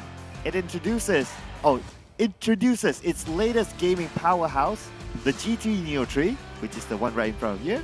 The dual-chip gaming level flagship boasts its outstanding power efficiency features thanks to its MediaTek Dimensity 8100 5G chipset and dedicated display chipset, promising users seamless gaming with an immersive experience. Gamers, upgrade your experience on PUBG mobile battlefields with the Realme GT Neo 3. And our official live stream partner as well, TikTok. Yes, hashtag be the one TikTok challenge and follow our official PUBG mobile page, PUBG Mobile My Official, PUBG Mobile Esports.my, PUBG Mobile Esports.sg, as well as PUBG Mobile Official PH, and of course our official food delivery partner, GrabFood. Now he's literally reading the script from word to word. But back to us, the recap of what really happened in our match before.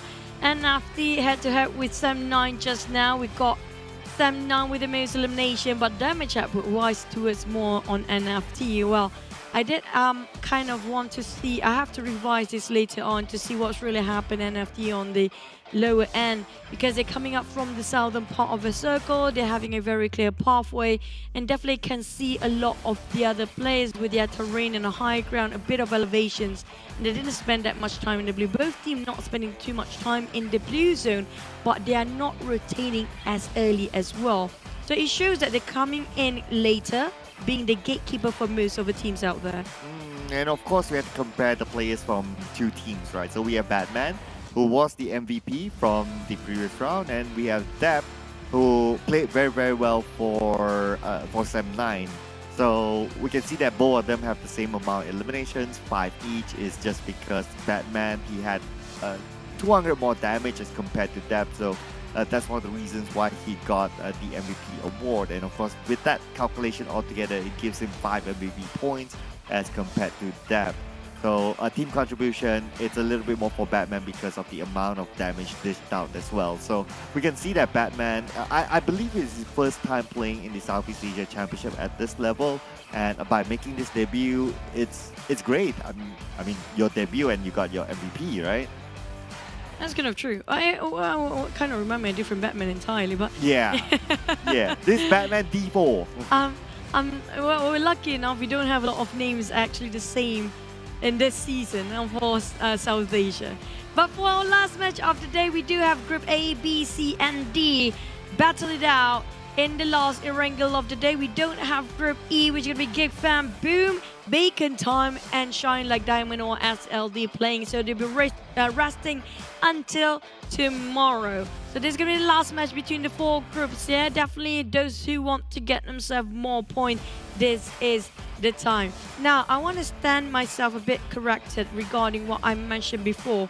Regarding the team that going for the PMGC League qualification slot, we have 5 more slots this time based on whoever get the top 5 in Southeast Asia. The one that actually already getting in. So for the side of it, I'll focus more on the Indonesian side now. Bigotron and Evos got the league. Alter Ego don't, but they are secured when it comes to the grand final. Now, the question that I really want to ask, what if the top 5 here is going to be Alter Ego? Do they play the league or not, or straight the grand final? No, that's a... Oh, you're testing my theory now. Now, so I think I'm going to check this up later on just to be updated. But you know what? Yeah, you guys have to be updated as well because we have new map. I mean, like, if you don't know about this, I'm not sure where you at all this while. Yeah, yeah, I know, right? We've been talking about the new sub map since forever. We even played a show match last week from the PMRC, that one show match, right, on Saturday. So if you missed it, you know, and you want to see how the pro players play, you can check that out again. So the new sub map, of course, is currently available inside of the game. It is the smallest map, even smaller than Livik, it was more than Karakin, so it takes about 5 minutes per round. And what's unique about this map is that you have the tactical crossbow. So with the tactical crossbow, you can actually create a, what do you call it, a flying fox. Yeah, you can create a flying fox and to get onto areas that strategic enough, maybe for you. I'm not sure if you have the stage to play this on, but it's going to be a Clairvoyant Fox set and a Midas Fortune set, which is more towards feels like a Phantom Opera thing going on. And also we have the premium set, which of a swan, remind me of a black swan. I'm not sure. Everything feels like very stage performance sort of set this time. When it comes to our Royal Pass, even for the RPM 15, already out for you guys, available for you to have a grab on it. Just make sure you do all the missions and just play PUBG more, especially today because it's Wednesday. Yeah, we still have time. Now it's at +8 GMT, it's about 9 o'clock, so you guys still have a couple of hours to play and get that double point for the Rabu Padu moment. But then again, speaking about moments, we have a new ultimate set that is currently available now. This is the Spectral Swan set and the Cosmic Inquisitor set. So this is going to be the first time that we have 2 sets available immediately. And I believe this is relevant to the last week we saw that graphic. It looks like a black hole sort of thing. This is the set that is from that. And we can see that there's this in the middle, there's that crack. Yeah, but the Cosmic Inquisitor set feels like the one with the Hermit set. Remember that guy? Oh yeah. It feels the same vibe from there. Yeah. I just don't know. I just wonder whether it's whether there's like this. The Hermit one has like some lights on his. Does it like have a sort of correlation between those? Maybe there's sort of a lore story behind it as well. Oh. Maybe this is the grandson or something. Yeah, I'm trying to read the there's no lore. Malaysia version. I love the lore version of it, but they're not giving us any laws here. I'm like, okay, but definitely you still have like 3 more hours if you're in Malaysia to play for the Rabu Padu Wednesday event. It's already like. It's going to be by end of October for the last day, 31st October. You have 1 more month to go. Yeah, I know, right? 1 more month to get those freebies. Hashtag away as well. Don't forget to hashtag as well. Be the one. And maybe featured on the official PUBG Mobile TikTok challenge. You never know, right? So don't forget to follow too. Because, yeah, if they do feature and you don't follow, maybe you won't be able to see yourself. So, you know, you want to be famous. You want to know that you're famous. You got to follow the TikToks. And also, if you've got a really good place, you have to have flashy cosmetics too. I'm like, yeah, you can win or you can lose, but it's always the flashiest wins, okay? The one that with a really stylish ending. No matter how bad or good you are in the game, it's always about the style first. You know what? Fashion always wins. But we're going to jump over to our last map, Erangel, later today. So, I mean, like, I forgot what my predictions early on, so we're going to have a bit of a prediction call later. But definitely, when it comes to Dzivia, I'm actually kind of baffled because the fact that BN United, I mean, that's going to be the lowest of everything usually, but Dzivia is down there next to it. Well, you asked about your prediction, right? So we're going to see your prediction first about that. Yeah. Okay. I mean, I forgot. Yeah, both Thai teams, in fact. In fact, if we really wanted to try to predict, right, like Thai teams like that, the safest ones. So, yeah. But Vampire, unfortunately, they're somewhere at the end. So, I can say that they're rooting for them. But the Infinity, no doubt. I mean, like, so far, the top 3 Thai teams are looking at is going to be Bacon Time, Infinity, and also FaZe. So these 3 teams actually play the PMRC. So I have a feeling, because of the vibe coming up from PMRC, how contesting it was, how challenged they were fighting against a different region entirely, giving them sort of adrenaline rush till this week. So it's actually a good warm-up for these guys. Yeah, it is. We can see that it's kind of transferred into the first few games. Yeah, there were games that they didn't do that well, but it's kind of tough as well because that Miramar game, they had to be backstabbed by TEM Entertainment, but now, of course, that's all pretty much done and dusted. And this is going to be their first Erangel for the Infinity. I look forward to the Infinity all the time, so their debut in Erangel, let's go. Now, I don't want to jinx too much. It depends on the flight path and circle, especially the circle has been haywire. We talk about Melta Power where Infinity usually drop, but I do want to see when it comes to Group E not playing, we do have a lot of talent when it comes to the Division of community base, but it's always about the problem of the circle these days with Erangel. it's just so skewed towards one direction only. A lot of teams unexpectedly have to go through certain pathways or checkpoint they're not really comfortable with. Yeah, I guess that's the challenge at the end of the day, right? Like, Yeah. if you want to be the best, you got to beat the rest. So, Wow. yeah, I just came up with that like 2 I seconds heard ago. that before years ago. Oh, did I? Oh, okay. All right, so I'm just bringing back like memories, right? Because we captured so many seasons together. Yeah. Oh, I know, right? It's fun. But what's going to be fun? Irango. Let's go.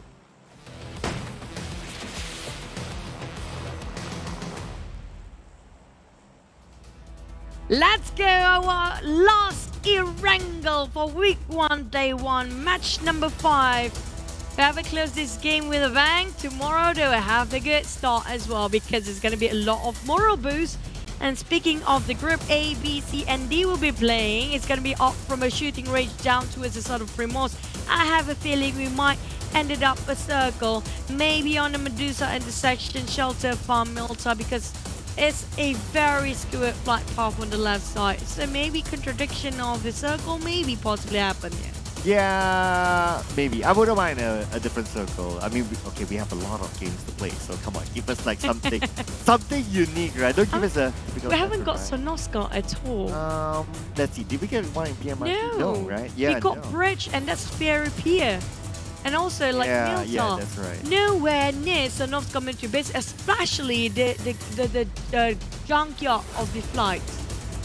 Right? So I want to see that more often. It's so hard to have Sonov's community base circle these days.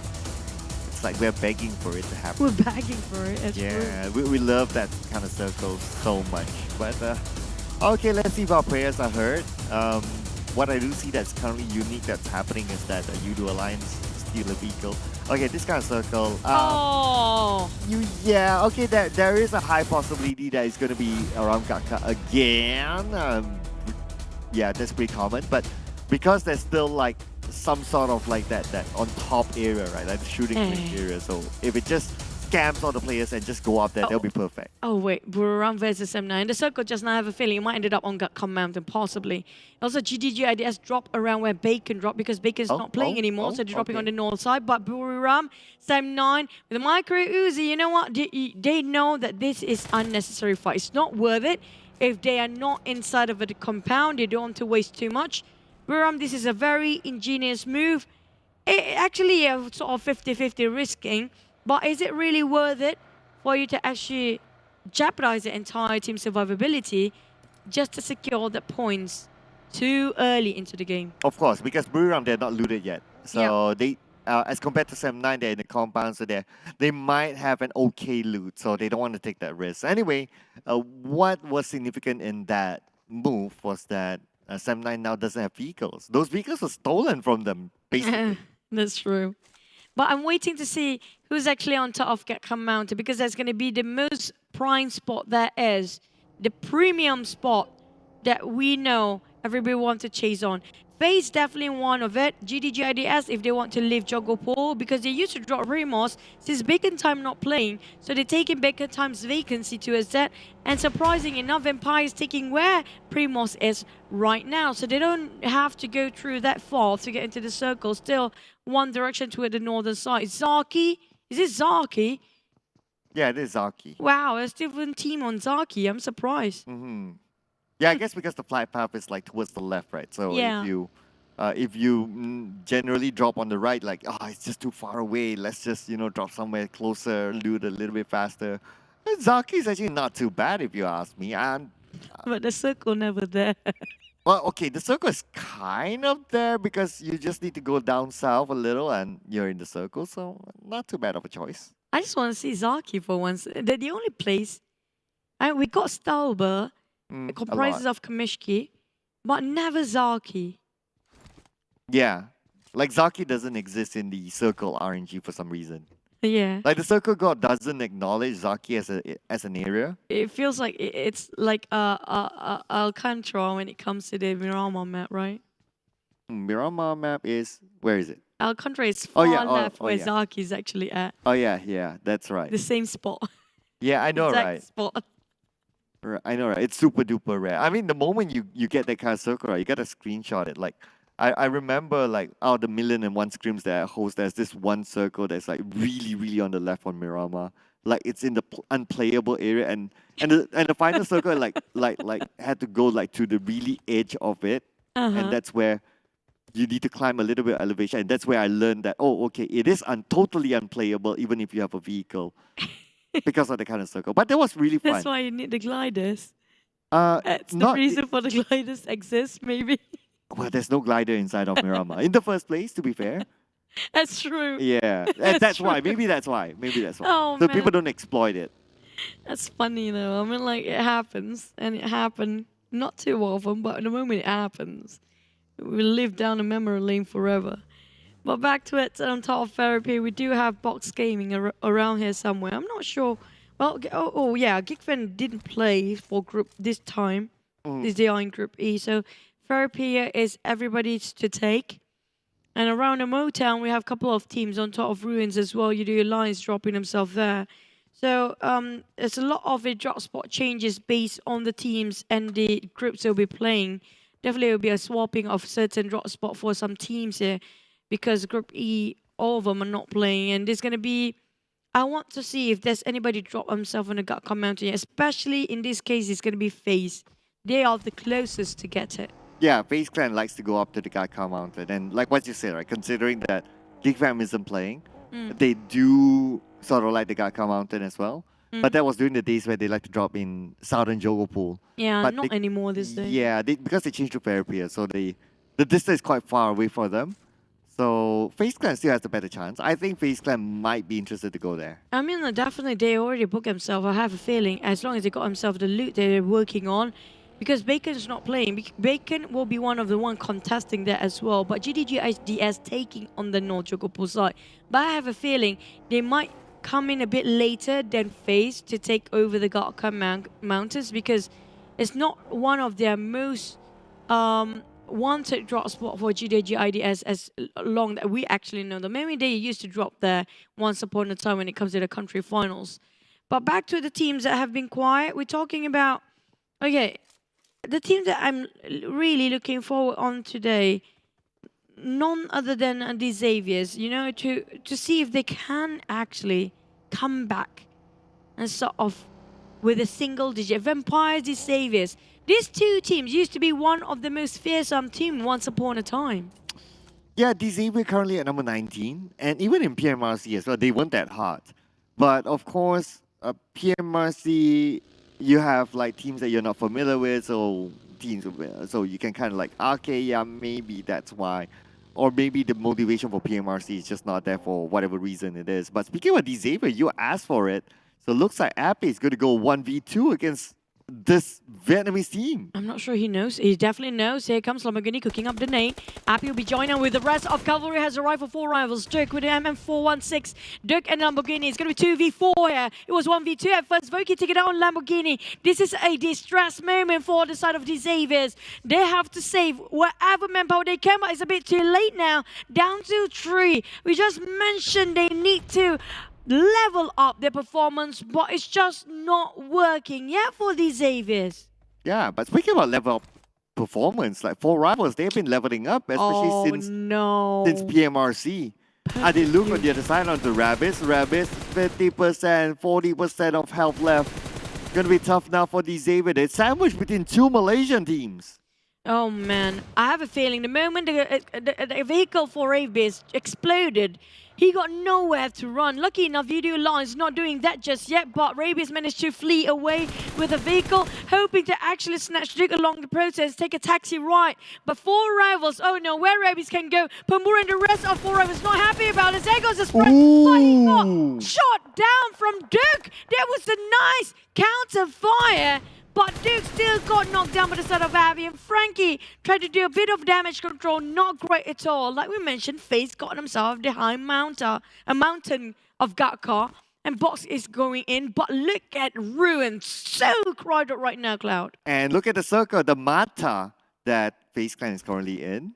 Yeah, they have a really good spot. Manka. The Manka? Mountain Gatka.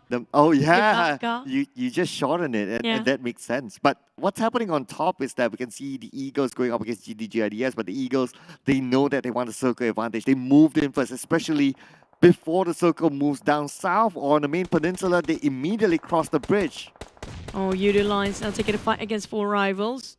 I'm not sure where the last few members of the Xaviers just now. Definitely they already flee themselves and have 1 knockdown on the side of the Xaviers. But this time it's going to be the battle between 4 rivals who flushed the Xaviers before. And now Yoodo Alliance try to take it away from them. Voki's quite far off. Now he's going to join the rest of the team from the back line. Appy spotted out a perfect view of the Xaviers. He's still not happy about this. He wants to chase them out for the points. But TEM Entertainment coming out from the other end. Now the Xaviers have a bit of problem. They're being cornered. Look again on the ground, bleeding out on his knees, being knocked by the side of Appy on the rooftop. These Xaviers, they should have disengaged and get an exit out instead of still committed to this fight. I know, right? They were squashed in between. Maybe it's tough for them because where would you go? It's such an open area. And Duke was eliminated, and that's going to be another point for 4 rivals. 4 rivals.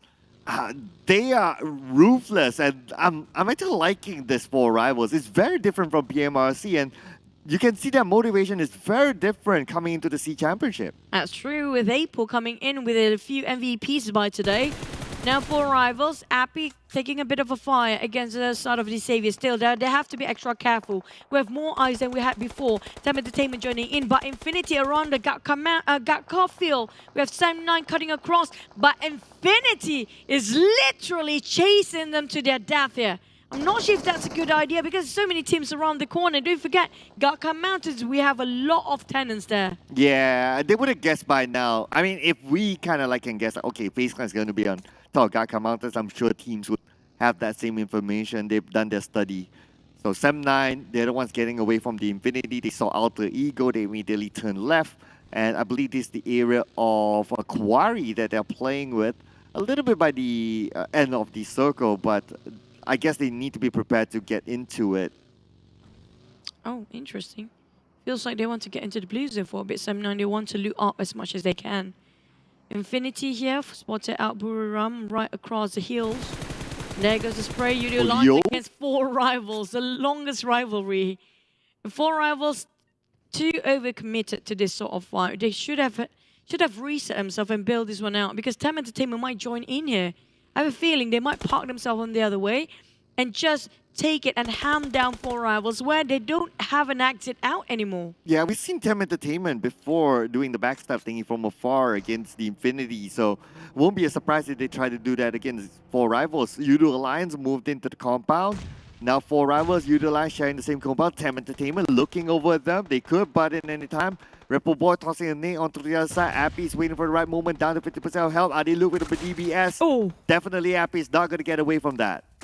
That's really a close arm. Like, that's an easy elimination for Audit. Look, 4 rivals slowly. They managed to take away this compound from the Xaviers, but not enough to hold it down as they will be wiped out. The first one to be out too soon is going to be tomorrow for them, the next one. But we mentioned before, Joggo Pool and Gatka Mountain. Now, FaZe still kind of lurking around the corner there. Still thinking whether to build this one, Gatka Mountain, or not. Because it feels that Hospital will be the center. And if they're not inside of the compounds, inside of the buildings, it's going to be a bit hard for them to build the mountains later. But for now, it's a really good place for them to rack up the elimination points. Ooh, still some amount of Gatka Mountain that FaZe Clan is waiting. We can see that MR5, Tony K is waiting behind. Despite Leica and Venturas, they're on their vehicle, but they're holding it back because they have a lot of information right now. They see teams moving in, so they know what sort of decisions to make. They can make better decisions from this. FaZe Clan just holding it. They can even shoot from this distance if they want to try, but of course that really depends on what they want to achieve at the end of the day. So far, the position that they're currently at is prime enough for them to get information, for them to decide what to do next. Yeah, for Gatka field, though, it's going to be a lot of crossfire for these guys. You know, FaZe, I have a feeling they should park 2 of their members, or at least 1 of them, to be on the lower ground, just in case if things go really south when it comes to the circle later on. Infinity coming in very late, and they are crossing over the Gatka field as well. Box Gaming just at the foot of a hill of the gut commanders too. Now trying to take down almost. RBN United. Oh, Almost. Mount really so close. Trisma being shot from afar. Infinity hurt this one. They want to be the third party taking a part of this fight as well. Feels like there's 4 teams around the corner here. And they know where Capone is, so Capone's not really safe as well. Nade by nade on the Capone, it does connect, but not enough to take him down. The Molly will be tossed out by Capone onto the other side. Will not flush anyone out just yet. But we have Zunos coming in at the forefront, together with Silence as well. So now the nade from Silence, that will silence Trismare. Benzu goes down to Capone as well. Huge one for Capone, and finally, BN United start to make a go. But the thing is, we do have other teams spotting in here. BNU, they have to be finishing this as fast as possible. And lucky enough, we're not playing in news on that. If not, the entire house has been burned down by now. Oh, I know, right? I know, right? But Soas 1v4, can he do it? He gets one, but just too much for him to handle. BN United, finally, I think this is their first fight that we see them win. And the first one, they initiate it first. It's always them waiting the fight to come over. Instead, this time they are the one that bringing it over there.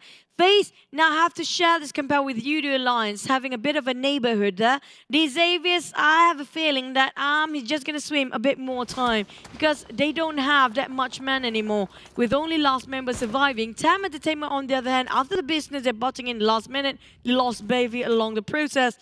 Well, they try to secure themselves coming up from Jogopol's side. While we have GIDS has been there since the start here. And also Ego Esports coming down from the side of Savannah towards Jogopol area as well. Oh, the Infinity, they're starting to move towards GIDS. Alan together with Nuzi just back to back with each other, next to each other in fact.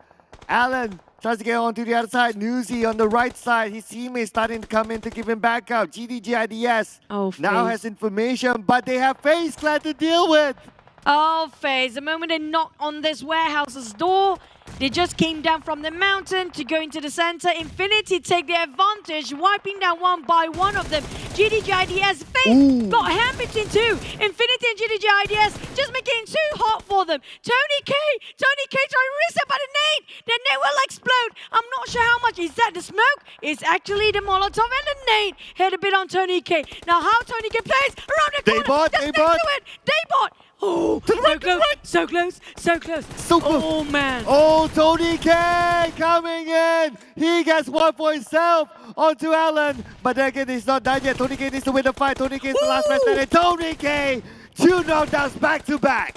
This guy, right now, he's one of the biggest players coming from FaZe. And MR5 can be saved, whilst Nissel, with Booms, trying to work things out which way to go, because they are being cornered by not just FaZe, there's also Infinity trying to bulldoze them from behind. Infinity got their best plays to reset, not so much BN United. This is what we're talking about. This is what we're talking about. From the high ground, putting pressure on the Infinity, but they need to move anyway. They're currently on the outside of the circle. Now Capone is starting to get into his vehicle. Could he be going towards the Infinity? But they don't have an advantage just yet. Zuna still pinning the Infinity down. But then again, BN United, they seem to be going for it. Oh, they want to go for the Infinity. They don't care whoever actually fighting against or they are fighting against. They just try to shoot everything that moves in the smokes right now. The moment the smoke dissipates, everything will be clear for the side of BN United, but they are a bit more careful than they used to be because they do know there's more than one team around the corner, so they have to be extra careful because we're looking around the shacks. In the center, which can be Capone, will be out-cornered by the side of Infinity. All of a sudden, there's one Infinity, 3 Infinity members coming out from the back line of BN United. How does this actually happen? Tony K! Taking us this, so FaZe Clan Tony K, 3 eliminations in the bag, and he's currently the hero for his team. And because of that, they secure this compound. He clutched it. Oh, he yeah. was that close of losing it. But for the side of Infinity, this is just incredible coming from Infinity. They were cornered by BNU, but it's the reverse now as they park themselves a different angle of approach. Capone really low. Look at the pressure coming out for Gut Tony. Right in front of him. He found Capone. He didn't see it. He's on his right side. To the right. Oh! He misses. Oh man, oh no, for Gatuni, can he still survive? But Logan's there to bail him out. But unfortunately, Gatuni still goes out. Anyway, it's gonna be the Infinity. You do not challenge the Infinity like that. They will punish you, and the Infinity secured us as 4 elimination points, and BN United had to pay the price for it. But I'm loving how BN United start to take a fight aggressively. It was well worth it, and there's still valiant effort coming out from them. But the saturation of the pool is just too much. With a lot of teams in the center, Alter Ego striving, trying to pop themselves from this fight, but it's not possible for them to actually take down on DBD. But they're doing such a good work here. So much work done by this guy. Double down. Jimmy and Yen right in front of him. Potato cooking up the nade. Now going to toss over with 50 meters ahead. Fingers for Pombit. The rest of Alter Ego coming up from the back line. Split one. And another second one to step down. Yen and trading out with the start of DBD. But that's a big win for Alter Ego. But what a big beat as well coming in from Alter Ego. But they still win. That's what's matter. But now we move over to the city. We have Vampires, we have Samnai, we have the Infinity currently inside of it. TEM Entertainment on the other side as well. Yoodo Alliance, where everybody is in the same area. You got a house, I got a house. Everybody got a house. There you go. Bit of an Oprah moment there. Yoodo Alliance, they're having a bit of a more space than the rest of the team in the center. Alter Ego, they got themselves the victory just now. We're down to 9 teams only, but the one that coming in very late is going to be the most advantageous as they slowly wipe off all the ones at the rim of the circle. NFT will actually gatekeep Alter Ego coming into the scene, but definitely so many teams in the center. Look at that cloud. It's so saturated. I know, right? Alter Ego is having a hard time trying to find an entry point into the circle. NFT just right in front of them, inside of the compound. They're in a prime position to stop Alter Ego. Alter Ego taking a little bit of a risk, moving towards the left, and there's an opening there to slide into the city. I have a feeling we might end up Alter Ego versus NFT at this point. They are the ones that are not too busy skirmishing in the center.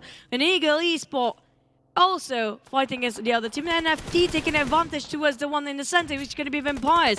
That is smart coming up from Alter because they don't want to fight against NFT. Might as well dish their damage into the center as well. Try to steal a couple of eliminations along the process. Oh, Suavel put the pressure onto the other side. NFT, they are still a full squad team.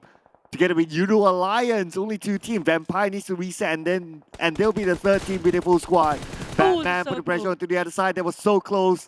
But Mela 1v2 against Vampires. Oh man, Mela, can you clutch this? This is a huge task for one person for Infinity. But there's another one coming up from the back line. Mela tried to just put up as much smoke as possible, and Nuzi tried to do another angle at this point. 1Z and the rest of Ego Esports slowly encroach towards the side of Vampire. They got the circle, but how to hold this much of challenges and the stake, because there's too many teams surrounding Vampires at the same time. They look currently by the edge.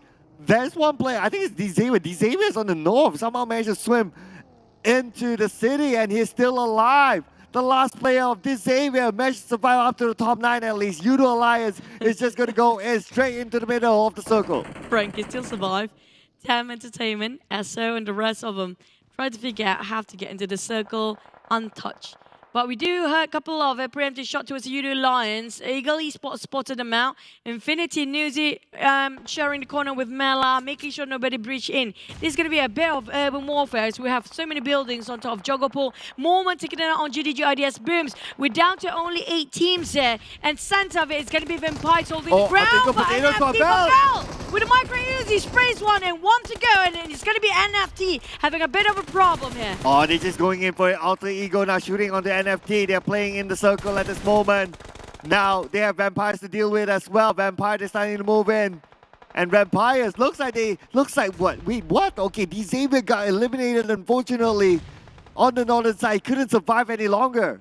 Oh, nice try for Frankie, but Vampires, they need to reset as soon as possible. They are the center of attention right now. Infinity Newsy will help Mela at the time, being lucky enough nobody rushed into this compound at this very same time. While the other teams are trying to fight themselves, including Vampires, fighting NFT still. And we have Yoodo Alliance slowly closing into us as TEM Entertainment side. Ravenclaw cooking up the nade. Tried to toss over within 15 meters of reach to his NFT's place. They got one! Finish off Ramon straight away. Ravenclaw, what a nice play there. Pombit spotted NFT. NFT, everywhere they're going to be hunted down. slowly but surely. NFT, the team with the chicken dinner at this moment, looks like they'll be targeted. SO Zip takes down Twanzi. Twanzi will be gunned down. SO Zip still maintained in the compound, still healthy and alive. While the Infinity, the duo, Mela and Newsy, they are still in this. We talked about Newsy in earlier of the day today, but Alter Ego taking out on Yoodo Alliance, Repo Boy from afar. TEM Entertainment still have their compound, their slot around the corner, but the one that actually being saved by the circle is going to be Ego Esport, Namshin, and Chua can actually just be safe here for now, as long as they know how to hold. As long as they still have 5 grenade and 2 Molotov, it's going to be okay. Newsy cooking up the nade, tossing over towards the side of Nuka, but it's just cooked a bit too long. Oh, the circle moves up north. So it's going to be the Infinity. They need to move. The only team in the circle at this moment are the Eagles. Everyone else is on the outside of it. And the Eagles, they have a compound. They have a good distance between other teams. Looks like the Eagles, if they can defend it, if they can hold on to any siege, they could win this. But the Infinity might lose Mela. TEM Entertainment spots out Infinity. Newsy giving a bit of a retaliation there with the DPS. Already secure in his hand. And Mormon cooking up the nade. It's just next to each other. And there goes. He made it first nade. A second one. But not enough. Newsy, it didn't work for the second time of the same trick with that DBS. I mean, it's 2 players back to back just right in front of his face, so it's going to be tough for Newsy. But anyway, the Infinity managed to get themselves 4 elimination points and a 7th place finish. And now it's going to be dominated down. Looks like one nade for NFT will take down 2 for Vampires. And now NFT, they're moving in to wipe them all out. Can they get a back-to-back? Chicken dinner for NFT. They got just now. They might got another one here. Ego Esports still secures their circle for now. The one encloses first is going to be on the side of NFT. Like it or not, they have to cut across TEM Entertainment first with Yoodo Alliance earlier on the other end. And it's going to be NFT fighting TEM Entertainment with Vampires in the center here. NFT spot out moment, tossing out the nade. Well, Nore will take it now on one of Eagle Esports. Chua on the ground bleeding out. It's going to be Yoodo Alliance taking out by Vampires, who got one of the most highest eliminations by far. That was a close one for Odio. He almost got that elimination point, but then again shot down from the other side. Thrawn now starting to move in with M249 in hand. Swavel as well. Looks like they are starting to close in NFT players. The duo Swavel with Michael Uzi. 1 knockdown for him. Foul, and now Flukas putting over the tower. It's going to be down to Ron, cooking up the nade. Or Ron is going to be on straight. Vampires out. NFT can get a double chicken back-to-back. Day number 1 here is going to be 2v2 v1 as Namshin, the last member of Eagles to survive. This is likely to be the day of the Indonesians. Looks like it's going to be Alter Ego. The Eagles is versus NFT. NFT could be the first team to get a double chicken dinner back-to-back. We have Alter Ego now. They have a compound of their own. The circle out in the open. None of them have vehicles. They need to fight to the end. Fel and Oron try to figure out how to cross over there. Do they have enough smoke? Definitely not on the side of front side. But do Fel actually have the utilities needed to cross over? Renal Ray just have a couple of smokes left. 4 of them actually to be precise. And down to 3. 1 Molotov, 1 flashbang, and 1 hand grenade. If he toss a low toss of hand grenade down on where he's at, he's gonna get 1 more elimination towards the Eagles there. Renal Ray, okay, close. If he missed that, then it could be a little bit of a bummer. He could be overly exposed. They know exactly where NFT is at, but they don't know that Namshin is in the building still. They don't know. Namshin could backstab out the Eagle. Namshin could be the game maker. Pompe with a nade on the Swavel. This could be an opening, but then again, behind them, Namshin! Namshin! What? Namshin! He almost launched it! He almost secured that backstab chicken dinner! My God, Namshin! What a play! Close one. It wasn't a close one. It was such a close. It was a close one. My God, Alter Ego secure another chicken for the Indonesian teams. We have almost NFT back-to-back, but that nade coming up from Alter Ego. What a huge play. And If only Namshin clutched that one, that's going to be our highlight of the day. Yeah, that would have been like insane. That would have been like the biggest backstab ever from Namshi or from anyone, in fact. But then again, it almost happened. But overall, right, it's like the day of the Indonesians. That's true. It's Yeah. major. Like, we do have one. Infinity got himself a first game for the recap of the chicken. We have Boom on second, SLD on the third, NFT and Alter Ego fourth and fifth in Wrangle. So it has been a great day for Indonesian teams. They have really good morale today. But for the teams that didn't make it, it's okay because it's only the first day. We still have no clue what's going to happen tomorrow because it's always about a teams playing low profile at first and revise and do it better for tomorrow. Yeah, 3 out of 5 goes to the Indonesians today, so they're doing really, really well. As a nation, they'll be very, very happy. Of course, again, the goal is to get top 16 to the next stage, but then again, it's still day number 1. But what a day it has been. But I can't say the same for D Xavier though. I mean, D Xavier, very, very poor start for them. They were sandwiched between two teams and they had to just depend on placement points most of the game. I agree. And when it talked about the Xavier, the entire team of the Vietnam region as a whole, I have to say it's really tough for them to make any play at all because we're looking over the only team coming up from Vietnam is performing quite well and adapting quite faster than the rest of them. It's going to be just SLD so far. We have talked SLD, the 5th on the country finals, actually plays himself way better in the first and second one. The Xaviers and also Vampires, and they're like not really great, but this time Vampires really quite well this time. I mean, like, they got in the center for the longest time there is. They try to defend as long as they can. They try to hold their ground. But you know what? It's just the fight. It's just the circle is another thing. Eagles, they got a circle, but it's just that one nade knocked down on Namshin at first, making it just hard for his teammates to hold the ground. Yeah, it was also the circle kind of like, well, I guess at some points the circle kind of favored the Eagles. It's just that they were a little bit unfortunate when The moment the Altego circle come. favors, they got knocked down. That's the worst part. Yeah, Altego just charged in, but because once they got their knockdown against one of the Eagles players, that was their opening to get into that compound. And the moment they did that, that's pretty much business. Except for Namshin almost got that backstab. It was just like so many plot twists, right? Like in that small little window.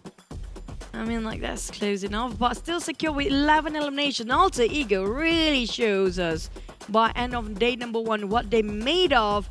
But still, very good play coming up from NFT and Ego Esports. Definitely almost clutched that one. Close enough. I think that was just Chua in the last minute just now who tried to clutch it over. But Vampires, I salute them because they actually defended that place, hold their ground, the longest in the center of a circle for the longest time.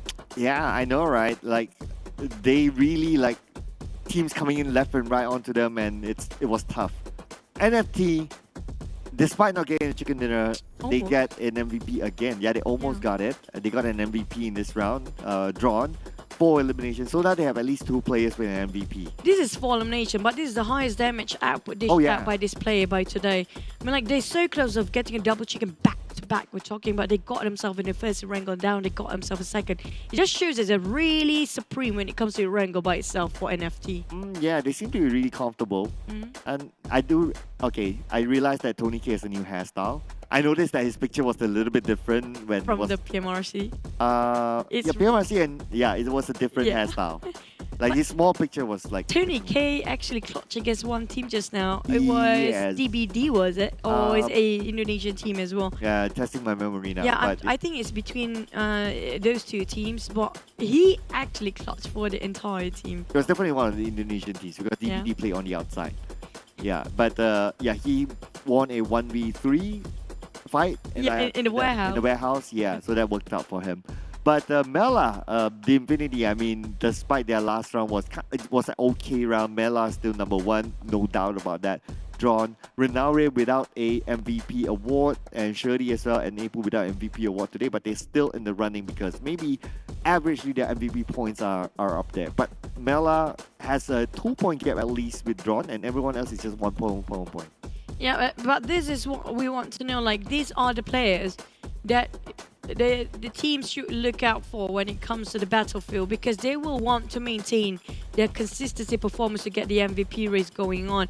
But so far we'll finish off the day with a bang, starting off the Thai teams but being pushed down, and it's a reverse entirely by Alter Ego and NFT from Indonesia's taking the top 2 teams here, with 4 rivals pushed down from first place to third within the last few moments, and FaZe TEM Entertainment plays at the 4th, 5th, 6th respectively. But BN United, these saviors are not budging. They're actually on the second page. We're looking for their performance tomorrow. Yeah, I'm not too surprised with the top few teams there. They are amazing teams. But the Xavier number 19, it's super unusual to see them down there. It's so weird.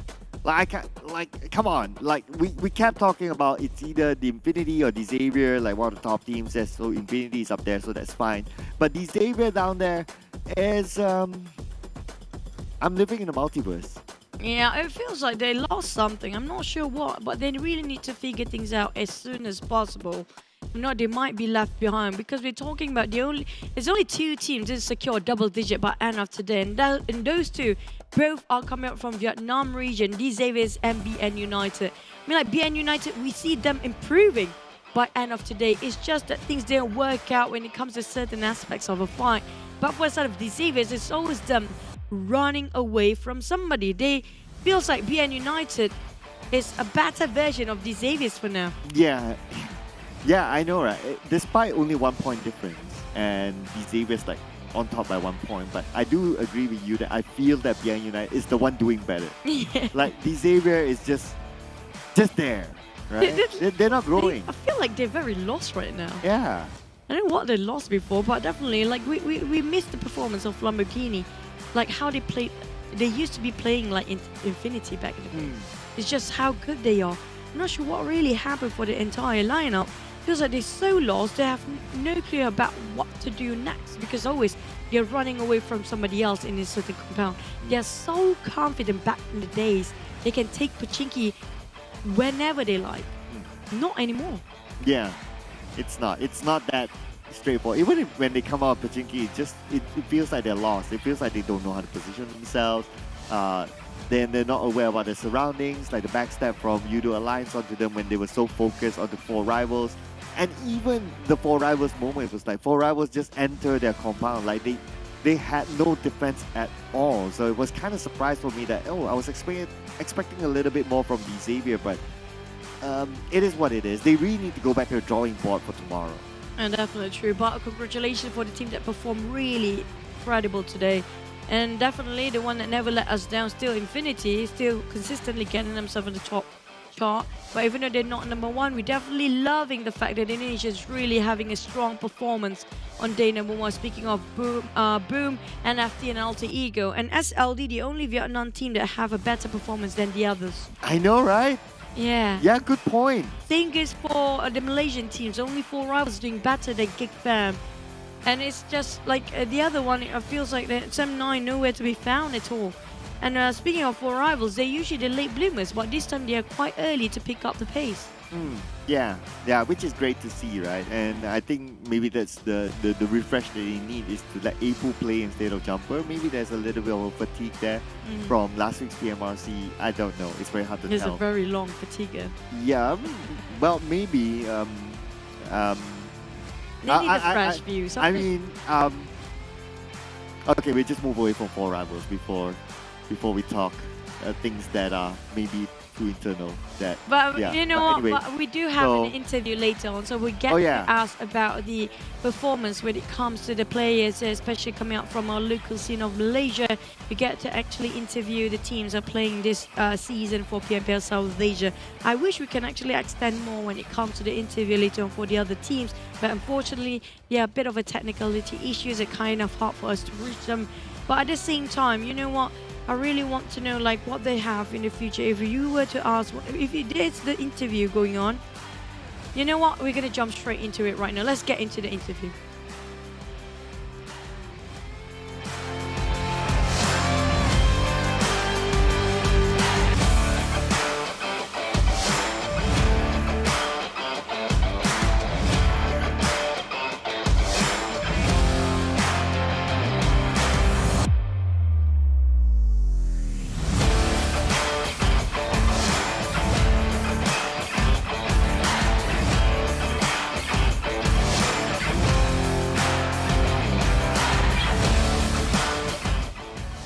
What's up, Pemburu, my man? 4 rivals.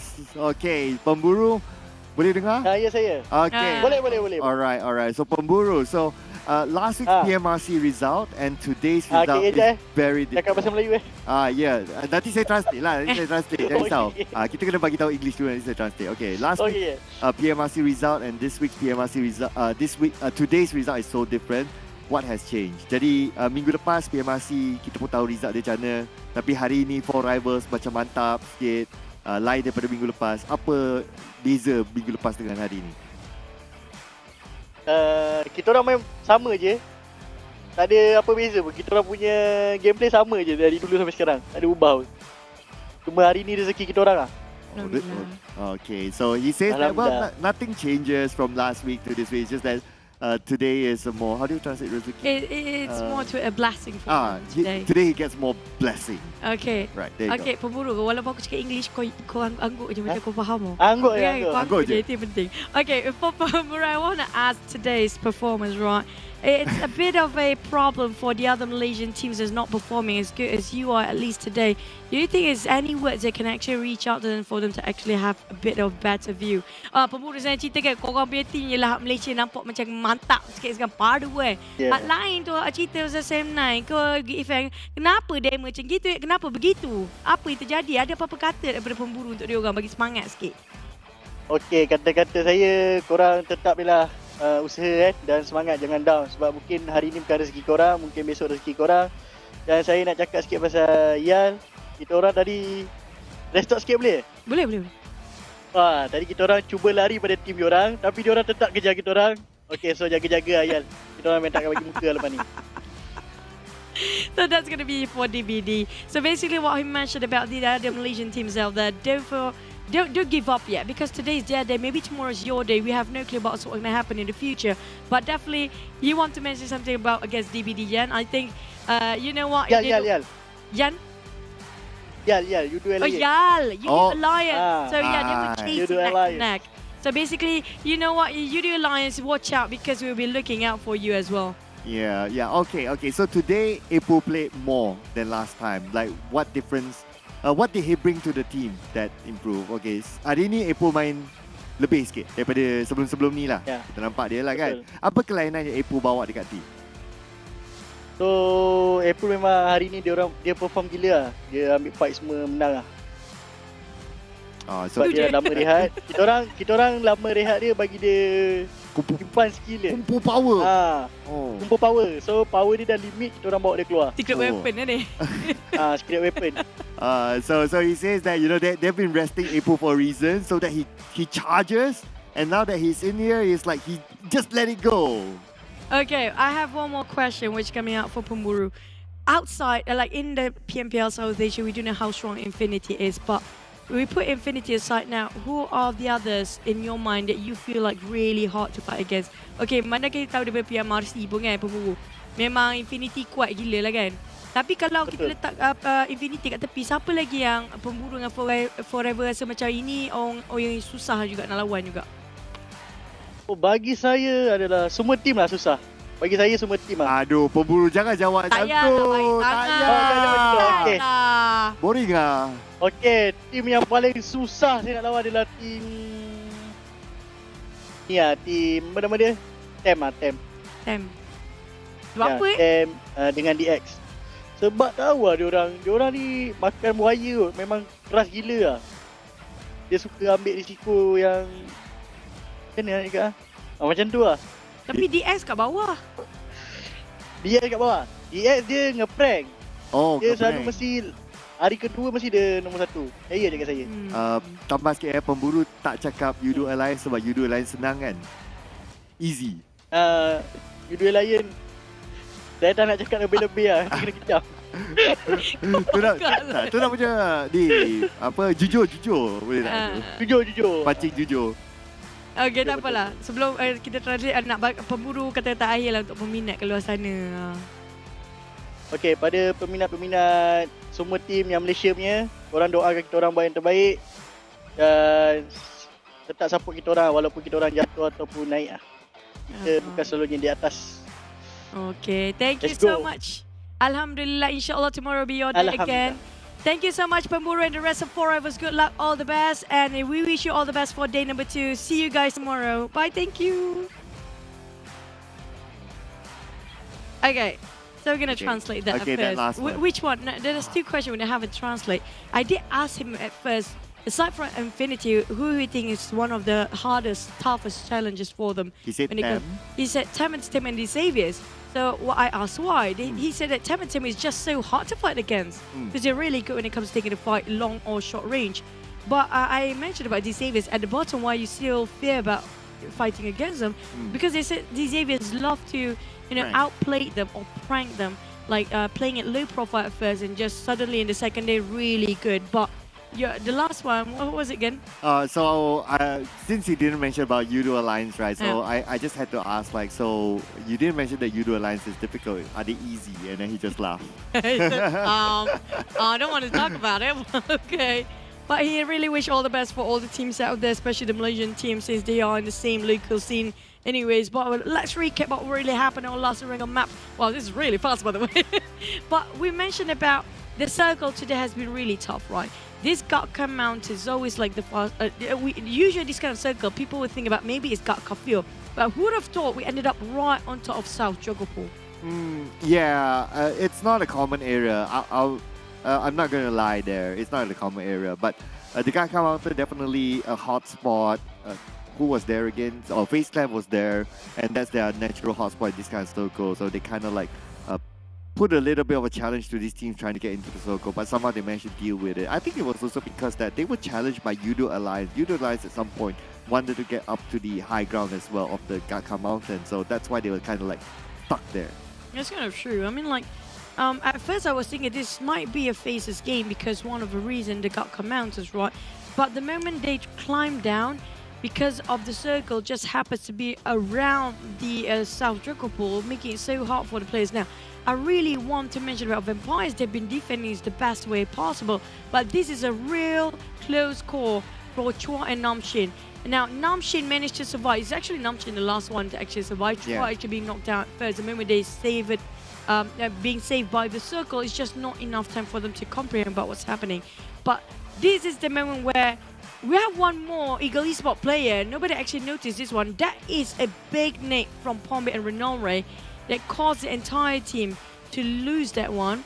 And after almost clutched himself a double chicken of the day, but also for Ego Esports Namshin, he didn't know the one that's on the rooftop. That's it. Yeah, the one on the rooftop was still there, right? It was Renore. Till the end, yeah. If that one went down as well, then maybe he could have, pull off a miracle move. But yeah, if one's on the rooftop, one's at the bottom, then there's no way that you're gonna deal with that. You're gonna be able to deal with it. At the moment you step out that shack, and that's it. The rooftop one can shoot you down. Yeah, but it's basically a very good how do I say, placement and positioning coming up from Ronaldo. He knows he was the one actually on top of Namshin. If only, I mentioned in previous, like, if only he dropped one nade or one Molotov in the smoke down there, that might be just the end for Eagle Esports. But he didn't know because of the smokes. And he jumped over. But that was really a good day for ending of day number 1 here, Cloud. We have no clue what's going to happen tomorrow. Yeah, absolutely. But what we do know is our official smartphone partner, Realme. Thank you so much for being together with us, and our official live stream partner, that is TikTok. Don't forget to follow our official TikToks as well. And thank you so much to our official food delivery partner, that is GrabFood. So that will be all for us today for day number 1. We'll be back here for day number 2 as usual, same time, same channels, wherever you're watching this. My name is Sir Cloud, together with the wonderful Choo Choo. We'll be seeing you again tomorrow. Da!